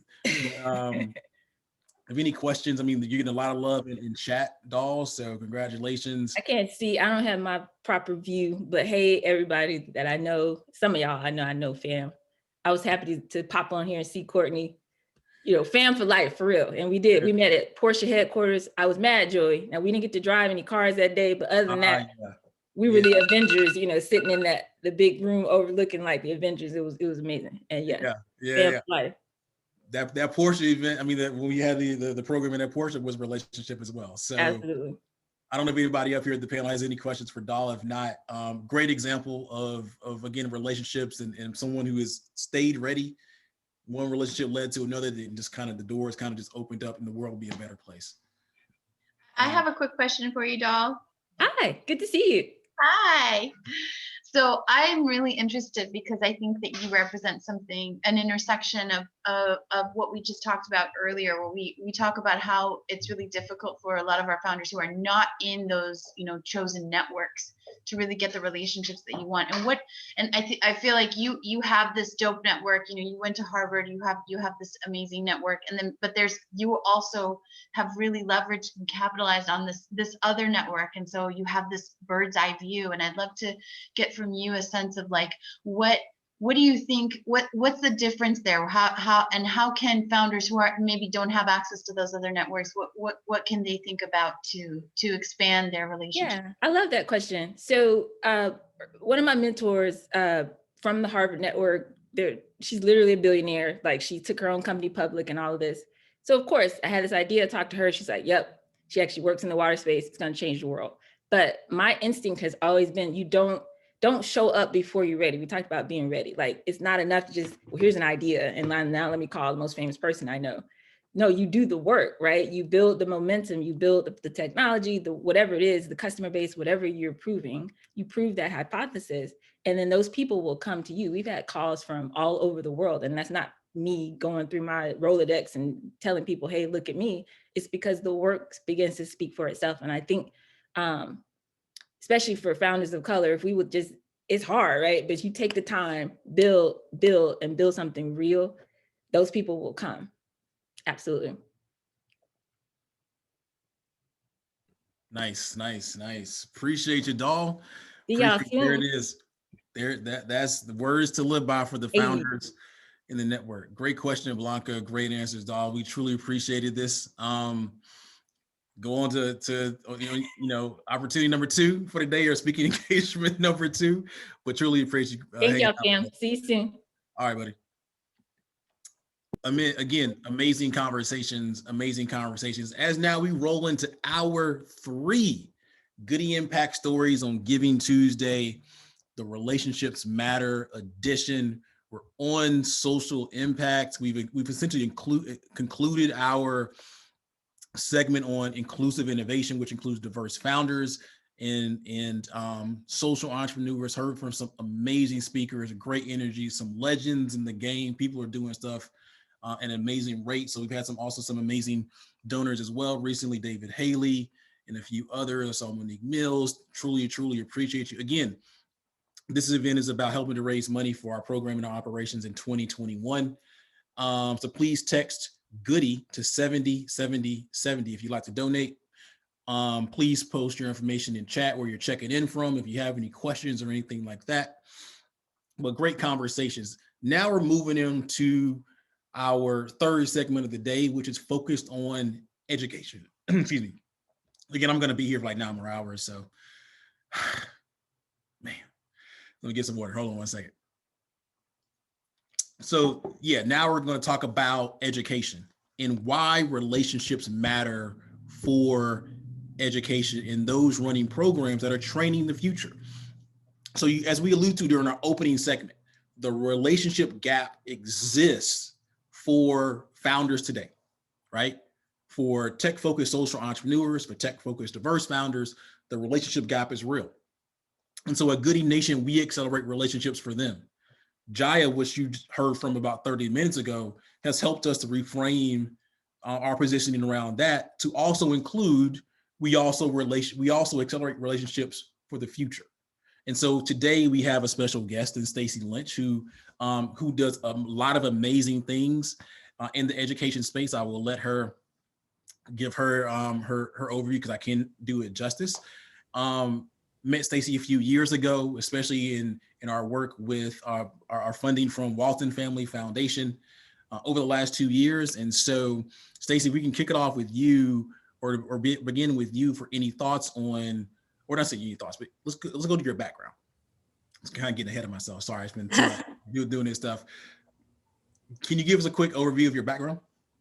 Sure. And I just want to start off with gratitude, Joey, for having me, and to the entire Goody Nation team. I know you guys do amazing work, and am blessed to be a part of this circle and community. So thank you for having me. I always find it weird that people think I have something interesting to say, because it's just my life, but I appreciate that. And I was trying to think about what I might share. I usually lead off with, native Atlantan, born and raised. I think Doll said she's from the ATL, third generation. My grandfather ran a Black newspaper down on Auburn Avenue.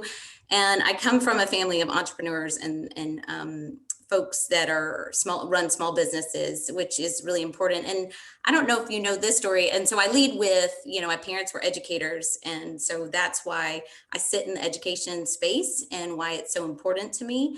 But I also, Joey, I ran a small business, or we tried to launch a small business with my two older brothers right out of college. This is in the mid 90s. And it was a toy business. And at that time, there were very few Black people in the toy industry at all. I mean, you had a few like ethnic dolls and things like that, but we were here nonetheless. And we did partner with Lonnie Johnson. I know y'all are all super young, but this is a super soaker guy.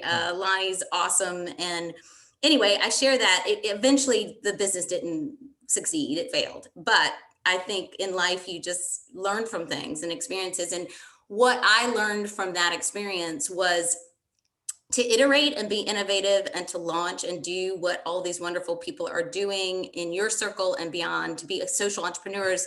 You have to have the space to be able to fail. I mean, you're not going to be able to iterate and be successful out the bat. And so in our case, we just didn't have that ability. We had one shot to make it work and it didn't work. And so I just want to uplift that we have to then create these opportunities and networks and relationships and to do all that so that we have the space to fail. And we have to have resources to be able to try until we hit that mark. So just share that little background. I don't know if you knew that about me.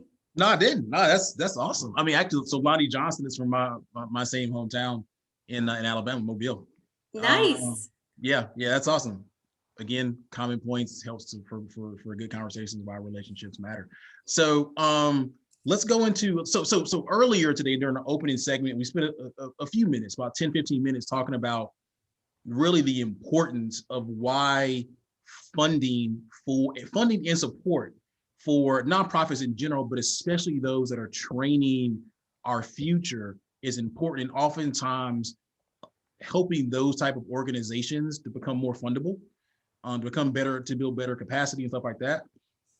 Something that's supremely overlooked, right? And so, and then earlier, about 30 minutes ago, Robin Choi mentioned how at the end of the day, funding for social enterprises and nonprofits is in many cases a relationship game, right? So in many cases, a foundation may give you a heads up before they post it publicly or something like that. Can you give any thoughts on, in this case, in the education space, why are relationships so important for those that are running programs that are educating our kids? Yeah, so I love this topic. I mean, I think in general, just relationships are just so interesting and throughout our lives, right? So we have family relationships and dynamics. We have there's power that shows up in relationships. And so I'll answer that from a funder perspective, Joey. And you know this, I think in philanthropy, there's this dynamic, right, that we just don't speak of, but it's, we give money out to help start. And with that is embedded in this idea of trust. I mean, we trust that you're going to be a good steward and you're going to do what we think is right or what feels good to us. And I just think that, so that's just the dynamic of a relationship as a funder to grantees that I have tried to just see it differently. I mean, I really think of our relationship with grantees, my relationship with the community portfolio that I manage here in Atlanta, as a partnership. I mean, and I'm able to bring resources, which is, of course, as we know, is really needed. But in addition to that, how can I leverage and connect and, put you in front of other people that have resources, or be really thoughtful about who would be helpful for you to network with and be a part of. And I'll just have to say, I mean, that's why you and the work at Goody Nation is so aligned with all of that, right? Like, we know we do better together. Like, I fundamentally, we do better together. We happen to live in a culture, in a white dominant culture, that doesn't necessarily grow that. I mean, that's not really how it works. And so I think we have to just be intentional about creating those spaces. So I'm rambling a little bit, and I know you asked specifically about education. I mean, I think it really is across the board, but obviously if I know, if I have a relationship with an organization that is doing some really good work, and there's so many organizations out there doing great work, part of the challenge is, making sure you're aware of each other and can learn from each other together.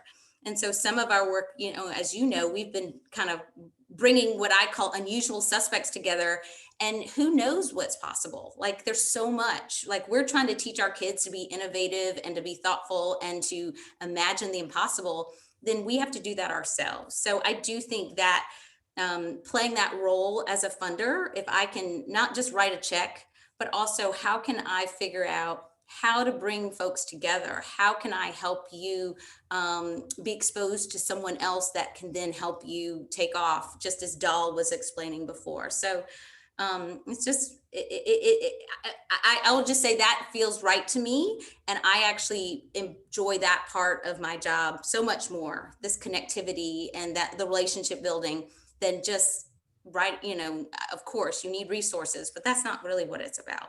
Yeah, no, I love it. I love it. And so my next question is really going to be around, any examples you've seen on how relationships, you connecting people has really turned out well for those in the education space. So before we get into that, one of our previous guests before Dahl was Courtney Counts, and he's really big on Voltron coming together and stuff like that. I can just imagine a scenario where, it's a Goody Nation. As it relates to this accelerating education for our kids, like a Goody Nation combines with the Fathers Incorporated, and does work with a next generation men and women to just push education forward across multiple fronts to different stakeholders, from the kids to the parents and so on, and program operators and stuff like that. But do you have any examples of where you've seen really a lot of, your matchmaking or relationships really turned out well in the K-12 space?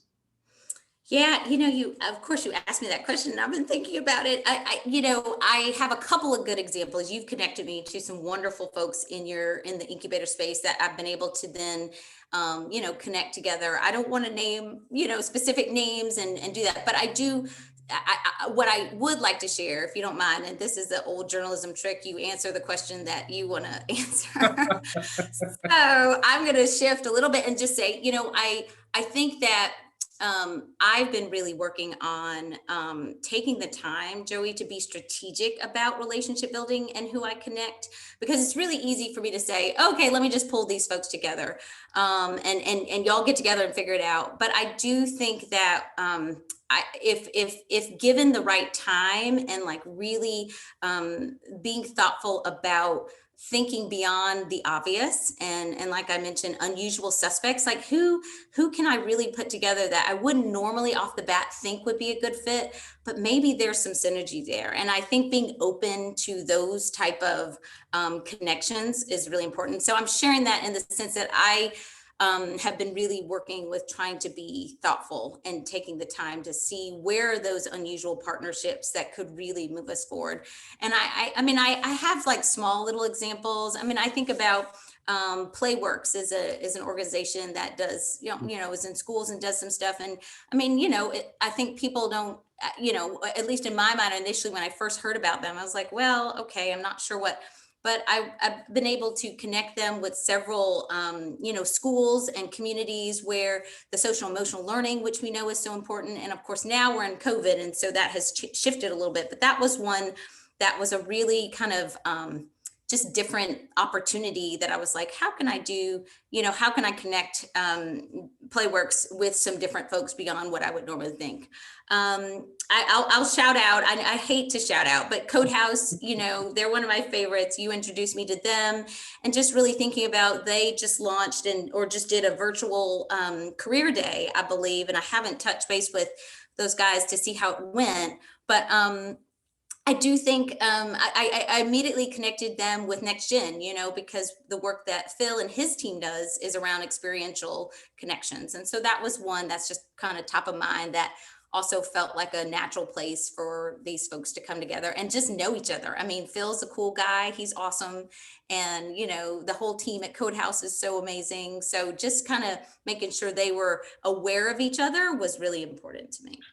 So it's really, and I love the Code House example, because I'm gonna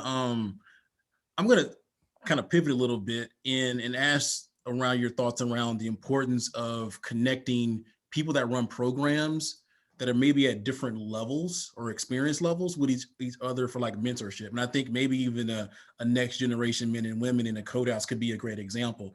Before I kind of ask that, I know that Jamelia and Casey from our team are up here as well. And so maybe they have some questions they want to ask. So Stacy, so Code House is an organization run by recent graduates from the AUC, I think Morehouse and Spelman. And they work at large tech companies, but they also do some great job of exposing high school students and also college students to tech career pathways. Then you have Next Generation Men and Women, who does amazing work in the space as well. And so the connection, so I connected you to them for insight, to Code House for insight. You connected Code House to Next Generation Men and Women. And so I think there could be a scenario where Phil from Next Generation could serve as a mentor for Ernest, as Ernest is building out his organization, right? And so again, this is from the education space is decently unique, right? And so what are your thoughts on the importance of having mentorship for those that are running programs, so that they achieve their potential in this space? Yeah. Oh, sure. I mean, so for example, I mean, that is a great example in the sense of like, I think Phil could be so helpful to Ernest around strategy, around just how to navigate a lot of things like resources. I mean, you know, Phil is an expert in doing XYZ, and he has a team, of course, that helps him a little bit with some development and some other things, and some of his program work. Veronica, I think, does some of their programming. But here's Ernest and his smaller team trying to figure out how to manage all of that. And, you know, Ernest is all about, you know, exposure and doing that. But when it comes to like how to then kind of grow out your organization, how to manage a board, how to select a board, I think those are all experiences that Phil, who has gone through that and has some, you know, teeth, could certainly be a resource to help Ernest and say, you know, okay, well, here's how I did this. I learned from this. So I'm really hopeful those kind of conversations can happen, because that's the only, I mean, there's no better way than from a peer-to-peer, you know, someone sharing their experiences and helping you, you know, dodge those gaps. And I mean, even the short time I talked with Ernest and his team is wonderful, but I mean, he was like, I don't know the fundraising world. I don't know anything. I don't know anything about funders. And so I was able to give him a quick, just like, okay, here's what you don't do. Here's what you can do. Here's some strategies. And I'm hopeful that just quick inside catching him up to speed or getting him up to speed. And I opened the door. I said, you know, anytime, please reach out. I'm happy to guide you or share any of my insight that I might have that might make it just a little bit easier for you. I mean, that's the whole point, right? How do we remove these barriers? Make it just a little bit easier for you. That's an amazing. Can I say this one? One second, Casey. And I know you have a few extra minutes with Stacey. I think it's an amazing point, right? Because we talked earlier, like around 8:30 today, to be clear. We talked earlier around, again, for education, like it's super important, and there are very few pathways to support those that are running programs like Code House, right? In the tech startup world, we can send a founder to 100 different programs to provide support. Yeah. For someone like Code House, there's really nowhere to send them. Yeah, you may have a United Way VIP here in Atlanta, but that's more so for those serving on boards. But also there's not a lot of United Way VIPs across the country, right? And so Code House and Ernest has tons of potential. He's talked to me about some of the money he's been able to raise or is raising from large, well-known tech companies, yes, but from the foundation space, no experience, right? Yep. And so at the end of the day, if he can't be sustainable as a company, as an organization, as a nonprofit, his kids suffer. Yep. His kids suffer. So, I mean, I don't know if you have any thoughts on, again, this is how mentorship and yourself and Phil can help him navigate that, you know, that fundraising space. and again, help him reach his potential so he can go and help thousands of kids get into tech. Yeah, you're absolutely, I mean, the ripple effect is huge, right? And so if we can make sure that Ernest is successful, then we all win, our community wins. And so I do think some of it is just really making sure, like as an advocate for him. I mean, you know, I've talked to him a couple of times, but I see all of what you just described.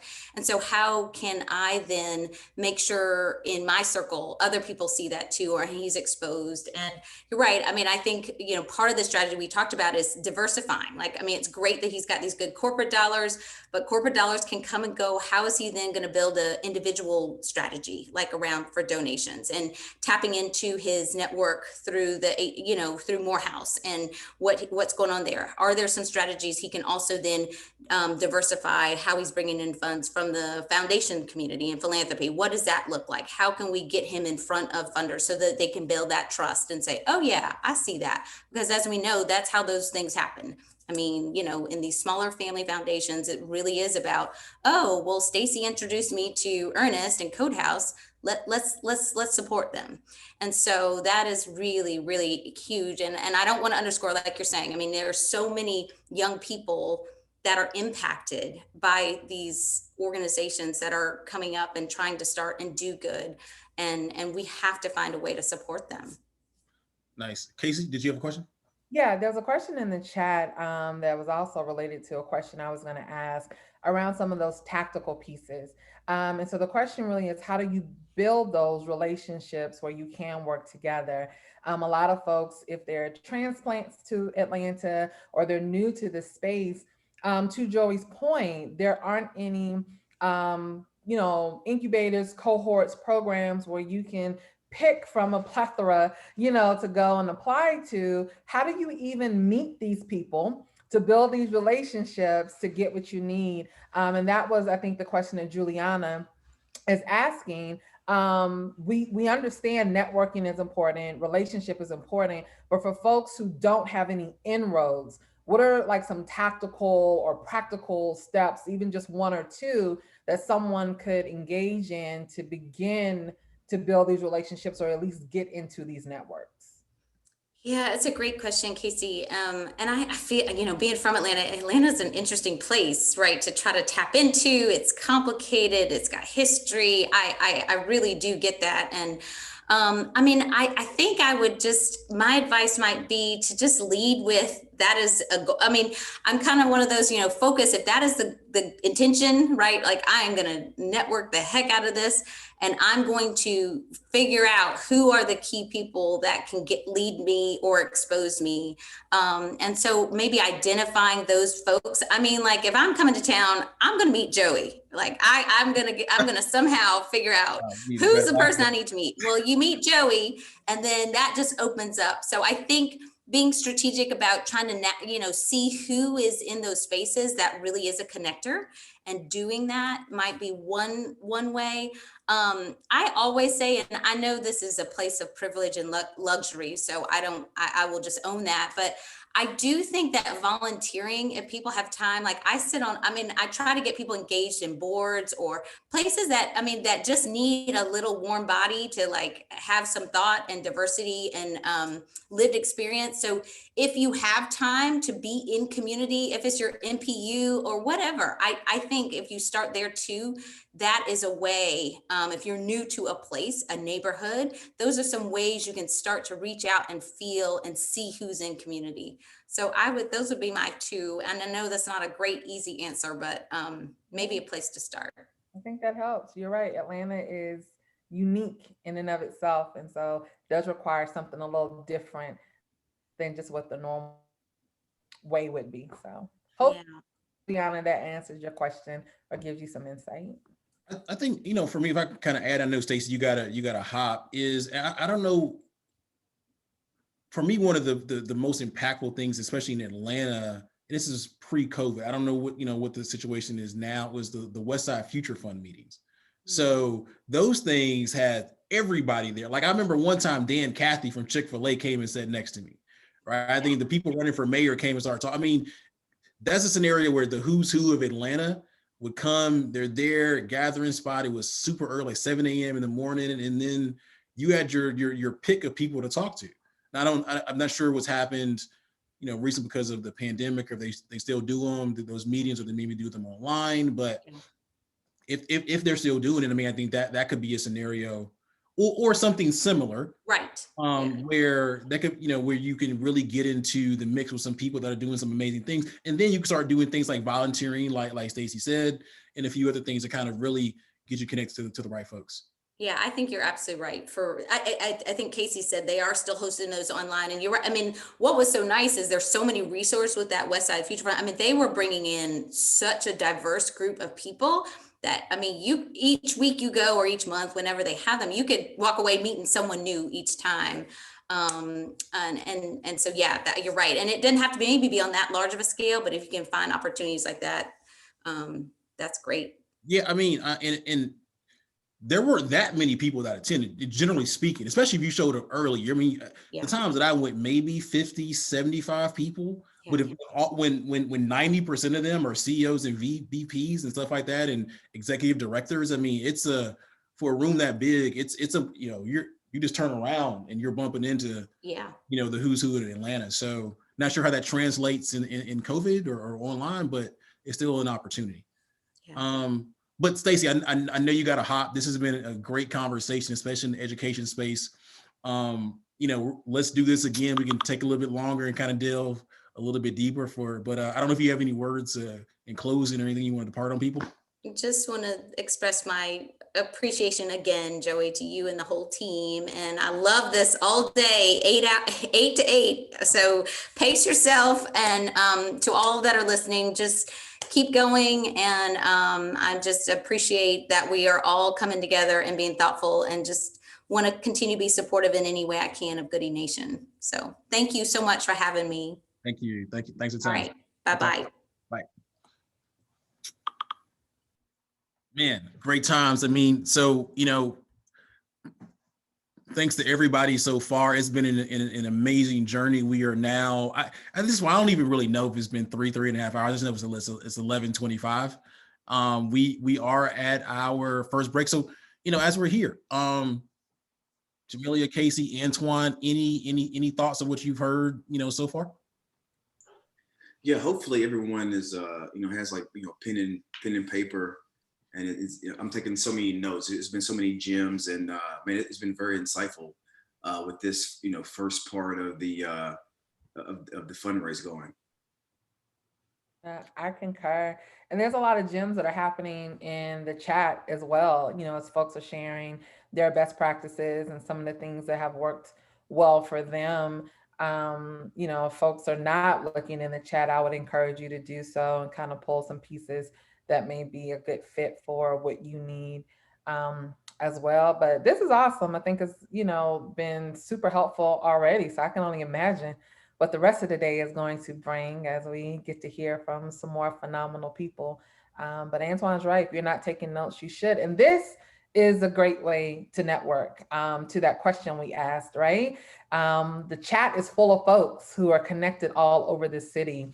And so finding their LinkedIns, reaching out to them, asking what their thoughts of some of the things that have been shared is a great way for you to widen your network and meet other people as well. Yeah. I mean, the chat is. Oh, David, thank you so much. just popped up. Also, thanks, David. Thanks a ton. Kenji, David, Haley. Thanks a ton for your donations. Yeah, the audience is amazing. Adrian White. I see Chris Jones from the team, Courtney Comer, Kavan Zell. I know you owe you a series of emails and phone calls. Let's connect soon. I mean, Derek Miles, Earl Randolph, Ebony Hillsman, India, Jessica Mitchell. I mean, tons and tons. We'll go down as the time goes through. Again, if you have any questions, we have a short kind of break. And so we're doing some recaps right now. We can answer questions and things of that nature. So please drop them in chat. We may even elevate you to audio. You can ask a question. So anybody, if you just want to do a question or anything like that, kind of just drop in chat and say, hey, I want to ask a question, or even just drop the conversation in. Also, you can text Goody to 707070. to support our work as we're looking to continue operations in 2021. Some great quotables so far, some amazing quotables. I mean, Courtney Counts came in there with like 15 of them in like 15 minutes, right? The Corona Renaissance. Any other things kind of stand out to you over the last few hours? And also for everyone watching as well, kind of drop it in chat. But Antoine, Jamelia, Casey, any other things that kind of stand out to you? Yeah, I loved when we were having the conversation with Dahl about don't show up unless you're ready. And, you know, I think that's important for us to realize that having confidence and cockiness, right? That cockiness will get you kind of caught up every time, just trying to rely on personality alone, but do the work, you know, behind the scenes and, you know, be ready when you show up. So I thought that was great and can really translate across the board in almost everything. Right. Yeah. Yeah. Antoine?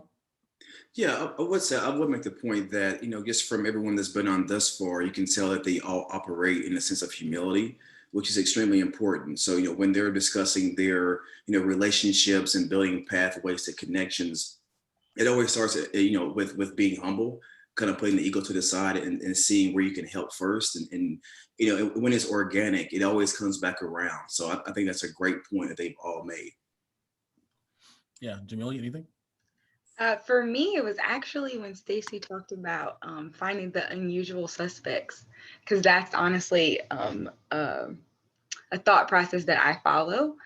My network personally is very eclectic, but it's brought me richness in how I think and approach things, as well as those connection dots are phenomenal, honestly, because there's synergy in any and everything. Honestly, you just have to really pay attention to understand where they are. Yeah, so that was interesting for me. That's great. That's great. I you know, again, Courtney says, you know, ask the question, you know, how can I be a brilliant human being? Was that it? Man, that's amazing. That was amazing. I mean, there's been so many great conversations from Umama to Jaya and Robin. Again, we'd love to hear anybody in the audience, any favorite moments, any quotes. Again, if you have any questions, please drop them in chat. I think there's also a question in Q&A. Yeah, anything else from the team? And so I'll get back to Dedra. He actually asked a question about 45 minutes ago. He didn't get a chance to get to. It's been, you know, a nice rotation of guests here. So I'll get to his question. Again, this is like the fall through. This is like house party, homecoming. Kickback. You know, people, yeah, kickback. People fall through. They come in. They come into town. It's like they fall through. They have a conversation. This is the Giving Tuesday house. This is what it boils down to. Matter of fact, we should go ahead and spin one up on Clubhouse, but that's another discussion for another day. I got you.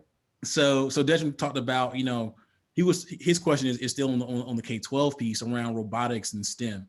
So his question was around how can we ensure we are best prepared for the next renaissance as a collective of talent that keeps us engaged in authentically Atlanta. Yeah, I mean, you know, that's interesting. I mean, I think he asked that during Courtney's you know, session. I think, you know, as it relates to STEM and things of that nature, as literally what as Courtney's shirt said, Atlanta influences everything, right? So even taking it a step further and, you know, talking about how we, you know, be authentic Atlanta in this case, or even taking a step further, make it not about Atlanta, but about culture in general. How can we infuse culture into the building of products?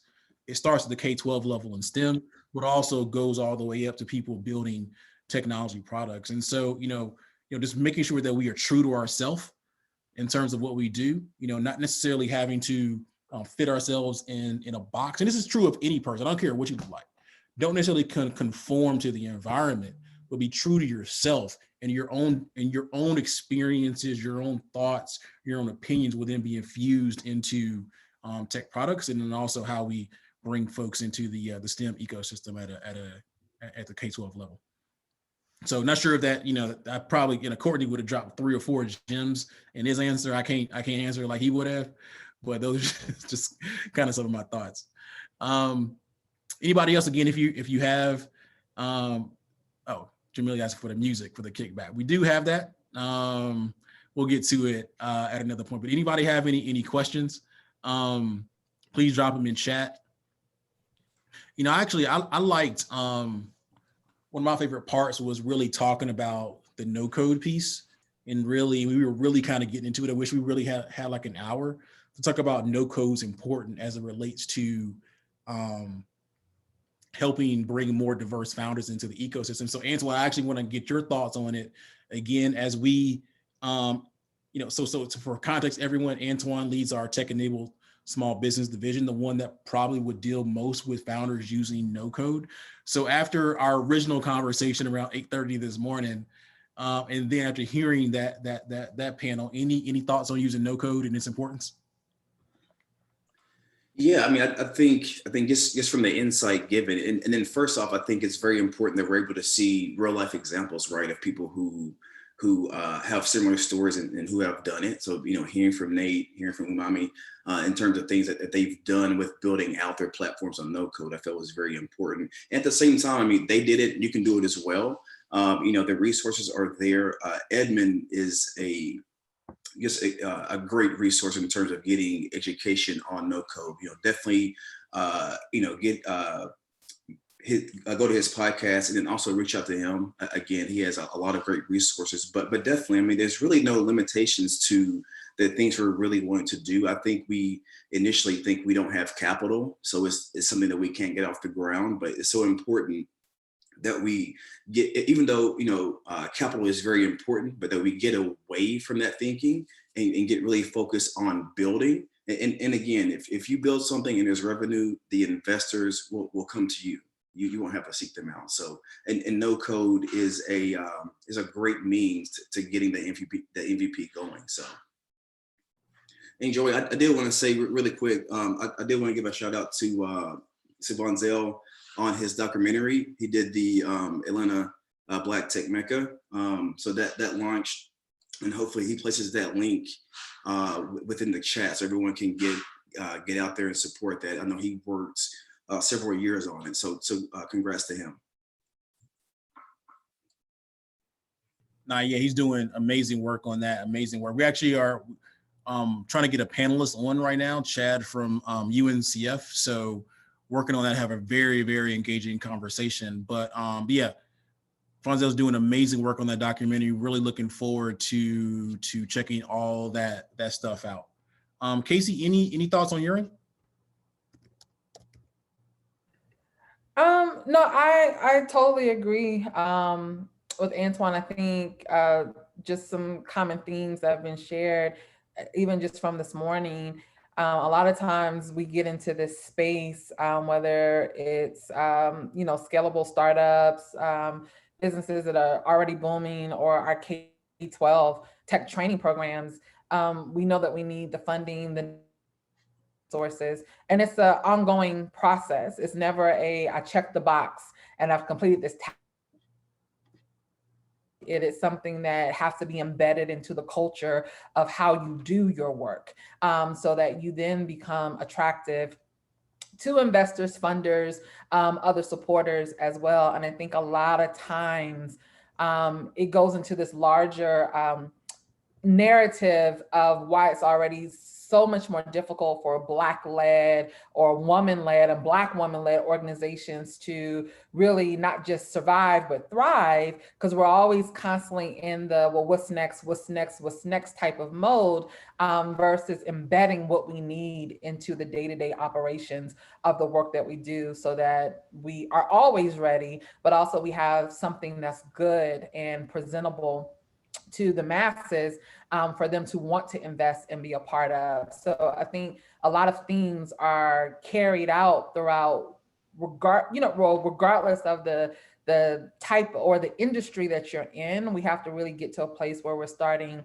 to embed what we need as just our thought process, and make a paradigm shift so that we're always in a mode of fundraising, so to speak, and PR, but it's not another job. It just becomes part of what we already do as we're building our initiatives, our platforms, and our programs.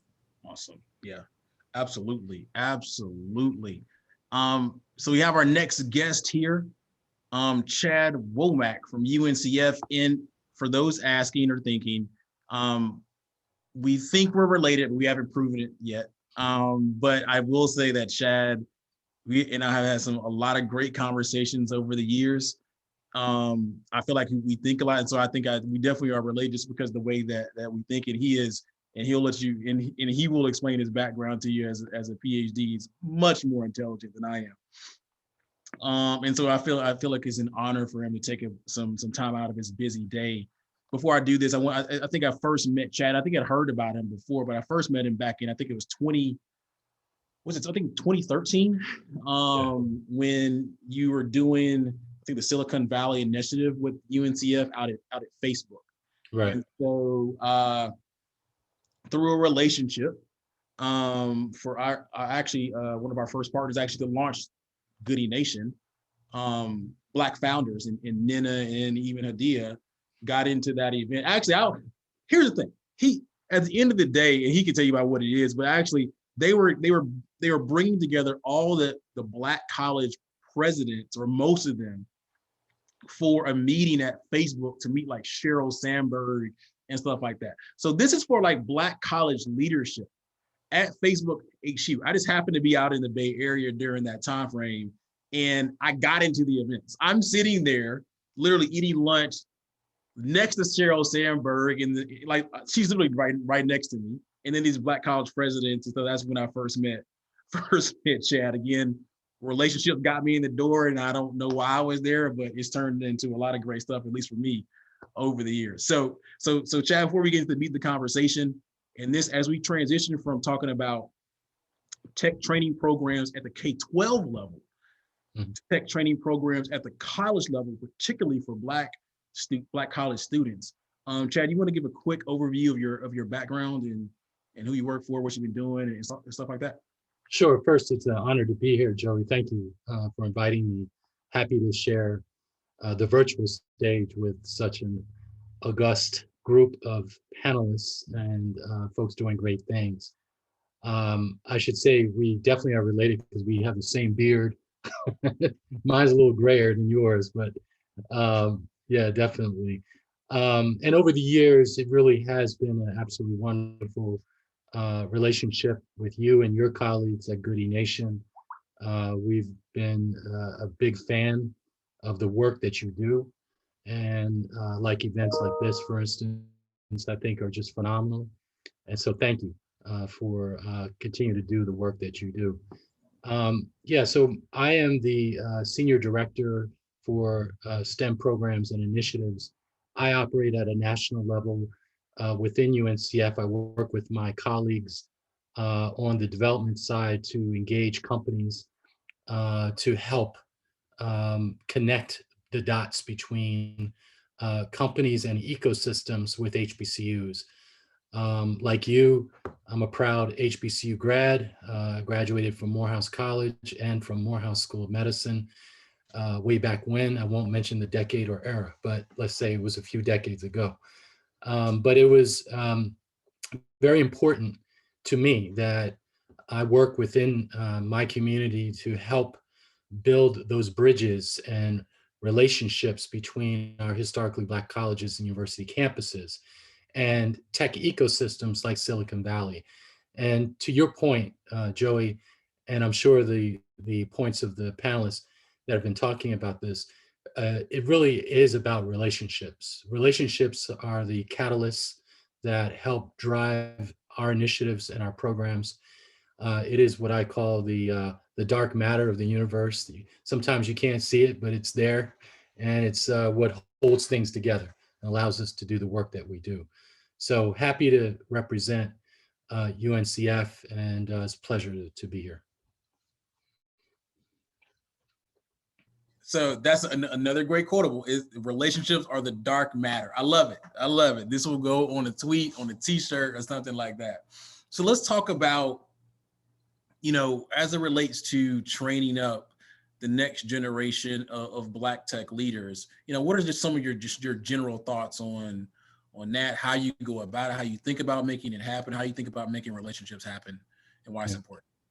Yeah, so the frame in which I do my thinking around increasing and enhancing the value proposition of historically Black colleges and universities, our faculty, and most importantly, our students, is really around outcomes and how our students can basically either be more competitive for jobs and or be competitive as job creators. I mean, those are the two outcomes ultimately that we're looking at. And those aren't mutually exclusive. So, we don't want to preclude those who are seeking jobs to not be able to also think about becoming founders. And I think a lot of the work that you've done with Goody Nation and your colleagues have proven that there's a lot of entrepreneurial aspiration out there, and that's a great thing. One of the things that became clear to me in working with stakeholders in Silicon Valley over the years is that they underestimate the entrepreneurial aspiration, but then overestimate whether our students really have not knowledge content per se, but know-how. It is one thing to have a great idea and to have a lot of what we say perspiration and aspiration and inspiration, but that is not a sufficient cause to get to where they need to be successful as founders. And nobody, let's be clear, nobody's born with that know-how. And so what we've done over the years is really to work with folks at Stanford University, Columbia, MIT, and other places, even Georgia Tech, who have been doing this kind of work for some time to help glean perhaps best practices from them and curate those best practices from a cultural standpoint to help us to implement programs and initiatives that would work with African Americans and with HBCU students. Eventually, all roads, I always like to say, all roads eventually lead through Rome and Jerusalem. But how you get to Rome or Jerusalem matters. And that's a matter of cultural perspective. I think there's been some interesting back and forth over the years as to why there's not been a lot of startups to come off of HBCU campuses. I think that has nothing to do with the entrepreneurial aspirations of HBCU students or Black students, even at predominantly white schools. I think it has everything to do with the fact that most of us don't come from family backgrounds where we can tap into personal or family networks for capital, whether it's startup capital or just entrepreneurial know-how.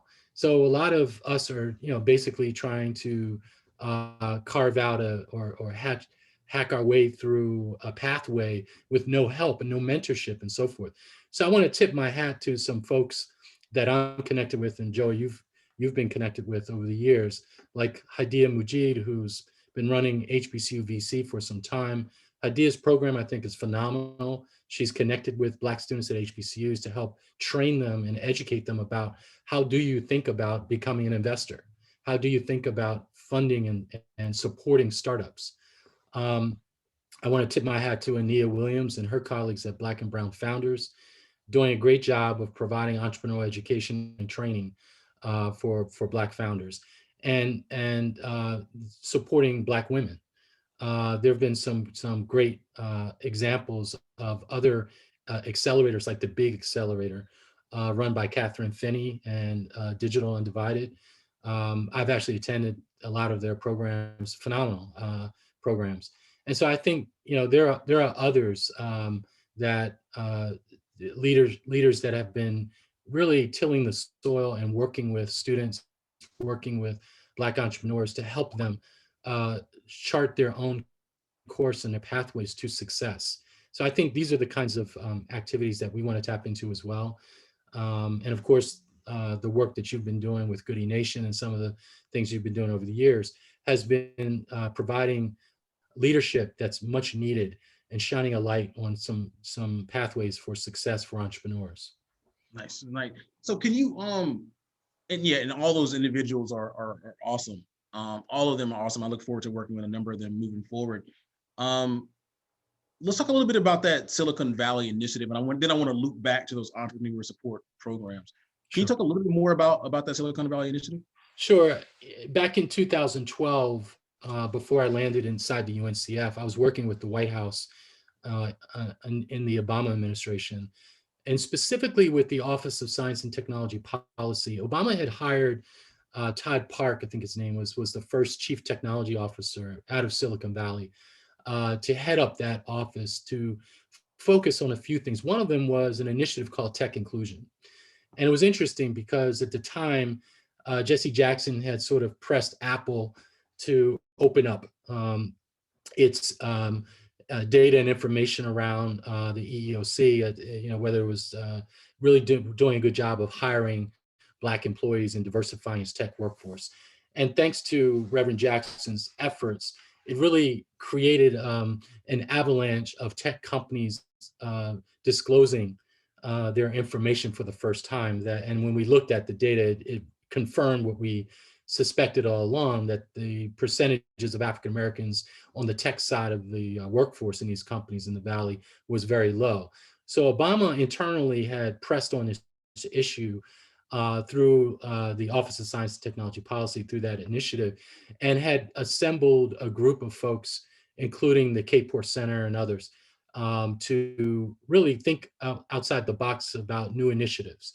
So I happened to be in the room. I raised my hand, being the proud Morehouse and HBCU alum. I said, look, at some point, if you're going to have a tech inclusion initiative, you got to involve HBCUs. There's no way around it. Not that everything has to go through HBCUs, but certainly you can't exclude HBCUs from the conversation. And so basically, the White House responded, and they said, well, what do you want to do? I said, well, if you can't bring Moses to the mountain, maybe bring the mountain to Moses. So I said, let's get all the HBCUs together and let's go out to the Valley. And Joey, that meeting at Facebook where Sheryl Sandberg was, you were sitting next to her, actually was a result of that initiative, the Tech Inclusion Initiative. And so I landed inside the UNCF, grandfathered the initiative into the UNCF, reached out to the Association of Public and Land Grant Universities, Thurgood Marshall, and the White House HBCU office to come out together in force to say to the Valley that we're here, we exist. Black folks are just as capable as anybody else. Our institutions produce talent that up to that point really had not been recognized. And so that meeting at Facebook, and Google was also involved from day one, was critical, because what we were able to do for the first time is to showcase the fact that African-American leadership, HBCU leadership, was at the table. So it was critical that those HBCU presidents that you saw were in the room, because for the first time, they saw what the inside of a major tech company looked like. And Sheryl Sandberg herself stood up and said, look, we want to hire your students, but here's the deal. Here's where we think there are some gaps in the curriculum in computer science. Here are the things that we're looking for. Now, some of that, to be honest and keep it real 100, some of that was disingenuous, right? Because Black students are just as bright as any other students. And we have students that are majoring in computer science, computer engineering, math, and other things that are phenomenal. They're doing great things. They're at the cutting edge as anybody else, and they're still being overlooked and underestimated. So some of that was disingenuous, but we played the game. So this is one advice from Gen X to the millennial: play the game. Get into the game and play it. Don't stand on the outside of the game and complain. It doesn't work. Get into the game so that you have leverage and equity in the discussion, so that you can then turn around to folks like a Sheryl Sandberg and say, all right, you said we don't have talent. Here they are right here. Here are our campuses.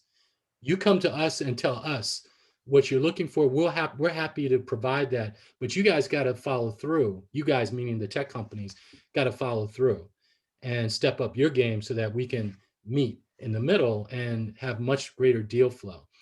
On the other side of this conversation was the venture capital industry. Again, I want to tip my hat to folks like Hadia and others who've been doing this work for a long time, to say to the VC world, hey, look, just like you're underestimating African Americans on the tech workforce side, so are you underestimating on the tech entrepreneurial side.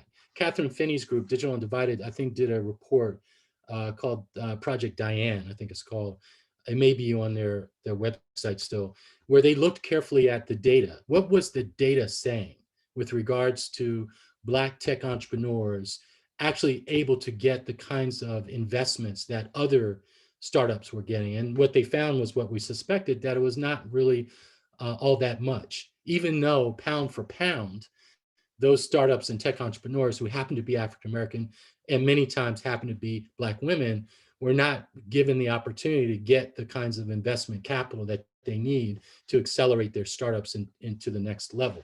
So at the end of the day, we have said to the Valley and to other tech ecosystems that we're here, we have value, we are worthy of support on the tech entrepreneurial side, we're worthy of being employed in these companies, and we're also worthy of leading and driving in tech industry verticals that are going to transform the economy. Things like AI and ML, artificial intelligence and machine learning, cybersecurity. Those are the areas that are going to be driving the industry in the future. And we have bright minds and capabilities, just like any other community, that has been underestimated.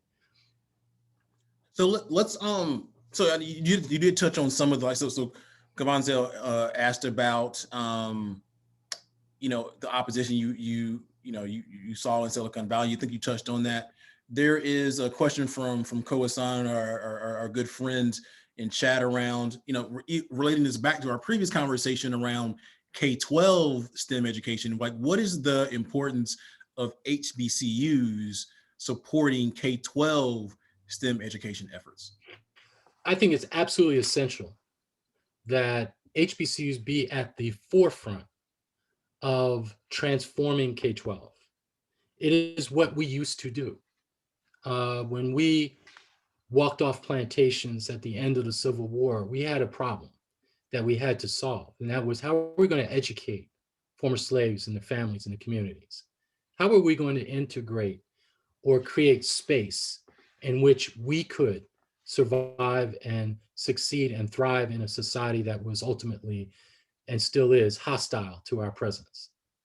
Education has to be at the center of that. HBCUs were the refuge, the educational refuge for the Black community for decades. We didn't have any other options.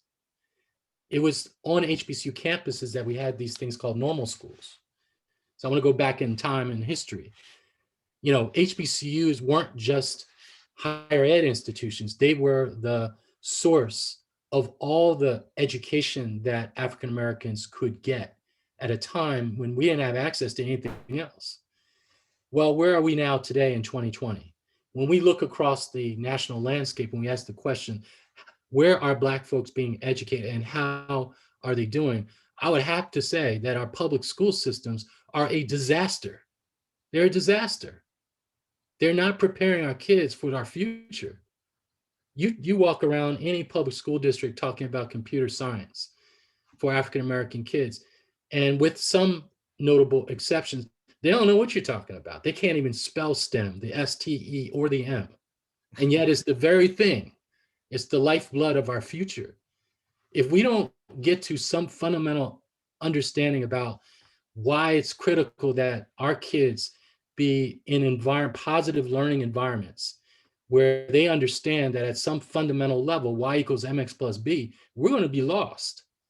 Because it's not like the world's going to stop spinning and try to wait for us to catch up to it. No, it is I think it's our sacred responsibility and obligation as well-educated Black folks who happen to attend historically Black colleges, which are the last institutional repository of who we are as a people, to be involved in this conversation at the K-12 level. These are our kids. We should care about them more than anybody else. So as we think about the work that we have to do to repair and restore K-12 education, which clearly is needed, it's tremendous work, and we're going to need leverage from our HBCUs to reach into K-12 and say, look, there's a better way, and we've got to get to that better way to support the educational development of our children. They are our future. Without them, we will be nowhere. Right. No, that's powerful. That's powerful. That's powerful. I get excited now. Getting my second injury. Now, so we actually have a pair of Andreas in the audience. Andrea Wright, Andrea Miller, that are at the K-12 level. So relationships matter because now we can connect. Chad, you talk about all the Silicon Valley initiatives, things that they're working on, and connecting with the Andrea with more other Black college presidents and people that work at that level, and then connect all the way down to the K-12 level. Like, we can do this right now, right? And so this is why relationships matter. Yeah, and I would say, to Andrea Miller and others like her who are, in my opinion, doing the Lord's work, who are struggling inside of these dysfunctional systems to bring positive learning environments for our kids. I've seen it firsthand. Look, both my parents were educators. They were teachers. And guess where they went to school? The first HBCU, Cheney, founded in 1837 in the city of Philadelphia, where I grew up. I grew up surrounded by Black teachers, to the point where I didn't even know there was another profession. They were all graduates and alum of Cheney State Teachers College, now Cheney University. But that's the truth for most of our community, at least my generation, where we grew up surrounded by Black educators who cared about kids, cared about the community. Well, a lot of these people like Andrea and others and their colleagues are still there in the system, but they're struggling. They're struggling in an environment that's dysfunctional and in some cases corrupt. So School District Philadelphia had a $3.2 billion budget. Where's that money going? Why is the STEM yield for Philadelphia at 1% or less for Black folks? You mean to tell me we can't produce more than 1% who are ready to move on to higher ed and succeed in a STEM major? That's a problem. We shouldn't be accepting that. We should be holding leadership, these school boards, these superintendents, these principals, feet to the fire. You only get one childhood. You get the rest of your life to be an adult. So we should be doing everything we can to make sure that our kids have every opportunity and love them courageously, challenge them to be the best they can be, love them up and hold them up, but lift up the best practices so that we can get to better options and outcomes for our kids. Preach. Oh, yes. I love it. Chad. I know we're at time. I don't know if you have any additional moment. We have other guys coming on, but we truly appreciate this. If you look at the chat, I mean, there's some great comments there. Super appreciative of it. Thank you, Jennifer, for the donation. We are over our 4,000 mark. We're almost home to our goal of $5,000 for the day. But Chad, thank you. So I don't know if you have additional time, Chad, feel free to hang out, or as we have our next set of guests coming up. But yeah, truly, this is true. I don't know if anybody has any other questions or anything like that. Casey, Antoine, Raquel, Kathleen, anybody else. But this is super important, and this is why relationships matter. We make connections at the college level. If you have a few more minutes. I have a few more minutes, and I just put my email address in the chat. I welcome these conversations. This is something that you can tell I'm very passionate about. It matters to me, and I'm happy to work with folks to try to get to a better scenario for our kids. So please, by all means, chad.womack@uncf.org. Feel free to send me an email if there's a way that I can be helpful. I'm already working with folks in Atlanta, and Joey Yu and folks like Andrea Miller in the Atlanta Public Schools. And I want to give a shout out to colleagues in the APS.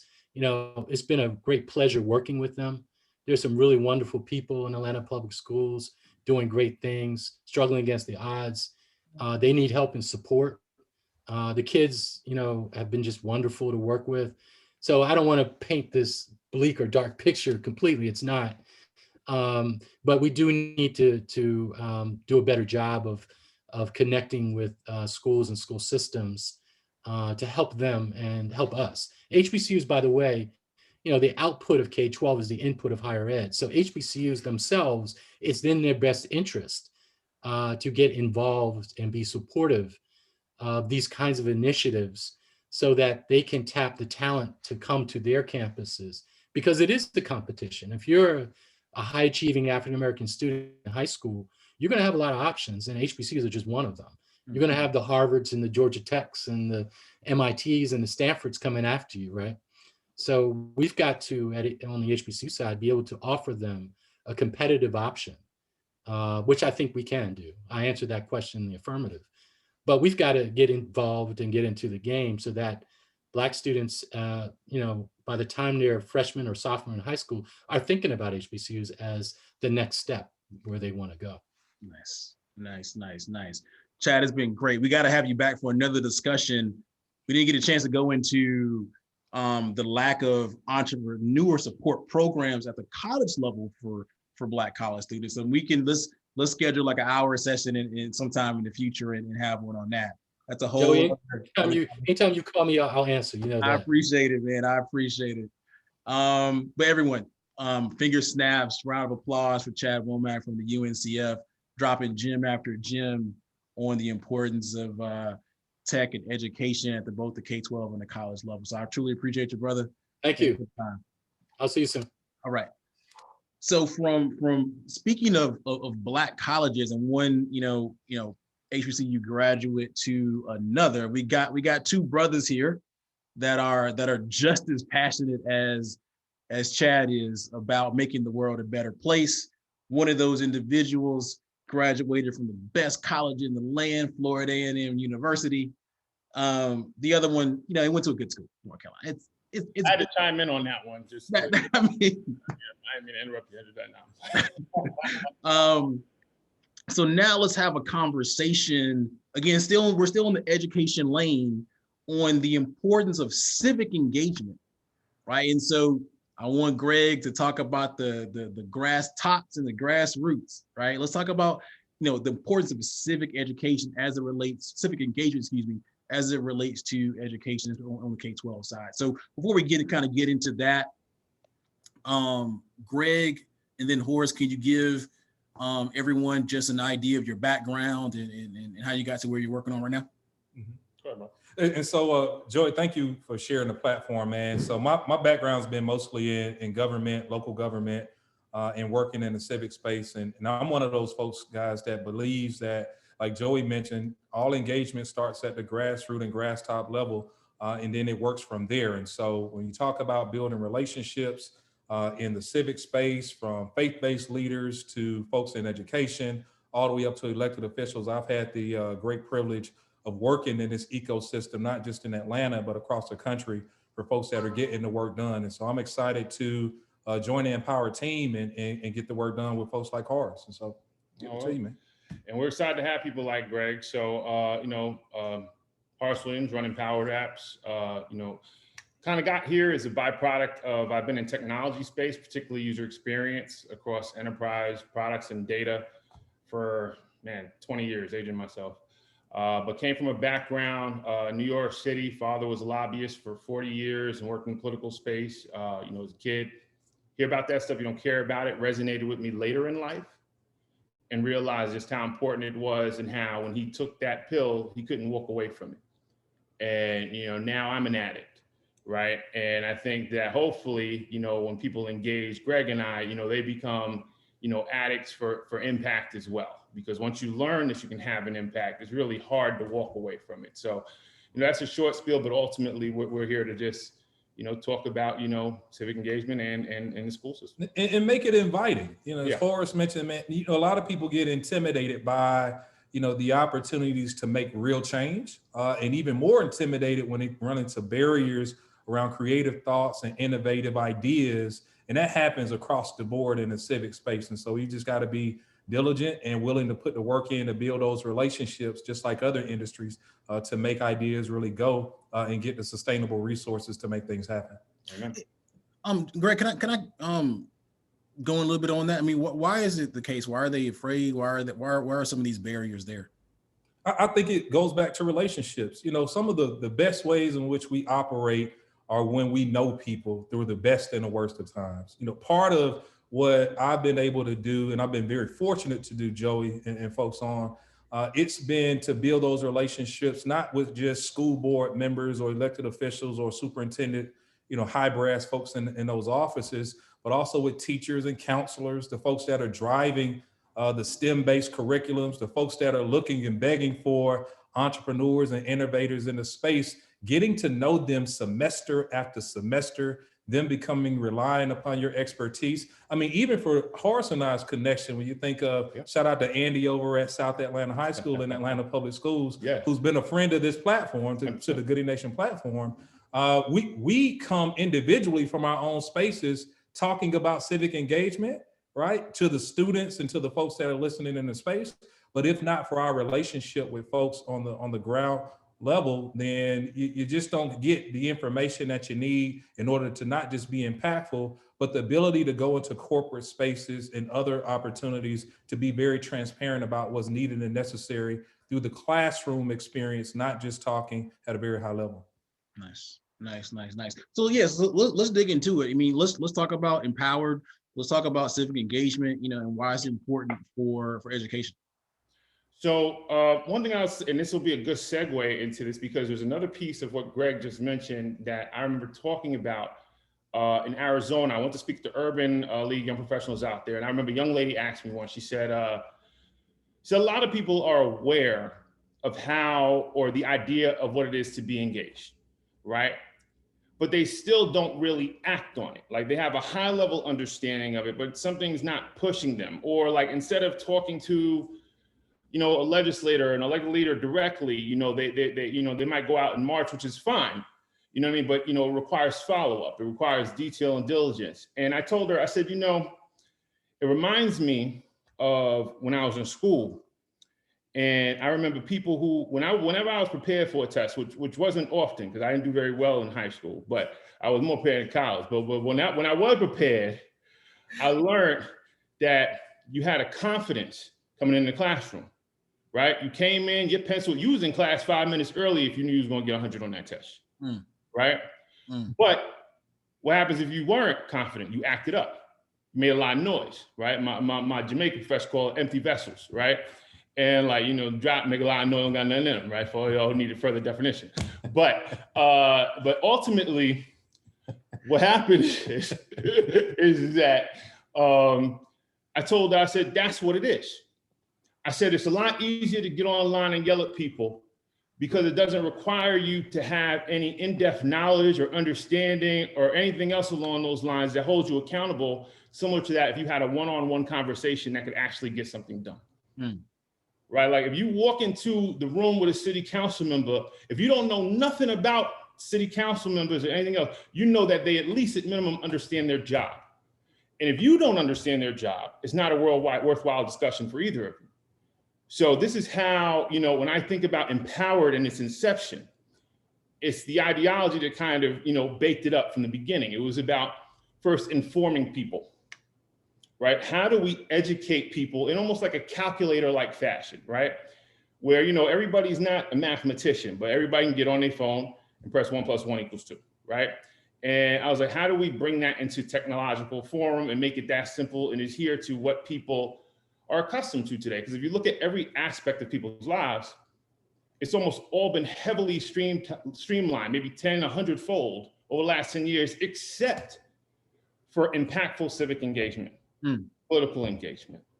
Part of it is because it's a very hands-on, it's a very personal piece. It's done in a way that is, organic and real, because these are real problems. And when you have to solve real problems, you have to approach it as such. And here's the also thing about empowered, when you look at technology, having the opportunity to stand at that intersection with a city council person, with a state representative, with a school board member, and also partnering with organizations, connecting them by causes. If you're passionate about, homelessness, folks experiencing homelessness, if you're passionate about, maternal health, if you're passionate about, other things that are happening in your ecosystem, the opportunity to connect directly with people in that space, contact people directly there, and whether you're looking to volunteer, to donate, to be a stronger advocate in that space, the ability to do that through technology. It's really where a lot of the political heightened awareness intersects with folks that say, I want to be a part of the solution. I want to be a part of the process. And how do I activate what it is that I'm passionate about without technology like Empowered, man, we're losing a lot of that interest to folks that will otherwise be engaged, and bringing the barriers down to people to connect. I mean, we talk about the information being available. Yeah. 2 clicks, 1 click, you can contact your elected representative based off of where you are. Or, 2 clicks, 1 click, you can connect directly with an organization around you that is leaning in just like you're leaning in. And so these synergies, to take a tag word from what you always talk about, Joey, this ecosystem, building that in the civic space gives us more and more energy to be empowered to do what we need to do. Absolutely. Man, that's powerful. That's powerful. Let's talk about the education. I mean, how do we, so drilling down the education in the K-12 space, have you all seen any examples of relationships being impactful in that space? Or it could be the opposite. Maybe you see opportunities to actually make connections for increased civic engagement, which ultimately will impact our kids. So I would say that not only have we seen it, we facilitated it, which is why I'm laughing in my head. And it's interesting because let me explain something that's something that most people may not think about. One is that many schools off the bat already have some kind of inherent student government or student government process, right? Like when I was in college, our SGA, the young kids, they got, class president, things along those lines, right? And connecting that to their local political landscape.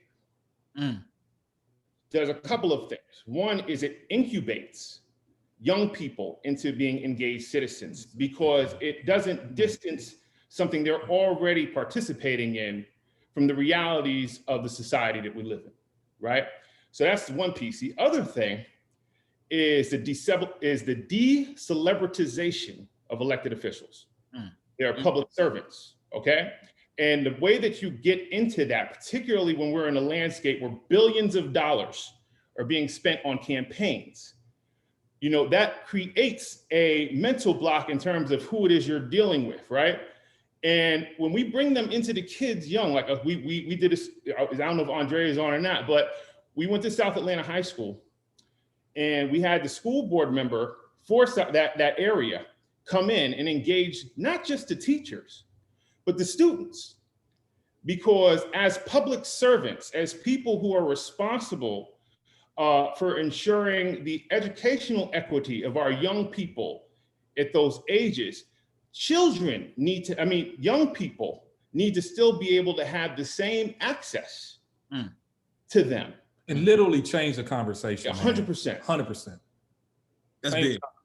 And so even for people in industry that say, all right, well, how do I be like Greg and Horace, right? So there are these different gateway opportunities when it comes to what we talk about in the civic space, but signing up for career days, gateway opportunities to go in, talk to students and connect with people first without, going in and pitching your idea, right? Building these relationships with different clusters and different folks. What I've found in working with a lot of entrepreneurs and brilliant people like Horace is that once you get into that space, it's what teachers, it's what counselors have been begging for industry, especially in cities like Atlanta for decades.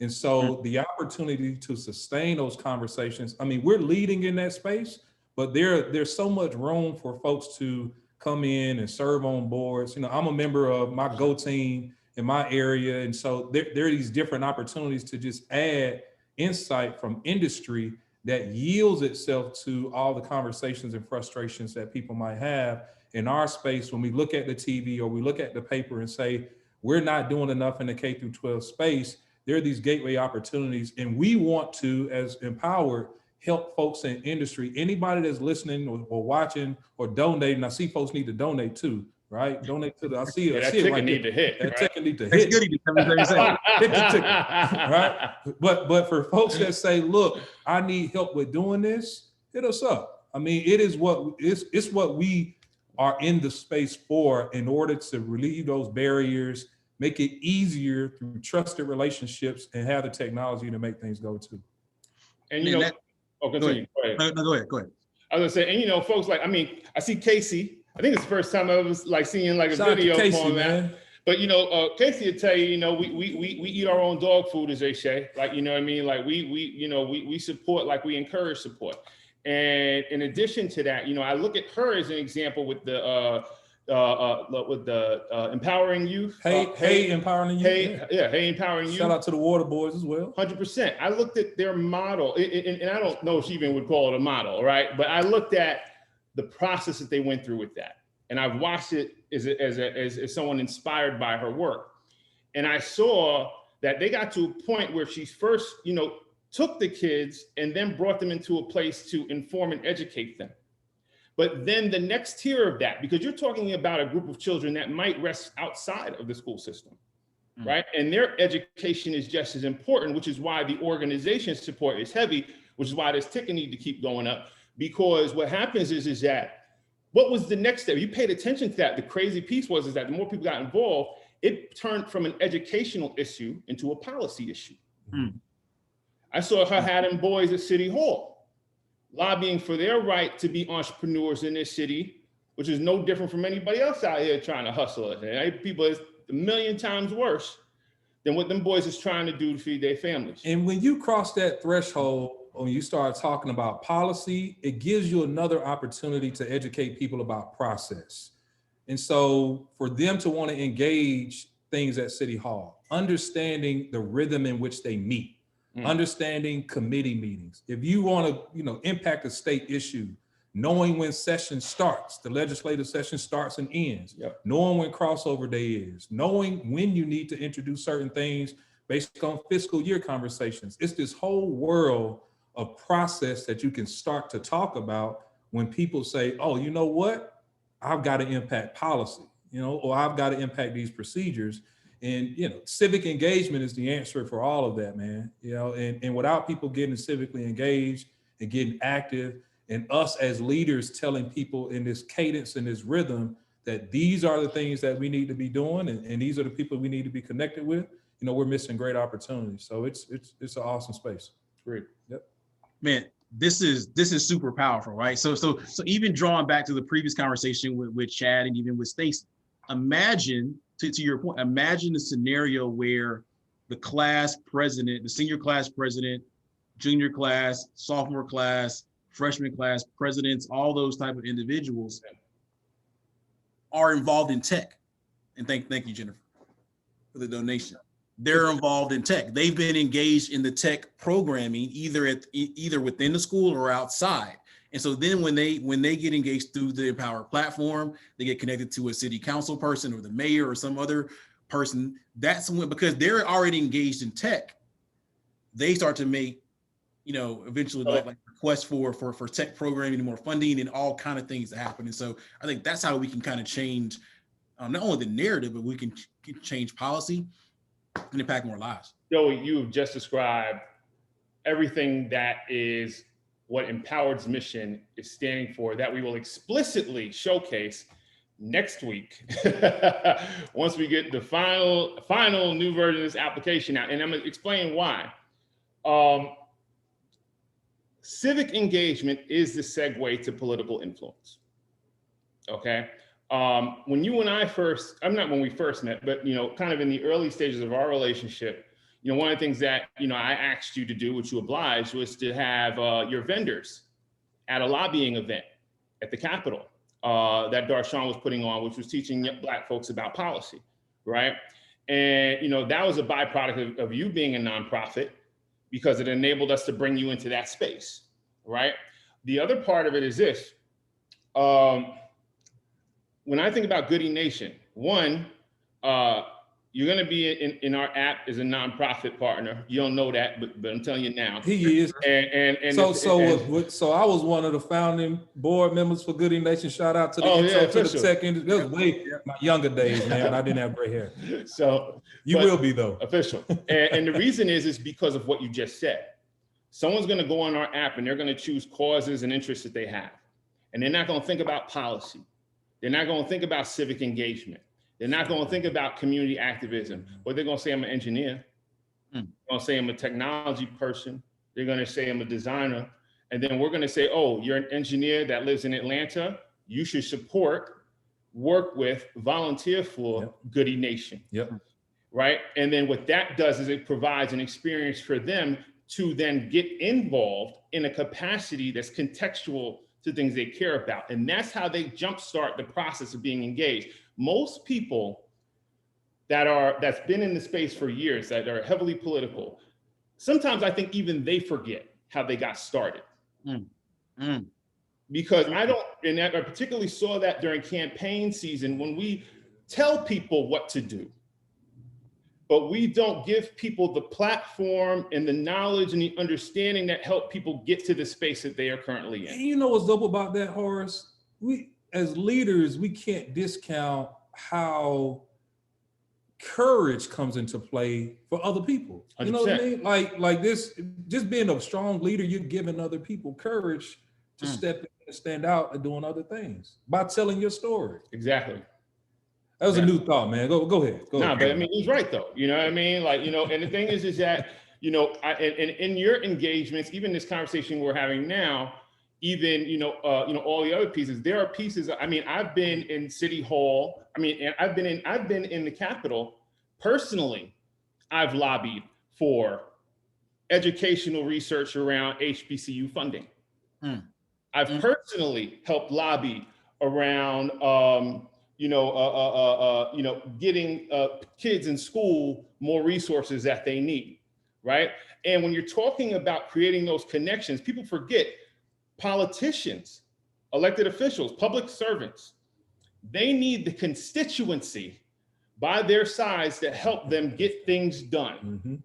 So if you're trying to, as a teacher or as a parent, or even as a student, make something happen for your school, or the quality of your education, or the equity of resources for your school district, that is a political matter.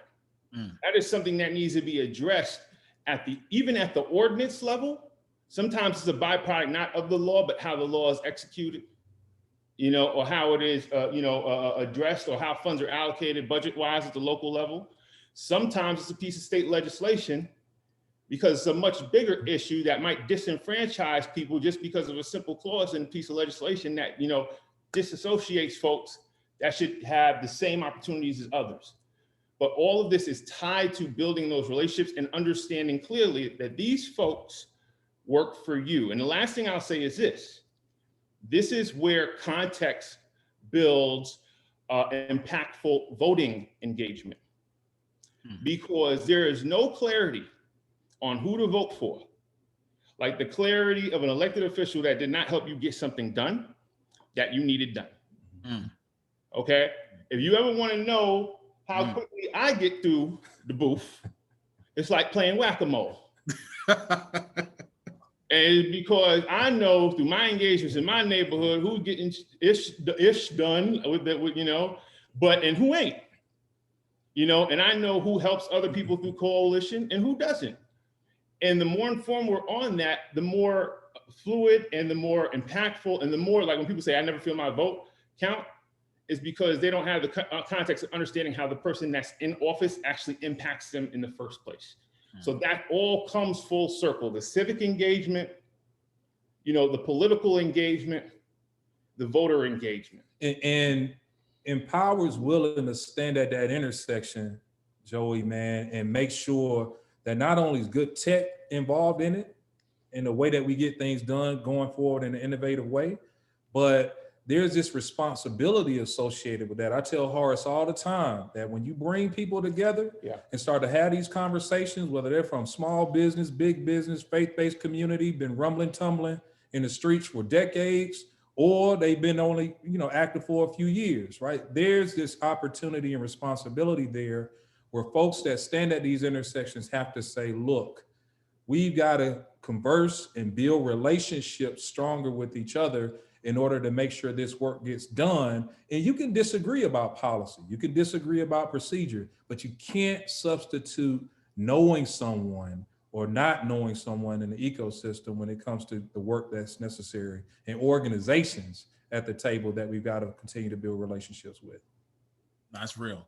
That's real. I mean, this is how we move forward as a society. This is how, we also, move forward as it relates to our kids. Totally. Man, this is also, again, Casey, Kathleen, Raquel, if you have any questions, or if you're watching, if you have any questions, please drop them in chat. Awesome to master class in here in public engagement, voter engagement, community engagement, all kind of engagement, especially as it relates to civic matters, and even as it relates to education. Anybody have any questions, or Casey? So there's a great question in the chat currently. Yep, I was gonna actually mention that one, Antoine. Well, two things. One, I definitely want to get to the question. It says, what is your perspective on the need for mental health services in the schools other than the one school counselor that is sometimes shared between a couple of schools? And I think even just tying that into the conversation that we have to try to keep us, on track, because we do have a mental health segment later this evening from 7 to 8. Can we talk about how technology can really make mental health resources more accessible to young people, right? There are some great apps that are out there. But in addition to that, the question I had, and just kind of tying them together, it sounds like there needs to be a redesign of education, period, right? As we just kind of tie in everything that we've talked about from this morning, doing school per usual isn't working. So as we talk about enabling our young people and our students to be more tech focused, whether they're working behind the scenes, developing these technological applications and websites and algorithms, or being the end user, we know the technology has to find its way in education to the forefront a bit more. But in addition to that, the civic engagement piece, this networking, this relationship building piece, students don't learn that when they go inside the classroom. So your thoughts around how can technology really help redesign education? And then also any thoughts that you have on how technology may be able to be utilized to help provide more mental health resources to students. Now mine is going to be super probably controversial, so I'll let Horace go first. So yeah, mine will be less controversial, but we're going to try anyway. So the first thing is that when it comes to mental health services in particular, and Empowered is similar in this way, but it's a little different in some ways, but still similar. I think that, and this is me personally, my opinion, and 275 gets you on the model. But the thing is that technology should serve as a facilitator of connections between people.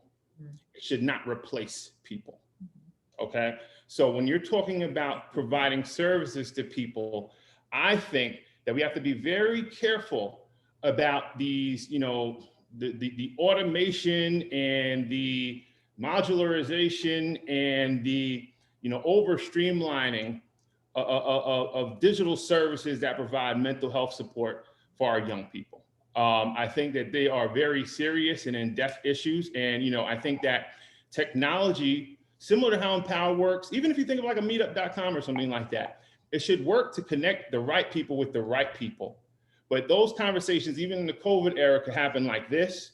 But like, I know we the text message folks, so like it's different, but I believe, and maybe it shows my age, but I think that is, a key piece. Then as far as in the schools, I will say this, when I was in high school, because I was so horribly prepared for classes all the time, we had a counselor who was not a mental health counselor, but just a counselor. And I went to a school called Xavier in New York that was statistically 6% Black. Every kid in every year that I was my friend failed out and went to a neighboring school called LaSalle, right? So all my friends were in LaSalle because I was the last one that made it. I barely made it, failed 4 classes, had an intervention, long story, another conference call. But my counselor was too much of an end-all be-all.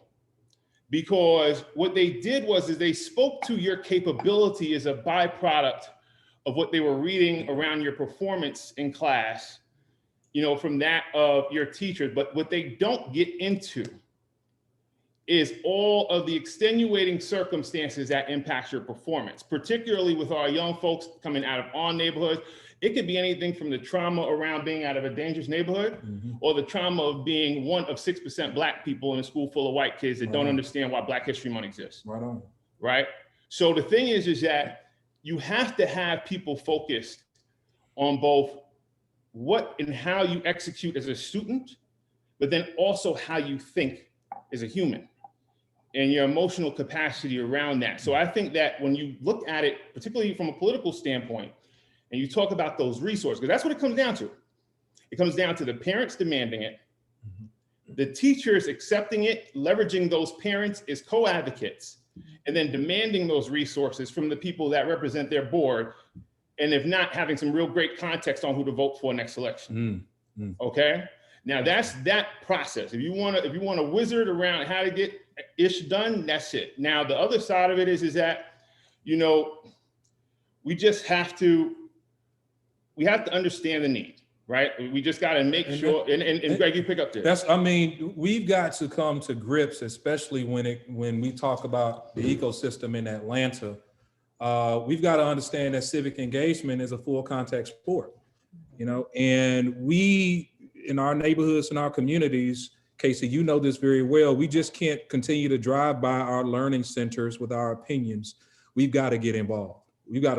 I know during COVID, you know, you can't just pull up to a school, but we can't just take all of our intellectual capital, all of our resources, and continue to just drive by our elementary and middle and high schools and get down to the city and then complain about it, right? We've got to make sure that people understand that civic engagement is full contact. And when I go into schools and build relationships with folks and have conversations, we all know the need is there, but without folks being willing to serve in certain capacities, and I'm not blaming industry or blaming outside stakeholders, I'm just saying that the gap there is just so large and the need is just so great that we've got to be able to slow down, build these relationships where folks are in our learning centers, our schools, and then go from there. Because the like I said, the gaps are there, the need is there. And when it comes to resources, not just around social emotional health, but not just when it comes to equity, not just when it comes to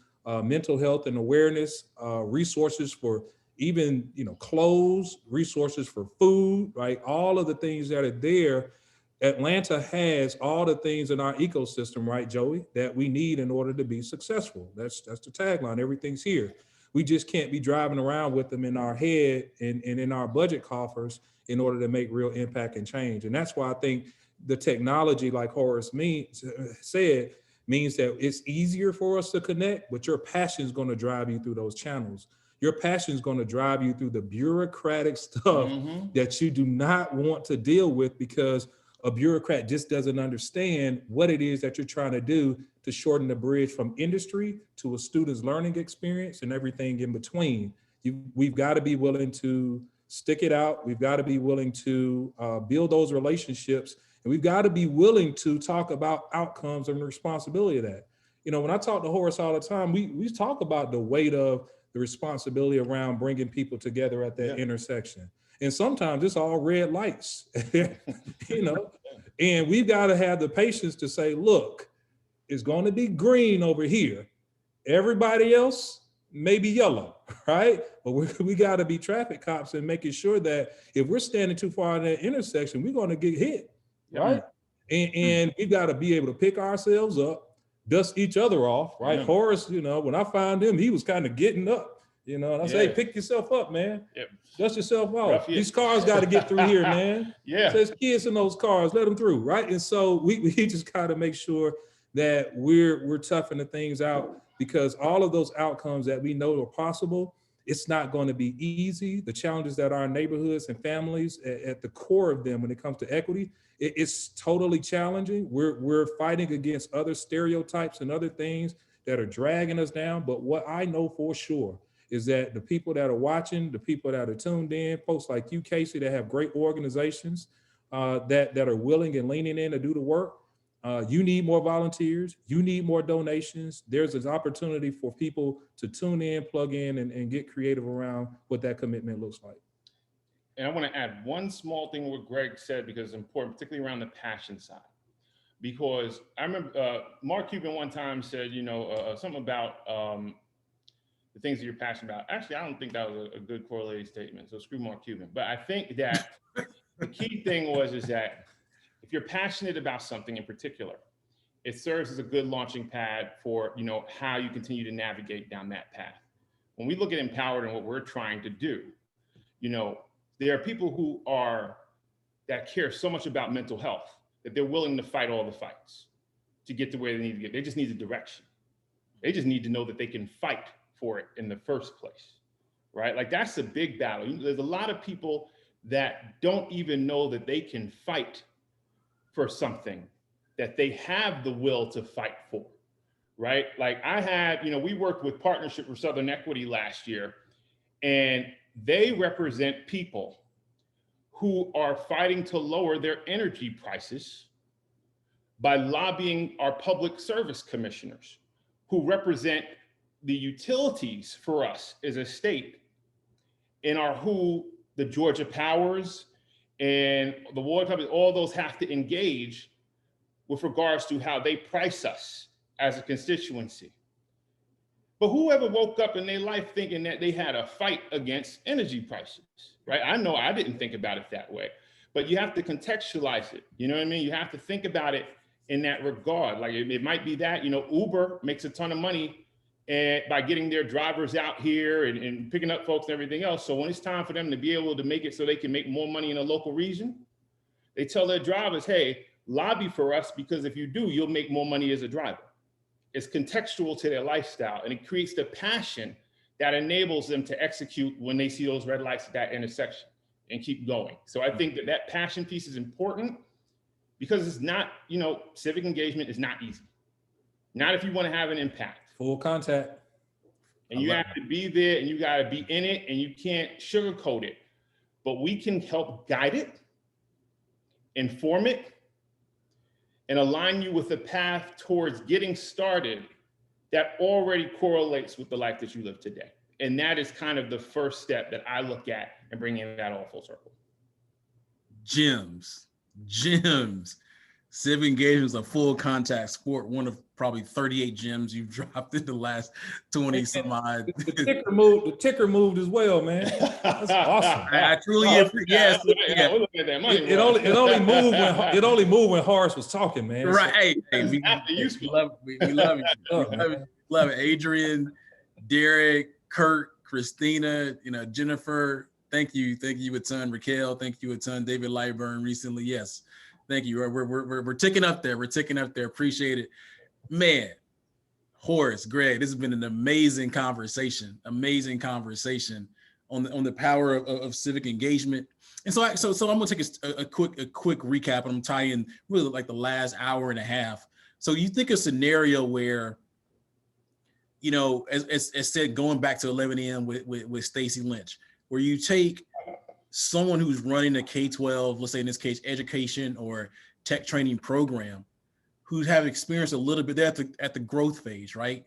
They can take a startup organization like a Code House and turn it into this mentor-mentee relationship. Both those organizations, appreciate your case, Casey, both those organizations do better, right? They end up helping more kids at the K-12 level get into tech, right?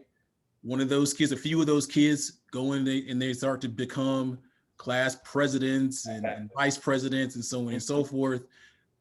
Through a platform like Empowered, they get connected to the local council person, right? They start to push for policy. And then going back to what Chad from UNCF was saying, the HBCUs are engaged in the process as well. And so now that the student that participates in a Code House program or a next generation men and women, they're pushing for change from a policy standpoint, not only for the K-12 perspective, but also for HBCUs. So this is how we create ecosystem, and this is all because of relationships, right? Not 100%. We know that 100%. But what you just said, Joey, is that you have to tell that narrative over and over and over again. That narrative has to be on the billboard.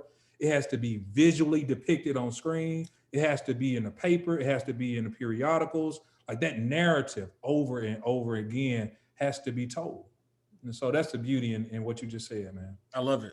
Yeah. It's a whole, now we got to get these storytellers into the mix. Yeah. And helping to tell this narrative. I mean, I'm sure it's definitely already happening. So, you know, Horace, Greg, thank you for your work. I mean, Horace joined our program a year and change ago. Yeah, man. Great program. And I'll say this, as they go. I mean, has been working his butt off this year, and it's really, I know the work is never done in the civic space, but really kind of crescendoed with the last, with the recent presidential election. So lots of hard work. I know you're partisan, but lots of hard work. And we want to say publicly that we appreciate you, man, for the hard work and stuff like that. Everybody in the ecosystem. Nobody does it alone. That's kind of the whole point of it, Yep. So thanks for your time. We'll circle back, and create more relationships that matter on civic engagement. Let's do it. All right, guys. Awesome, fellas. Appreciate you. Yes, sir. All right. Awesome. So everybody, it's about 12:45. We are going into we are out of the second half of our 12-hour Zoomathon on conversations around why relationships matter, impact stories. Again, it's Giving Tuesday. We're raising money for Goody Nation. Thanks for everyone who's contributed. We're $4,400 of our $5,000 goal. Thanks a ton. We have about 15 more minutes to our next guest. Another one of our founders, Drew Raleigh from Trends VCs. We go into our revenue over everything segment. But Casey, Antoine, Kathleen, any thoughts on really this first half of the show? Man, this has been phenomenal. If folks are not tuned in, then they're missing really those one or two things that they need to take whatever it is that they're doing to the next level, to continue making effective impacts here in Atlanta. Like this has just been phenomenal. And I think it is a testament, Joy. I know you don't like it when we say it, but people really do need to know you. We got to find a really cool name for you, right? Because you're like the ultimate connector here in Atlanta in all things. And I think it's important to highlight that because of the time that we're in, that tech drives that. So to not consider how tech shows up in education, in civic engagement, in our healthcare system, we're doing a disservice really to ourselves, not really figuring out how to infuse those pieces into the work that we're doing, even if we don't think that we are tech companies. So I think today has just been a really good showcase of how what we do at Goody Nation, how you lead the team, it's necessary for folks to be successful in whatever they're doing, from the classroom to the boardroom. And this just been a really awesome experience. Appreciate it. Antoine, Kathleen, Raquel, anything? Yeah, so I've really enjoyed it. One of the things that empowers my life was the aha that we can do whatever we want to do, so technology to me is a what. And to me, the most important thing is the who's behind it, and how we get it done. And that's what we've consistently heard the whole time. And that's what relationships are about. And to me, a real golden thread in this tapestry that's weaving for us today is the power of critical thinking. And I've done a lot of reading and just sort of in my own studies of sort of about this, kind of the mass consciousness, that the relationship between individuals and groups mean that individuals are a main part of a group, that the group is not a mass consciousness, that individuals are bringing their full self to it and critically thinking about what does that mean to me and what is that process. So that's the how, even this morning in the no code, it is about not having to code, but we do have to critically think about what it is that we want to do and why we want to do it. And that we have to take what people say and move it and listen. A good friend of mine who's a teacher, she's a teacher of life.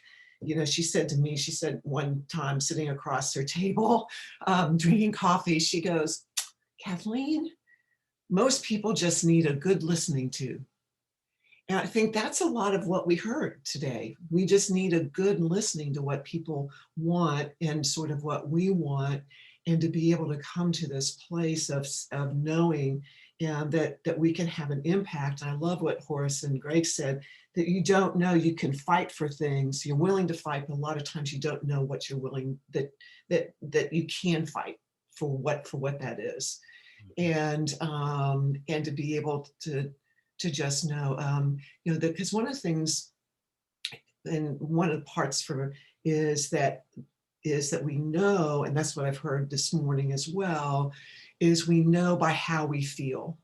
So there's critical thinking, but when someone comes and something hits us in the face and we go, yeah, and it feels right, that we really trust our intuition on that.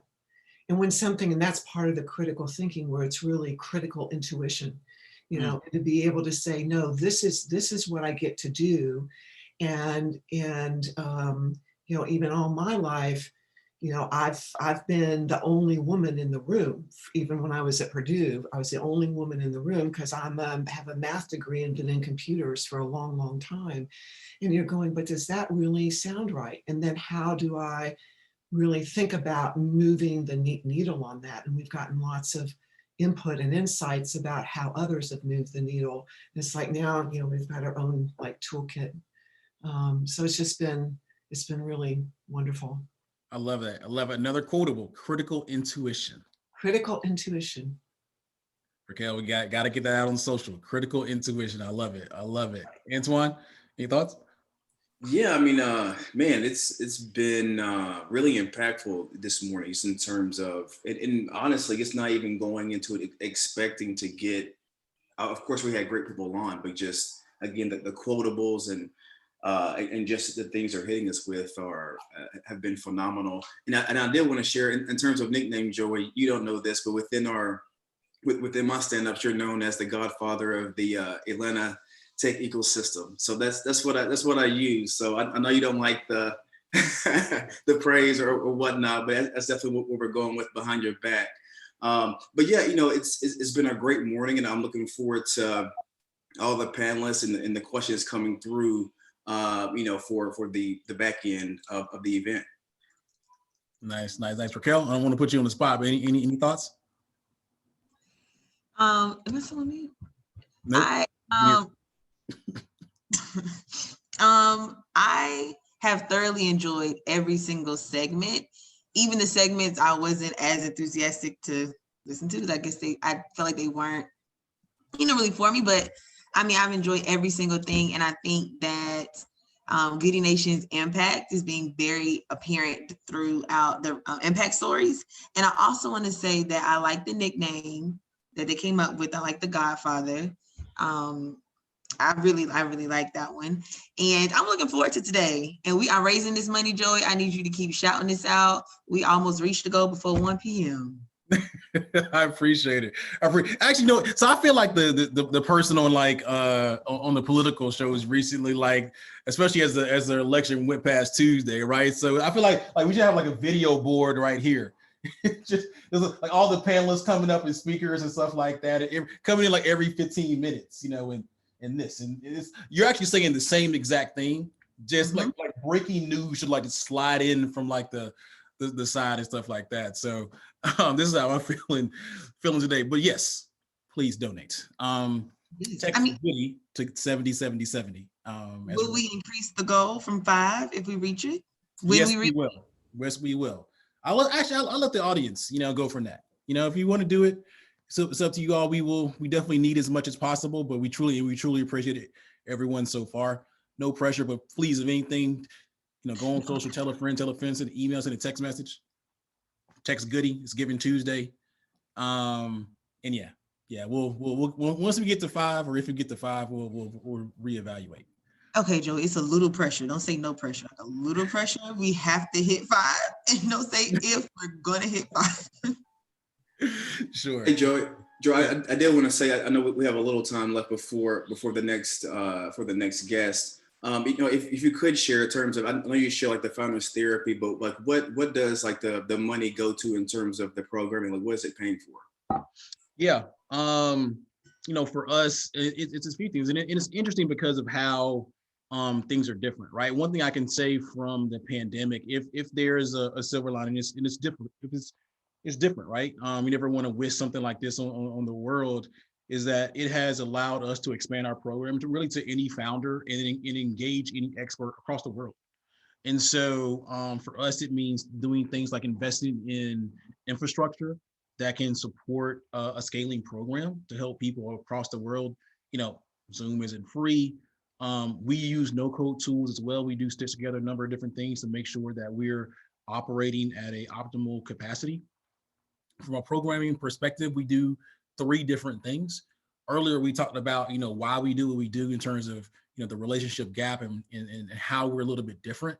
We didn't talk a ton about what we actually do. And so what we do is really broken down into 3 kind of buckets. One is around professional development, helping our founders to understand where they sit today, helping them to set goals and milestones in order to reach where they want to go moving forward over the next 12 to 18 months. Bringing in experts to help them achieve those goals in terms of either advice and or additional connections. We do things like making warm introductions to investors or capital providers, to customers. We do introductions whenever a founder, or if a founder may need to hire somebody, you know, hire an employee or hire a service provider. And then we do mental health sessions like founders therapy, and also media training and stuff like that to help the founders either tell their story or vent so that they can go in and build their companies in a better way. And so all those things, you know, require a little bit of funding. You know, our philosophy in terms of how we work with our founders is pretty high touch. I don't see a scenario where we have, you know, 3 or 4 people or let's say 10 people on our team to work with 10,000 founders. What we do takes a little bit of, oh man, y'all gonna kill me. I know the phrase, like a little bit of elbow grease and stuff like that. And so that takes funding, right? It takes funding to support our team who put in a lot of hours, especially relative to their market value, quite honestly. So from supporting our founders programmatically for the tools that support our actual operations and things like that, in order to make ourselves more efficient, takes a little bit of money. And so that's why we're here on Giving Tuesday. And we hope that, you know, if you all are enjoying this, maybe we do this again. Maybe it's not 12 hours, but maybe we do this for 1 hour a week. We have people come in and tell their stories around why relationships matter. Hopefully that answered the question, Antoine. Yeah, awesome. I mean, I knew, but you know, I know there's a lot of people who are on, you know, who don't. And then too, shout out to those that have been on with us the entire time. I see a few people who have wrote it out since 8. So hello everyone. Yeah, we truly appreciate you. Have us back in the background. You know, as you're doing work, you can be engaged. You can, you know, ask questions. Again, if you have any questions, please let us know. We have our next guest coming on in 4 more minutes. We're moving into our next section, or next segment, excuse me, is focused on revenue. This is our revenue over everything segment. So for the next 2 hours, we have several guests. So we have Drew Riley from Trends VC. We have Adam Marks, the 0 to 1 networker. We have Holly from Engage. We have Disha Barnett from the Chamber of Commerce, Metro Atlanta Chamber, and Choose ATL. So these are people that have leveraged relationships to bring money through the door. And also they see it at a corporate level and a venture level as well. So again, if you have any questions, please drop them in the chat. Any comments or anything like that as we move on to this next segment. Actually, our next guest is actually a little bit early. That means we got a little bit extra time. He probably thought that we couldn't see him on video, and he had a few extra minutes to kind of do some stuff, but we start now, Drew. Got you. Hey, what's up, everybody? So we are starting our revenue over everything segment with the awesome Drew Riley. Drew went to school in Tallahassee, Florida as well, although he didn't go to Florida A&M, but it's cool. It's cool. But now Drew is an example of someone who appreciates the process. I've never seen, well, I mean, it's very rarely that I see someone who is as disciplined as him and get stuff done in the manner in which he's done it.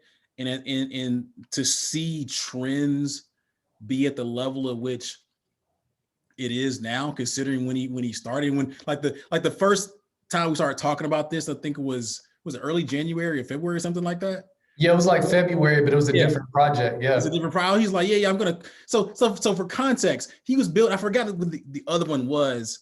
Strong Stack. Strong Stack, yeah. And so he was built. It was actually, in my opinion, he was doing well with it. And he was like, what I heard at least was like, no, this is not really what it is. So I'm just gonna stop and build something else. I'm like, are you serious, dude? Like you're actually doing well. But he had a vision, and more importantly, he had a process.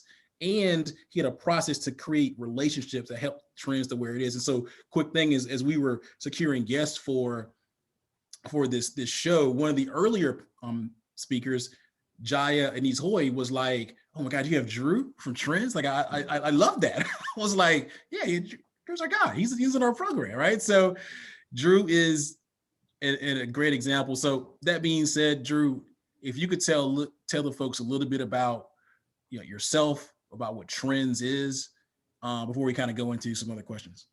Yeah. I'm a developer by trade. Like Joey said, went to school in Tallahassee. I'm originally from Jacksonville, Florida.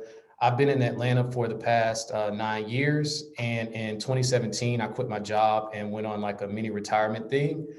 Joey and I, we actually met, I think it was back in 2013. It was at a Black Founders Hackathon. And that was shortly after I made it to Atlanta. And that was just a sign that like Atlanta is different. Cause I don't know, I think that this is the first city that they ever held that in. And I don't know where else I would have had that experience or like met Joey and Justin and all these other people.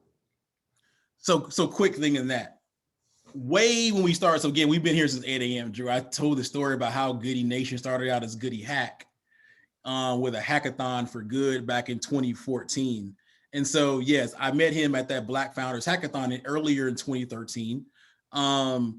And as we were creating some graphics for that first hackathon, I needed some type of, like the first hackathon that we did, the Goody Hack, I needed some photos. And so Drew, I took the photo of Drew from that Black Founders Hackathon and put it on the first ever graphic for what turned into Goody Nation. So Drew, and I still have that somewhere, Drew is actually on the first ever flyer for Goody Hack, which turned into Goody Nation. So let's talk a little bit about Trends. Yeah. So Trends is an idea I had for like months and months before it started in February. And I don't know, this just seems so point on this conversation because it wouldn't have started without like key relationships. I'm in a mastermind called 0 to 1.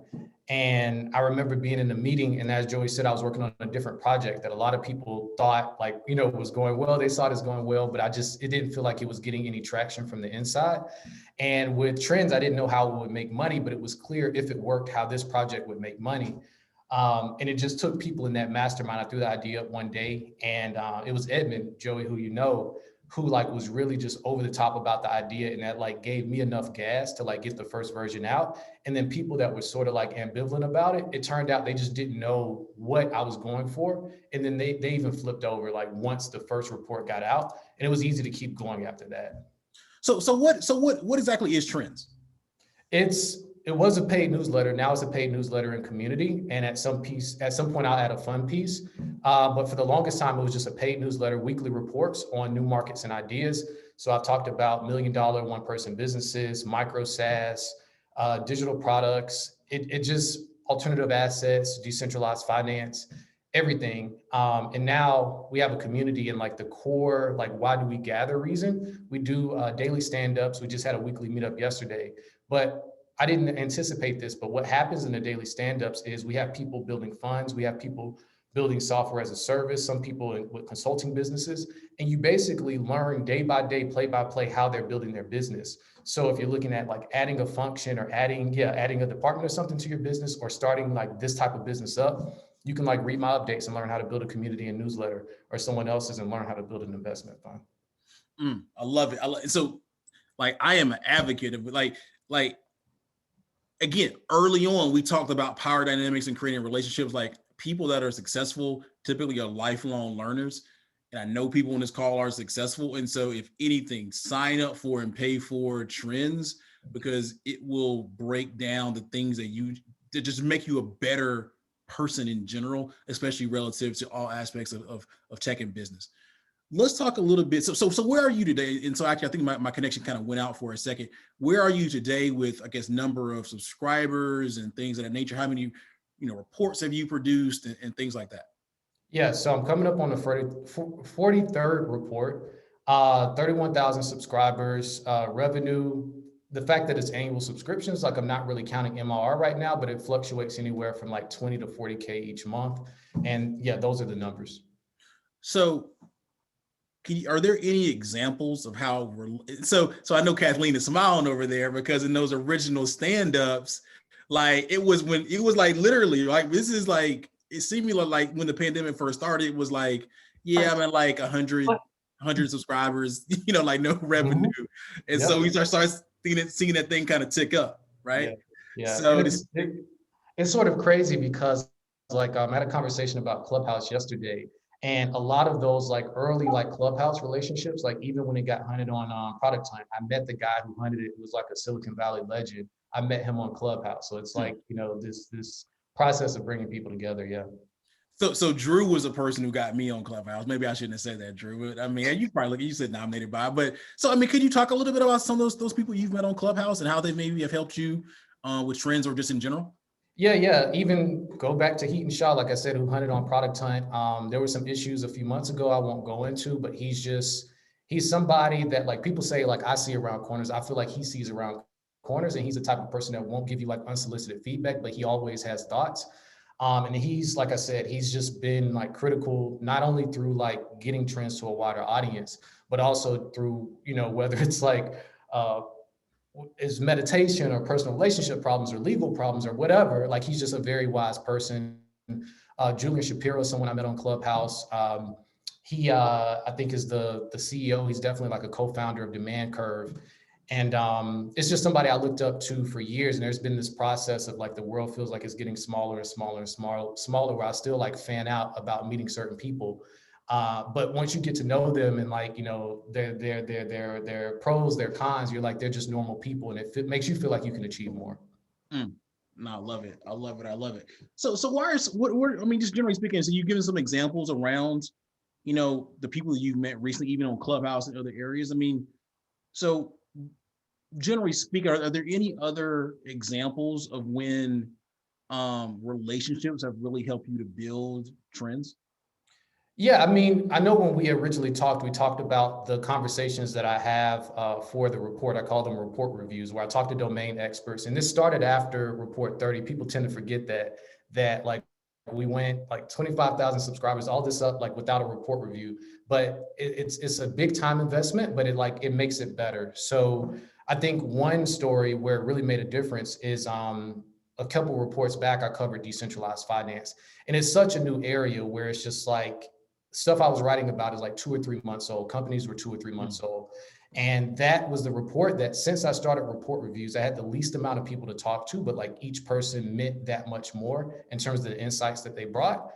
So I'm not even sure if I would have covered that topic if I didn't have this like process in place of doing these report reviews. But like I said, for 30 reports, it was just me in the room and like didn't do that. But they make it better. And that's why I think it's worth that extra investment to reach out to those people. And another thing that people I don't think about is that they say like, oh, you should record these, but they don't realize that almost every other conversation that I have for reports, like we end up talking about something that either they want off record or I want off record. But it feels like with a lot of those relationships, we've gotten to a point where like sometimes I have standing meetings with some of these people where it's like if the conversation is really dope, like I'll just like, monthly or like bi-weekly or something, like let's just set up a chat to like check in. And I feel like now we have the relationship. If I ever wanted to like want to record a podcast, we've had the freedom to like be vulnerable.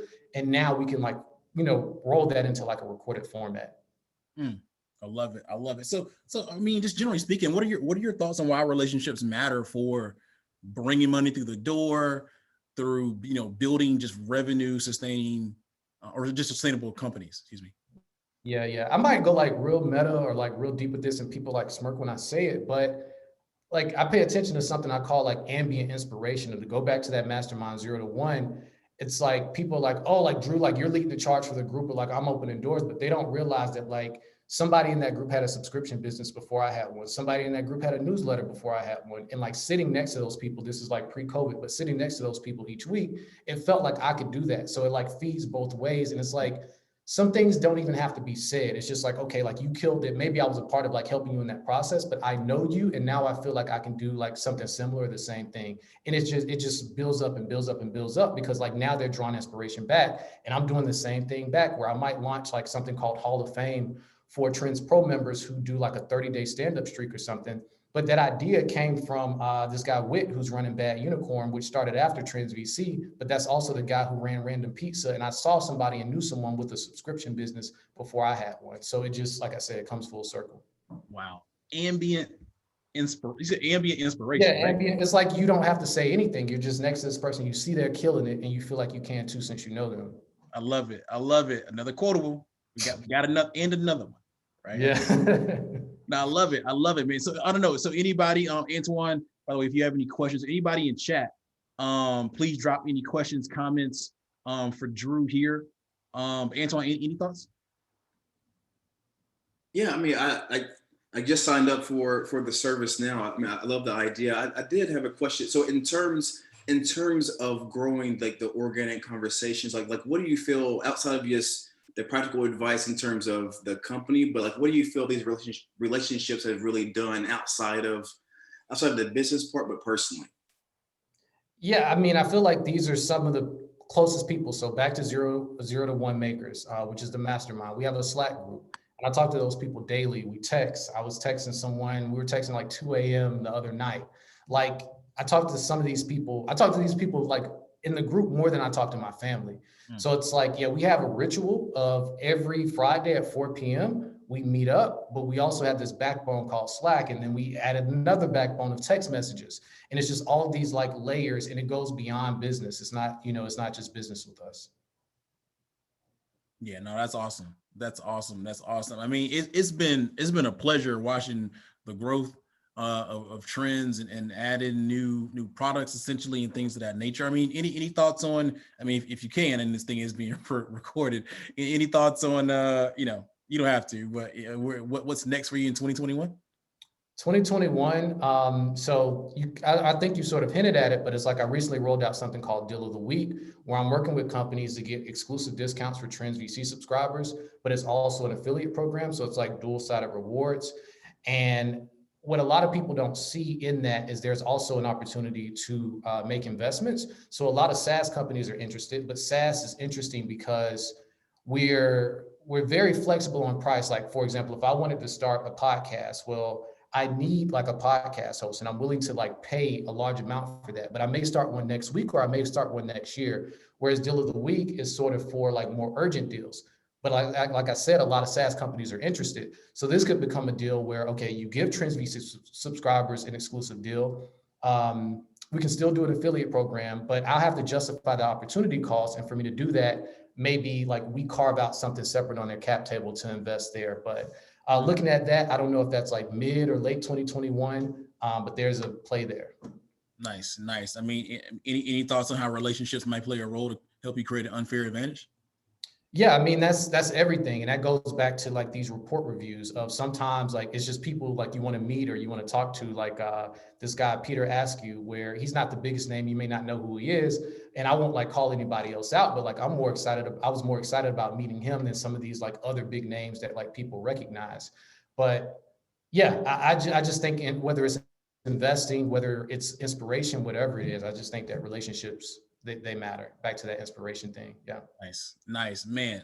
Drew, you're doing your thing. And again, if anybody has any questions or comments in chat, please drop them in.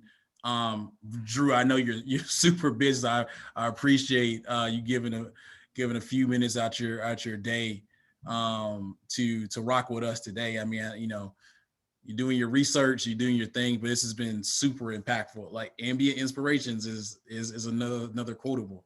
Anything you want to say kind of in closing? Nah, just thank you. Like been a fan of Goody Nation since the beginning, as you said. And yeah, nothing else to say. Cool, brother. We'll keep on building. I appreciate you. I was on one of the reports, or you talked to me about them. Anything else, let us know. We got a community of people here that are experts as well. So we can tap into the Goody Nation, community for a list of experts and interviews. And we look forward to see what you're going to work on and build and accomplish in 2021. Sounds great. Thank you, Joey. Thank you, everybody. Peace out. So again, another example of the amazing founder in the program, and someone who has bought into the process, has his own process of being successful. And as you said, you saw him built 35,000 subscribers, something like that, 20 to 40 in MRR. And so we're talking about March, February. Had the idea in February, and March was at 0, and boom, boom, boom, leveraging relationships and a number of other different things just made some stuff happen. So I think he's poised for big things in 2021. And so I don't know if you have any additional thoughts there.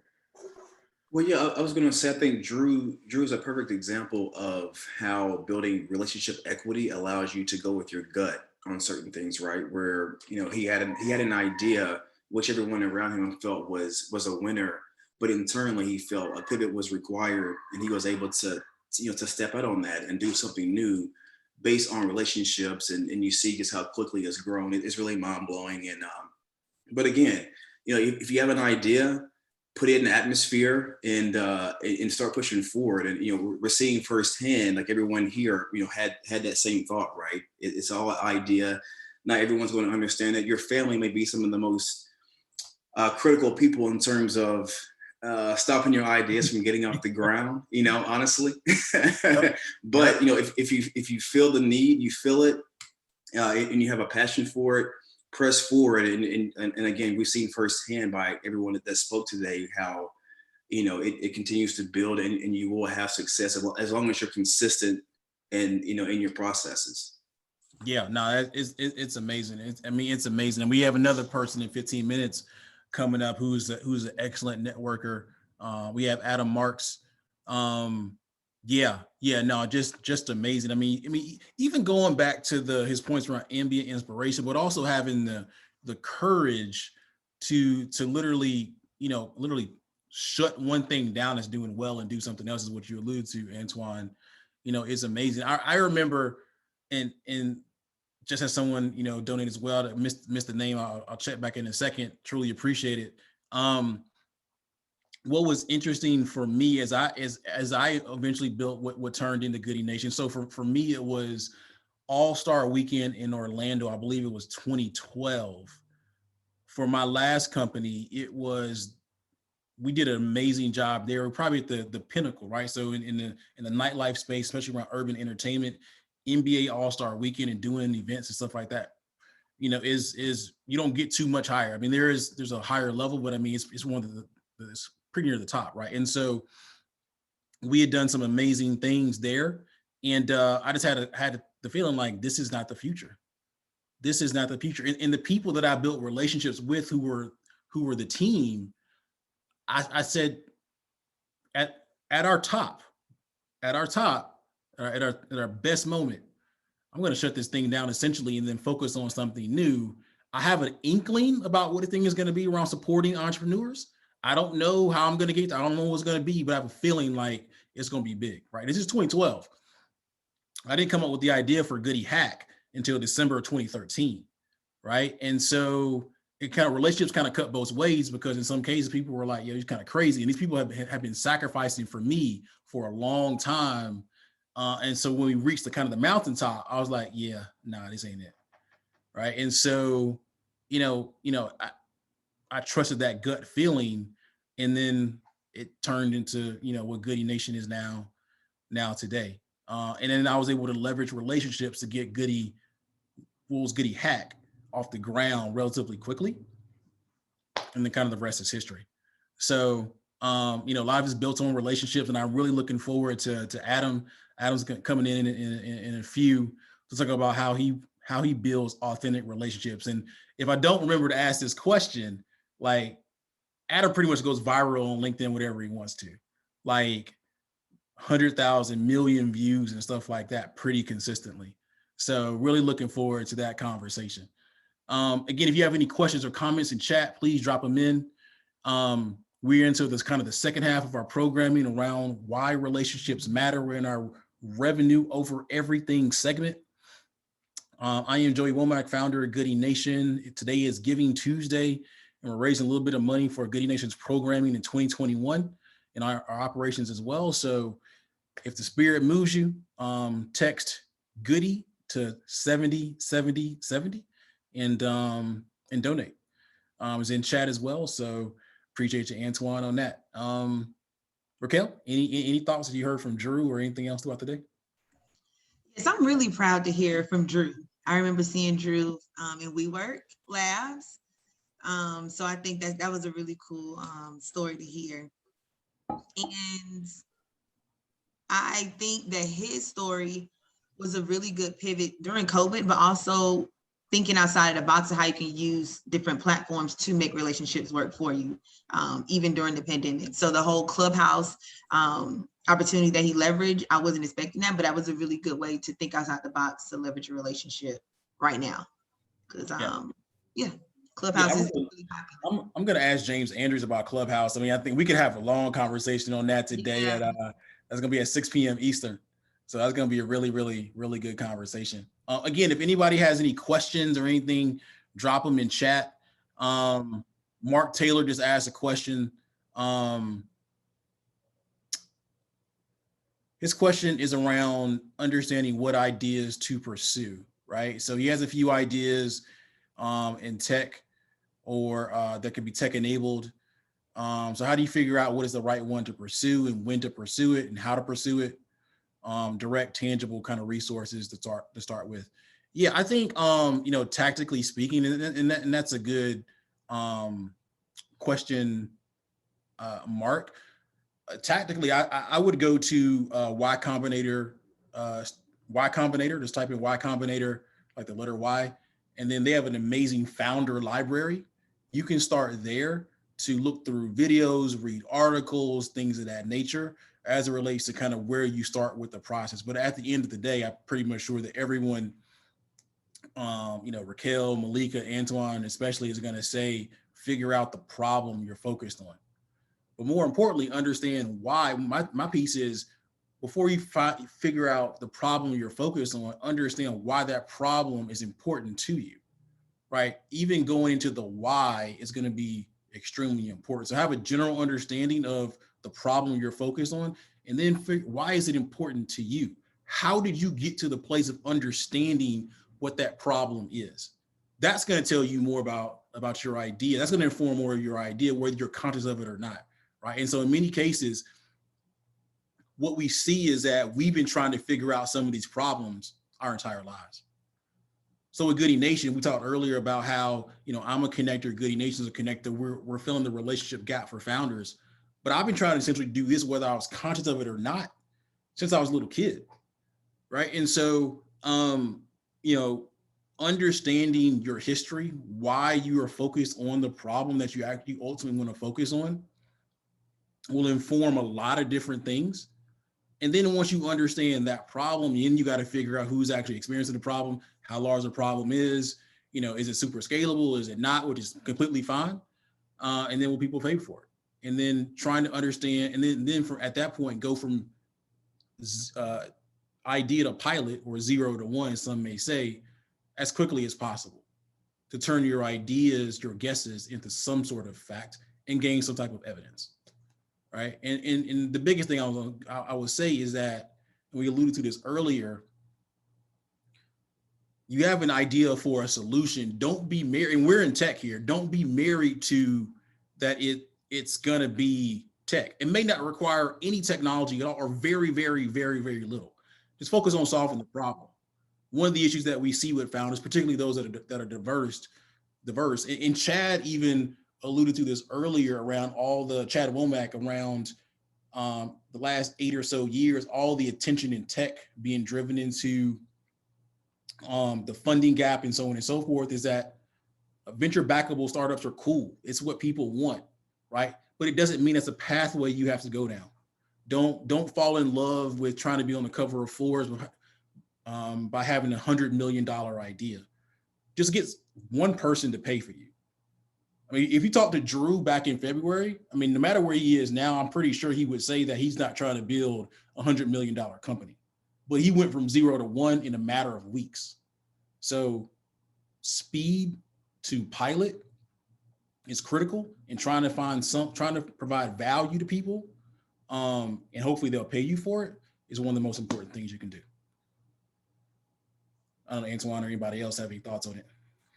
Yeah, I was going to say, Mark, a great question. And Joy, I mean, you answered it perfectly. I mean, you covered everything I would have mentioned. I did want to share as well, whatever idea you do land on and decide to pursue, just ensure it's something that you have a passion for, because it's similar to eating the same meal every day for breakfast, lunch, dinner. I mean, it's just, it just takes you over. You have to live it, you have to eat it, breathe it for it to be, a success. So it's important that if you are focused on something, that you actually enjoy doing it, it'll become more of a chore than actually something you're excited to really bring into the world, right? And that really matters, not only for the business, but for your customer and so on. So that's a very important part.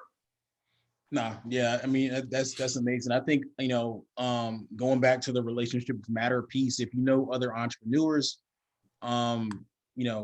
or just have a decent even understanding of where they sit, or they hang out on Twitter or something like that, start to follow them and ask them, just simply ask them why they started to focus on the problem they're focused on, right? That'll help you understand that, how they got started more than anything else. So hopefully that answers your question. I'll see you in chat. Appreciate it, Mark. But we do have our next guest on. Adam, are you there? A little bit early, so can you hear me? Yeah. When you slip through the house, man, this is the house party. Whenever people slide in, we kind of bring them up. So this is the next guest in our revenue over everything segment for Goody Impact Stories on Giving Tuesday. Met Adam so recently. So we were involved with Techstar Startup Week Atlanta. I was over the inclusive innovation track, and Adam's a legend in the game. He may not say it, but we had a really good conversation. I mean, and he's really good at building authentic relationships. And if you have a conversation with him, you'll feel it. So Adam, before we kind of go into relationships and building relationships and so on and so forth, do you want to spend a few minutes kind of giving people your background story and how you got to where you are now? Yeah, I'll try to keep it as short as I possibly can. I came into tech just out of college. I've been in the independent music industry for 12, 13, 14 years now. I did the band thing for like a hot minute in high school. I spent a gap year I fell into doing independent music journalism. It became a radio show in college, just kind of continued down that path. And I had a music startup out of college, which anyone will tell you a startup out of college is a brilliant idea. But that was really where I started to cut my teeth in learning how to network and talk to people. It's where I learned how to cold email. It's where I learned how and when to cold email and how to approach people in a lukewarm capacity. When I closed that particular company, I fell into doing writing for Mattermark and writing for Crunchbase News and Startup Grind. Just all of that stuff grew out of relationships and talking to people on Twitter and talking to people on LinkedIn. When I closed that company, I needed a break. I was pretty burned out. So I figured I'd go on LinkedIn and see if there's anybody there. I had a couple of friends who were like, you need to be here. So I started talking about things on LinkedIn that I felt at the time I couldn't talk about on Twitter.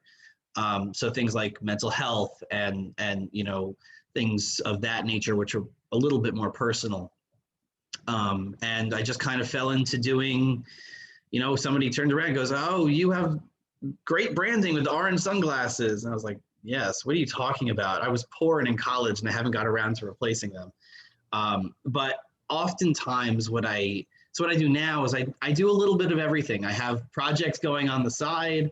I don't know if anybody here knows Mubs from Product Hunt. He's super prolific, great guy. He and I are building a couple of side projects. We're actually building something that's going to be a vote counter, or try to be a vote counter for the Georgia runoffs, which I'll tweet about later. in as much as the information we can get. So I do writing consulting, networking consulting.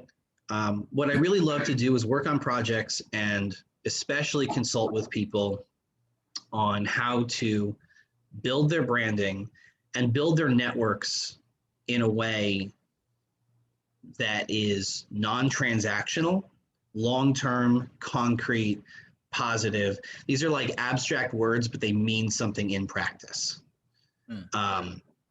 And so I kind of help people get in front of the people they want to get in front of, in a positive way.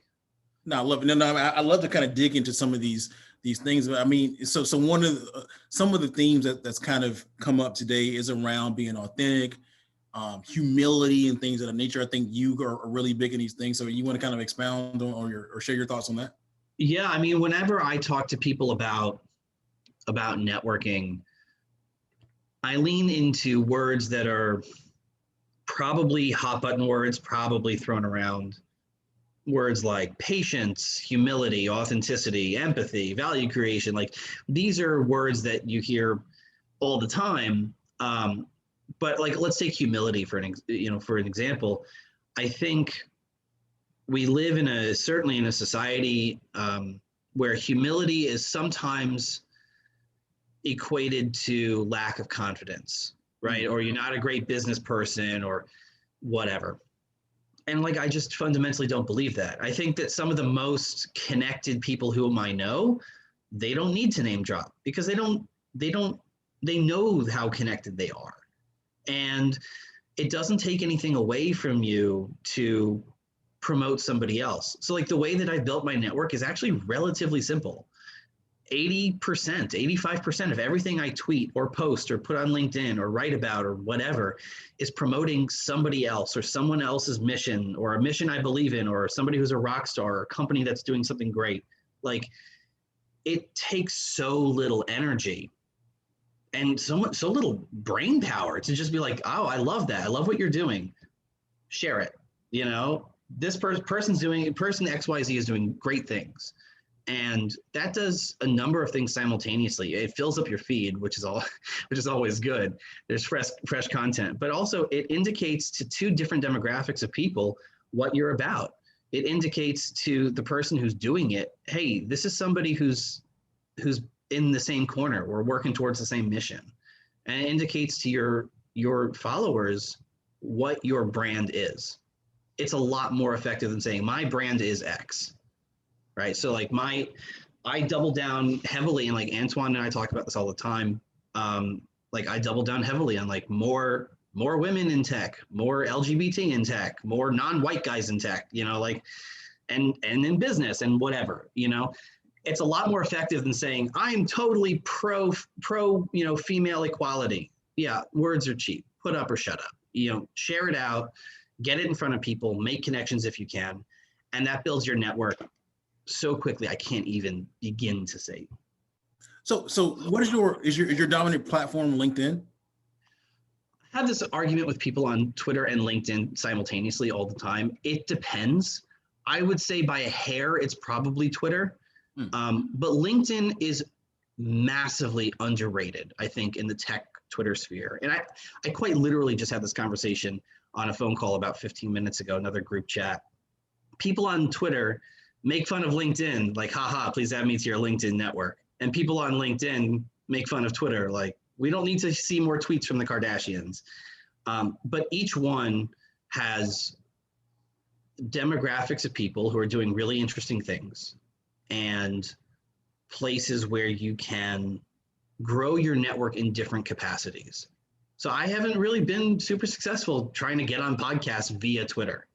I'm starting to gain some real traction on LinkedIn because that's where a lot of those people who are trying to grow their podcasts are sourcing guests and talking to other people and trying to get that moving. Twitter is still more fun for me personally because I'm a reference heavy person. I tell people, Antoine's heard this a million times, like I tell people, and this is 100% true, I have built a stupid network on the back of Friends clips, Boy Meets World gifs, Family Guy gifs. Like, it should be criminal. It's not, thankfully, but like, that's how I've built my network. is one movie reference at a time. That's Twitter is best for GIFs and clips. LinkedIn's not so great for that. What I mean, so you know, what's your network like then? Well, in what context? Like who's in my network? Before you came on, we kind of I was kind of bragging on, you know, you have the ability to go kind of viral on LinkedIn. Any examples? So I'm actually working. Well, so I'm actually working on an article. I ran an experiment earlier this year. I had a post go viral on LinkedIn without realizing it. You know, at the time, my most viral post was like 20,000 views. And then I had one, without thinking about it, did 50,000. And I ran an experiment during COVID, April, May, June.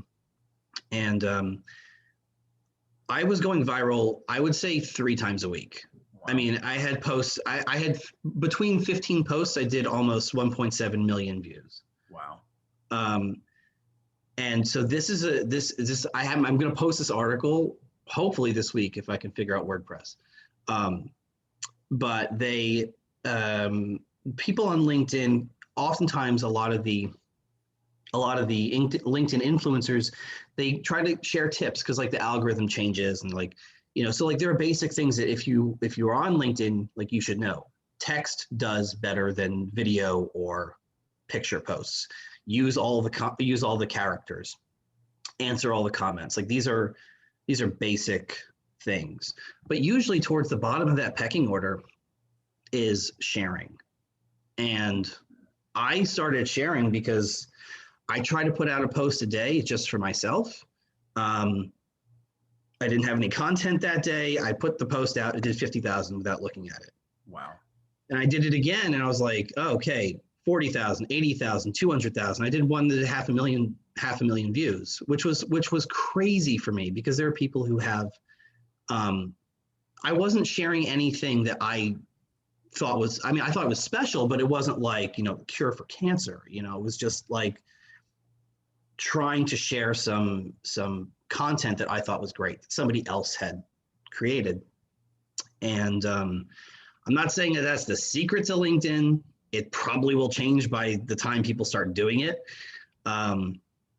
But that's kind of how I built my network on Twitter, was by sharing somebody's new company, new startup, new mission, whatever.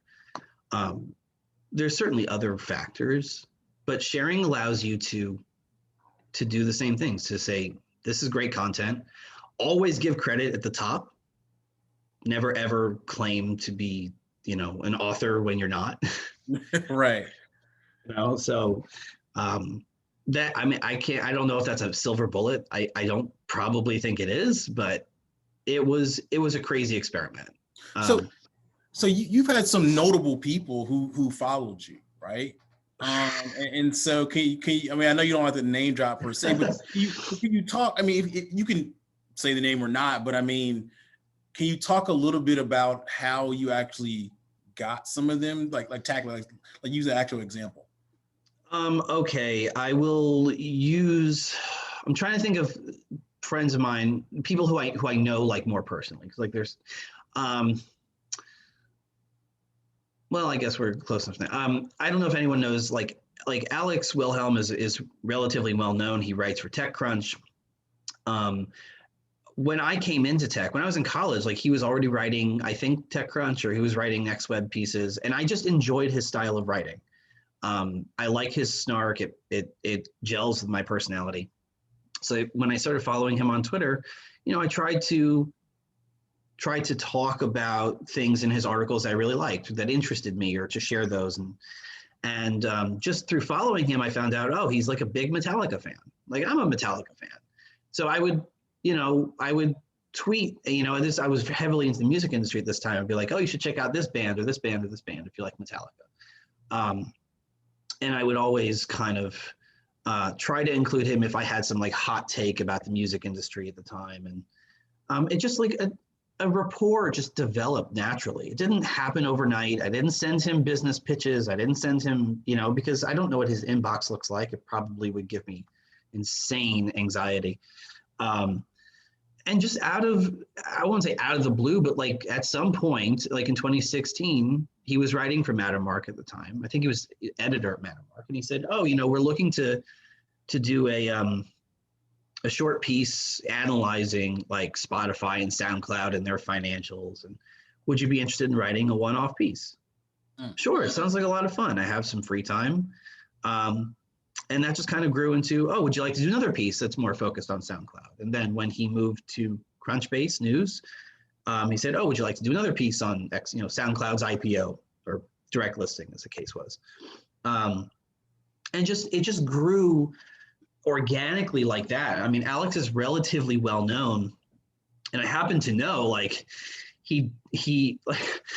I had him on last couple of weeks ago when we did the TechStars Startup Week. He was nice enough to come on to one of the panels, and like he gets pitches all day, every day.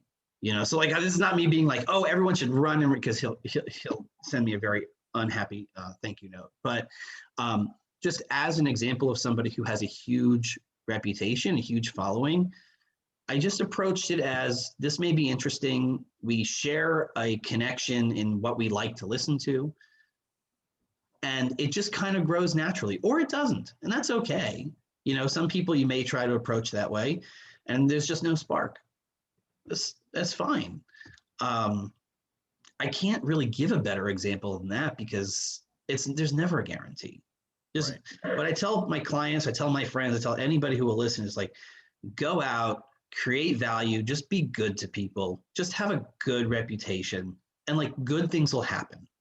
And just be patient. That's the biggest thing. Patience. It's not going to happen in 2 weeks. It could take, I mean, this has been years of me hacking away of like one relationship, one conversation, one relationship, one conversation. But it does happen. Yeah, no, that's huge. I think I know we before we in our prep call, we had a few other people, including somebody that's probably the world's largest, associated with the world's largest company, or one of the top 3. But you can tell that story if you want to. But also, let's talk about the value of relationships and maybe your thoughts around just the mental health piece of it. Yeah, I mean, the mental health thing is something that I can't say enough about, because, and I think that in every year, I mean, it's been 2 or 3 years now since Colin Kroll died from Vine and from HQ Trivia. And when that news broke, I mean, certainly didn't know him personally. When that news broke, I mean, it made me, it really hit me, because it was like, that was something I was running from in the music industry, was that like, live hard, live fast, die young. Like, it sounds really romantic, and it's just fucking not. Like, it's just not. It's just sad. And it's very common in the music industry, and just like, it's like par for the course.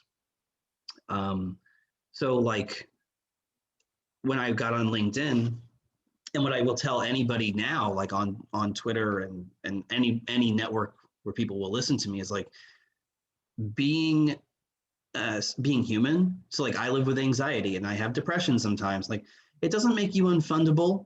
It doesn't make you bad at startups, bad at business, bad at XYZ. It makes you human. And anybody, I used to fret over like, what if somebody never wants to give me money or write about my company? If somebody doesn't want to get into business with you because you have anxiety and you have something you're working through, I wouldn't ever take money from that person anyway, because they're not ever going to recognize that life is tough and everybody's got something that they're dealing with. A lot of times, multiple somethings. I don't know if that's too on the nose, but yeah. I mean, I know for me, yeah, we talk about building relationships, right? And so we're building relationships and why they matter for founders. I mean, yeah, you're right. At the end of the day, if you're an investor, to your point, right? I mean, you're in a relationship with that person, so it can't be toxic from the outset, right? Even business partners, people in your overall network who may open up doors for you, if they're not sympathetic to you as a human, then you just, I mean, no one's going to be a friend with anyone like that. You just want to say, oh, I'm going to be a friend with someone who's not sympathetic to me, right? It just doesn't happen. Well, well, it's 100% that. And like when I closed my first startup, like depression is just something I've experienced in my life. And I wrote an article. I very clearly remember writing the article in 2 different parts. And in fact, I talked about it in the article, and it's called There's Life After Failure. And the very first part of the article, the whole thing is all about like, it sucks to close a startup. You really care about it. It's not like a hobby you're doing on the side. It's like, it's part of you. And my identity felt like it was gone. And the first half of the article is like, what do I do now? And we live in a world where at the time in startups, it was like everyone was writing postmortems on Medium. It was like chic, right? Like fail fast and then just gloss over it and get to the next thing. And like, okay, it's good to learn things, but like recognize that like this shit is hard. This is not easy. It's not Shark Tank. It's not, you know, Silicon Valley on TV. And the second half of that piece, which I wrote in 2 different time periods, there are new things. There are new things. There are, you know, the piece ended, I think it was like, I'm sitting in a downtown Starbucks somewhere downtown Atlanta, and like my phone's buzzing and I have new things coming in, and like, there is life after failure. It does happen. And it's normally what happens. The failure feels like it's the biggest deal in the world, and at the moment it is. But the important thing is not to let it consume you. And so when I started writing about this stuff on LinkedIn, the deluge of responses was ridiculous. It's like people going, "Oh my God, it's not just me. Oh my God, it's not." And I'm not professing to be like the only person writing about mental health or the person writing the best stuff about mental health. I just needed to write it for myself. It felt cathartic, you know, to just say it out loud, you know. Nah, I'm with you. So you got me like mid lunch here. I'm sorry, but that's what you, I mean. What you're saying is 100% true, especially as you reached out. So you started writing about it. A ton of people started replying back to you, and so for founders, to your point, there's this thought that, and many people know within the Goody Nation network, we talk about our programming from the using the framework of the hero's journey, right? In that we all think that as a founder, we're building these, we're going on this journey, and we're the only one that's ever going through this journey, right? When in reality, there's like a few different journeys with a bunch of different faces to it. And so from a relationship standpoint, if you're aware that there's a community or there's a number of people out there who have gone through this same journey that you have gone through, it makes all the difference in the world. And in some cases, it can save your life. Well, it really can. And like, that's what I hope, that like that writing is like very intense sometimes for me to write. And, you know, I hope that that's what comes across is like, just like life is difficult sometimes. This stuff isn't easy. If it was easy, everybody would do it and it would work all the time, but it doesn't. You know, like my father says, everything is easy when it's easy. And I think that with regard to mental health and certainly networking. So like so for me, one of the hardest things to do, I love to be the person to make connections and offer help and offer feedback. It just makes me happy. It's what I get up for in the morning. It's really hard for me to reach out even to my network and go, hey, I need some help with this. Not that asking for help is bad. It's just one of those things I'm working on in my own personality progress, is being okay seeking help and seeking mentorship. And maybe that's just a natural part of being an entrepreneur or being creative. I don't know. But, you know, I just got off a call with a friend of mine yesterday, and she's like a bona fide influencer on LinkedIn. She's got like 150,000 followers. She gets like 5,000 or 6,000 more every couple of days without trying. And she's just wonderful. And just as an example, she's like, I will always help you. We'll do a video. We'll see what we can do. Like, and the point that I'm trying to make is like the people who are really close to you, like you may be in awe of their accomplishments, and it's wonderful to give credit for accomplishments and to value time and to value this, but like also recognize that they're talking to you for a reason. They're talking to you because you bring some positivity and some warmth into their life, and people are generally good and generally want to help other people, particularly people in their network, you know? No, it's that I'm with you 1,000% on that one. I'm with you 1,000%. I mean, and I love this journey here. I mean, you do an amazing job of building authentic relationships, and you've talked about how you do it on LinkedIn, and you kind of just casually drops the numbers, 1.75 million. Yeah, I mean, that's not normal. I'm just saying. Go ahead. Well, I was gonna say, I will say one last thing, because I know that there are so many other amazing guests who are gonna share things after me, but like I'll give like one of the best examples, and this has become one of my go-to examples. About a year and a half ago, there was like I think my dog was sick or something. I tweeted on LinkedIn, I was like, I'm gonna be off LinkedIn for like a week. Not LinkedIn, I'm sorry, Twitter. I'll be off Twitter for like a week. I'm okay, because like I'm usually very there all the time. Like I'm okay, I'm just taking some personal time. I had some stuff go on. And I didn't tag anybody, and the responses were incredible. I mean, there were responses from people who I was like, oh my God, what the fuck are you doing responding to me? Like, and anybody who responded, I tried to send a positive message back. Gratitude is a big deal. I tried to send a DM if their DMs were open. And I sent a DM to this one person. She's a little younger than I am, probably a few years younger than I am. And her response was quite literally, oh my God, I can't believe you sent me a DM. I was like, I just was expressing gratitude. I was just like, you're such a big influencer and you know everybody. And I was like, whoa, wait a second here. Like I've been where you are. I've been like enamored that way. I'm just expressing gratitude for saying something nice when I needed to hear something nice. And it made me feel better.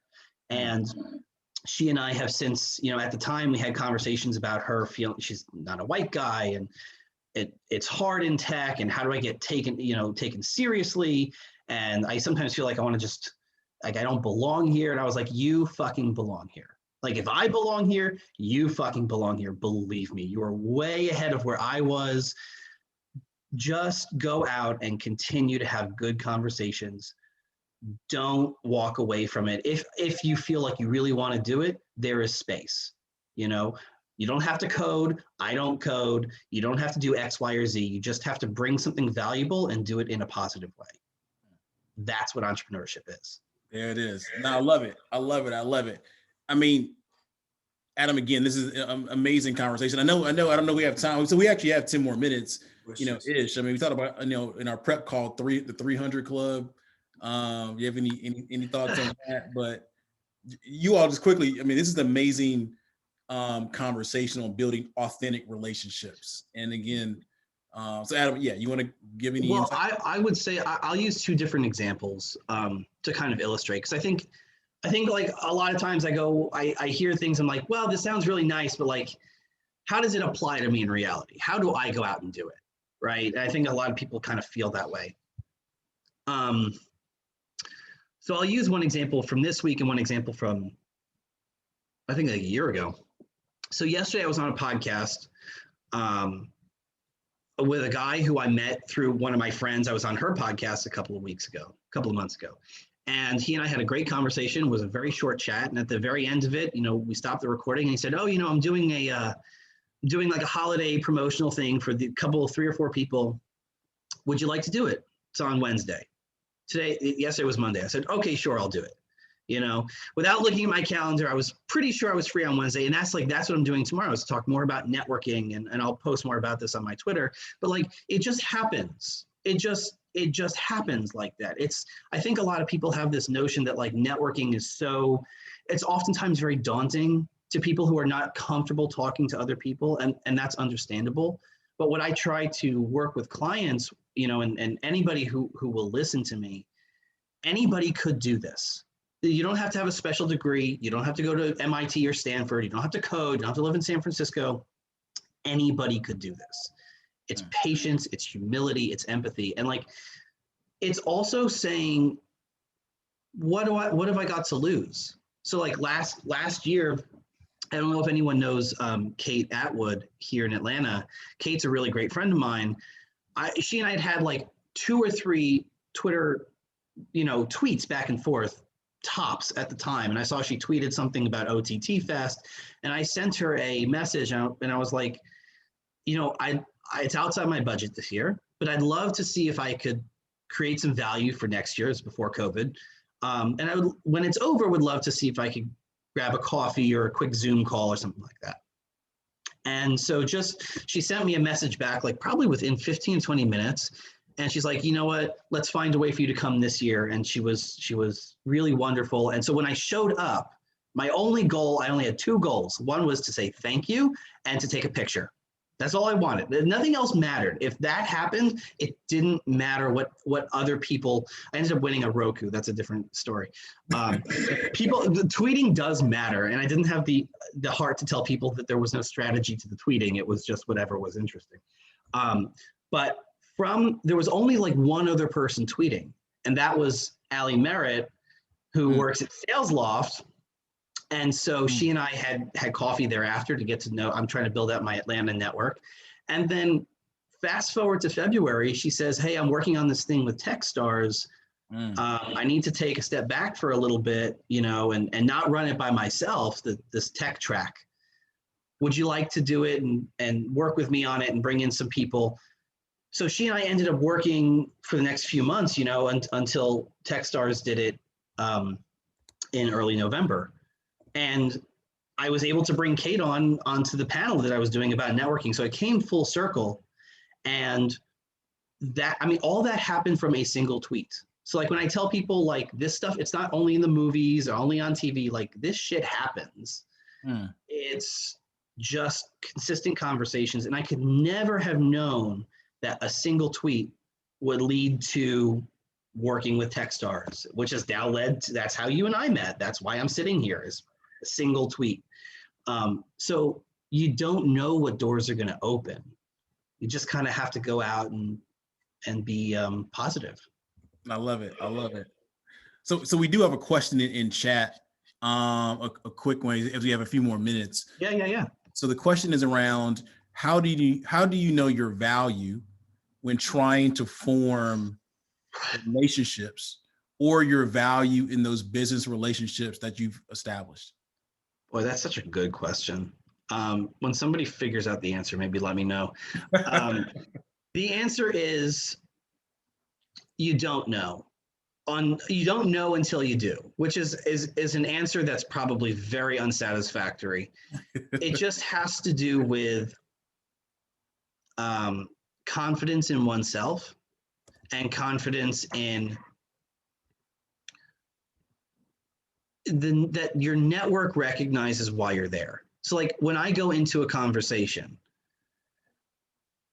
I have a hope that it will lead to great collaboration somewhere. Oh, there's Holly. For anybody who doesn't know, Holly was also on one of our, she did the interview with Kyle from Sales Loft, Kyle Porter, and she did an awesome job. So in terms of value and recognizing your value, you kind of have to feel it out. I mean, I know that's an unsatisfactory answer. It's very tough. You kind of have to feel it out. You kind of have to just be where your value is does this person pick up your phone call? Do they answer your email? Do they have a positive reaction when they hear from you? That's what you should be focused on. The business aspects will present themselves. So like I have friends of mine on LinkedIn who have 200,000 followers or some stupid number, but he will still answer my text within 20 minutes. No matter what he's doing, he'll still answer my text. And it may be short and he may be tough to get on a Zoom call, but I'll still get that text message. And in terms of finding one's value,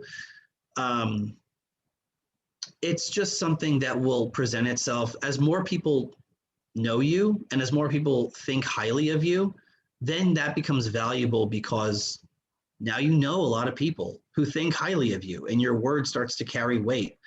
You know, that person that sent me a DM and go, "Oh my God, you're such a massive influencer." My response was like, "I'm a what?"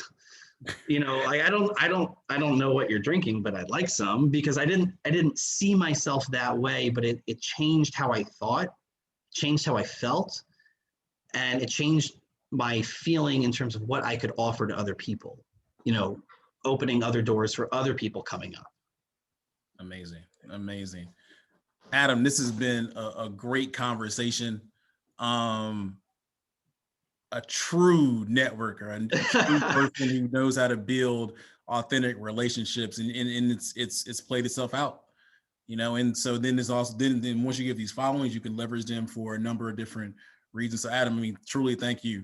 I mean, lots of gems here, finger snaps, claps all around everyone. I truly appreciate you.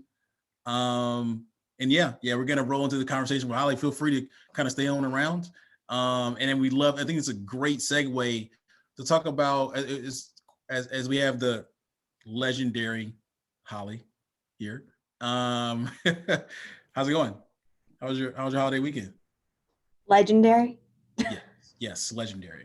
Okay. My holiday weekend was great. How was yours, Joey? Pretty good. You know, just trying to get ready for it today. Did you cook? Did not. I personally did not cook anything. Did your wife? She did. Okay. Mostly distant. Good. Thing in the backyard. Nice. And, lots of great stuff. Lobster, macaroni and cheese, and stuff like that. So that was good. Lobster, macaroni, and cheese. Yes. That's amazing. Can she cook for my next Thanksgiving? I made a dry turkey and cranberry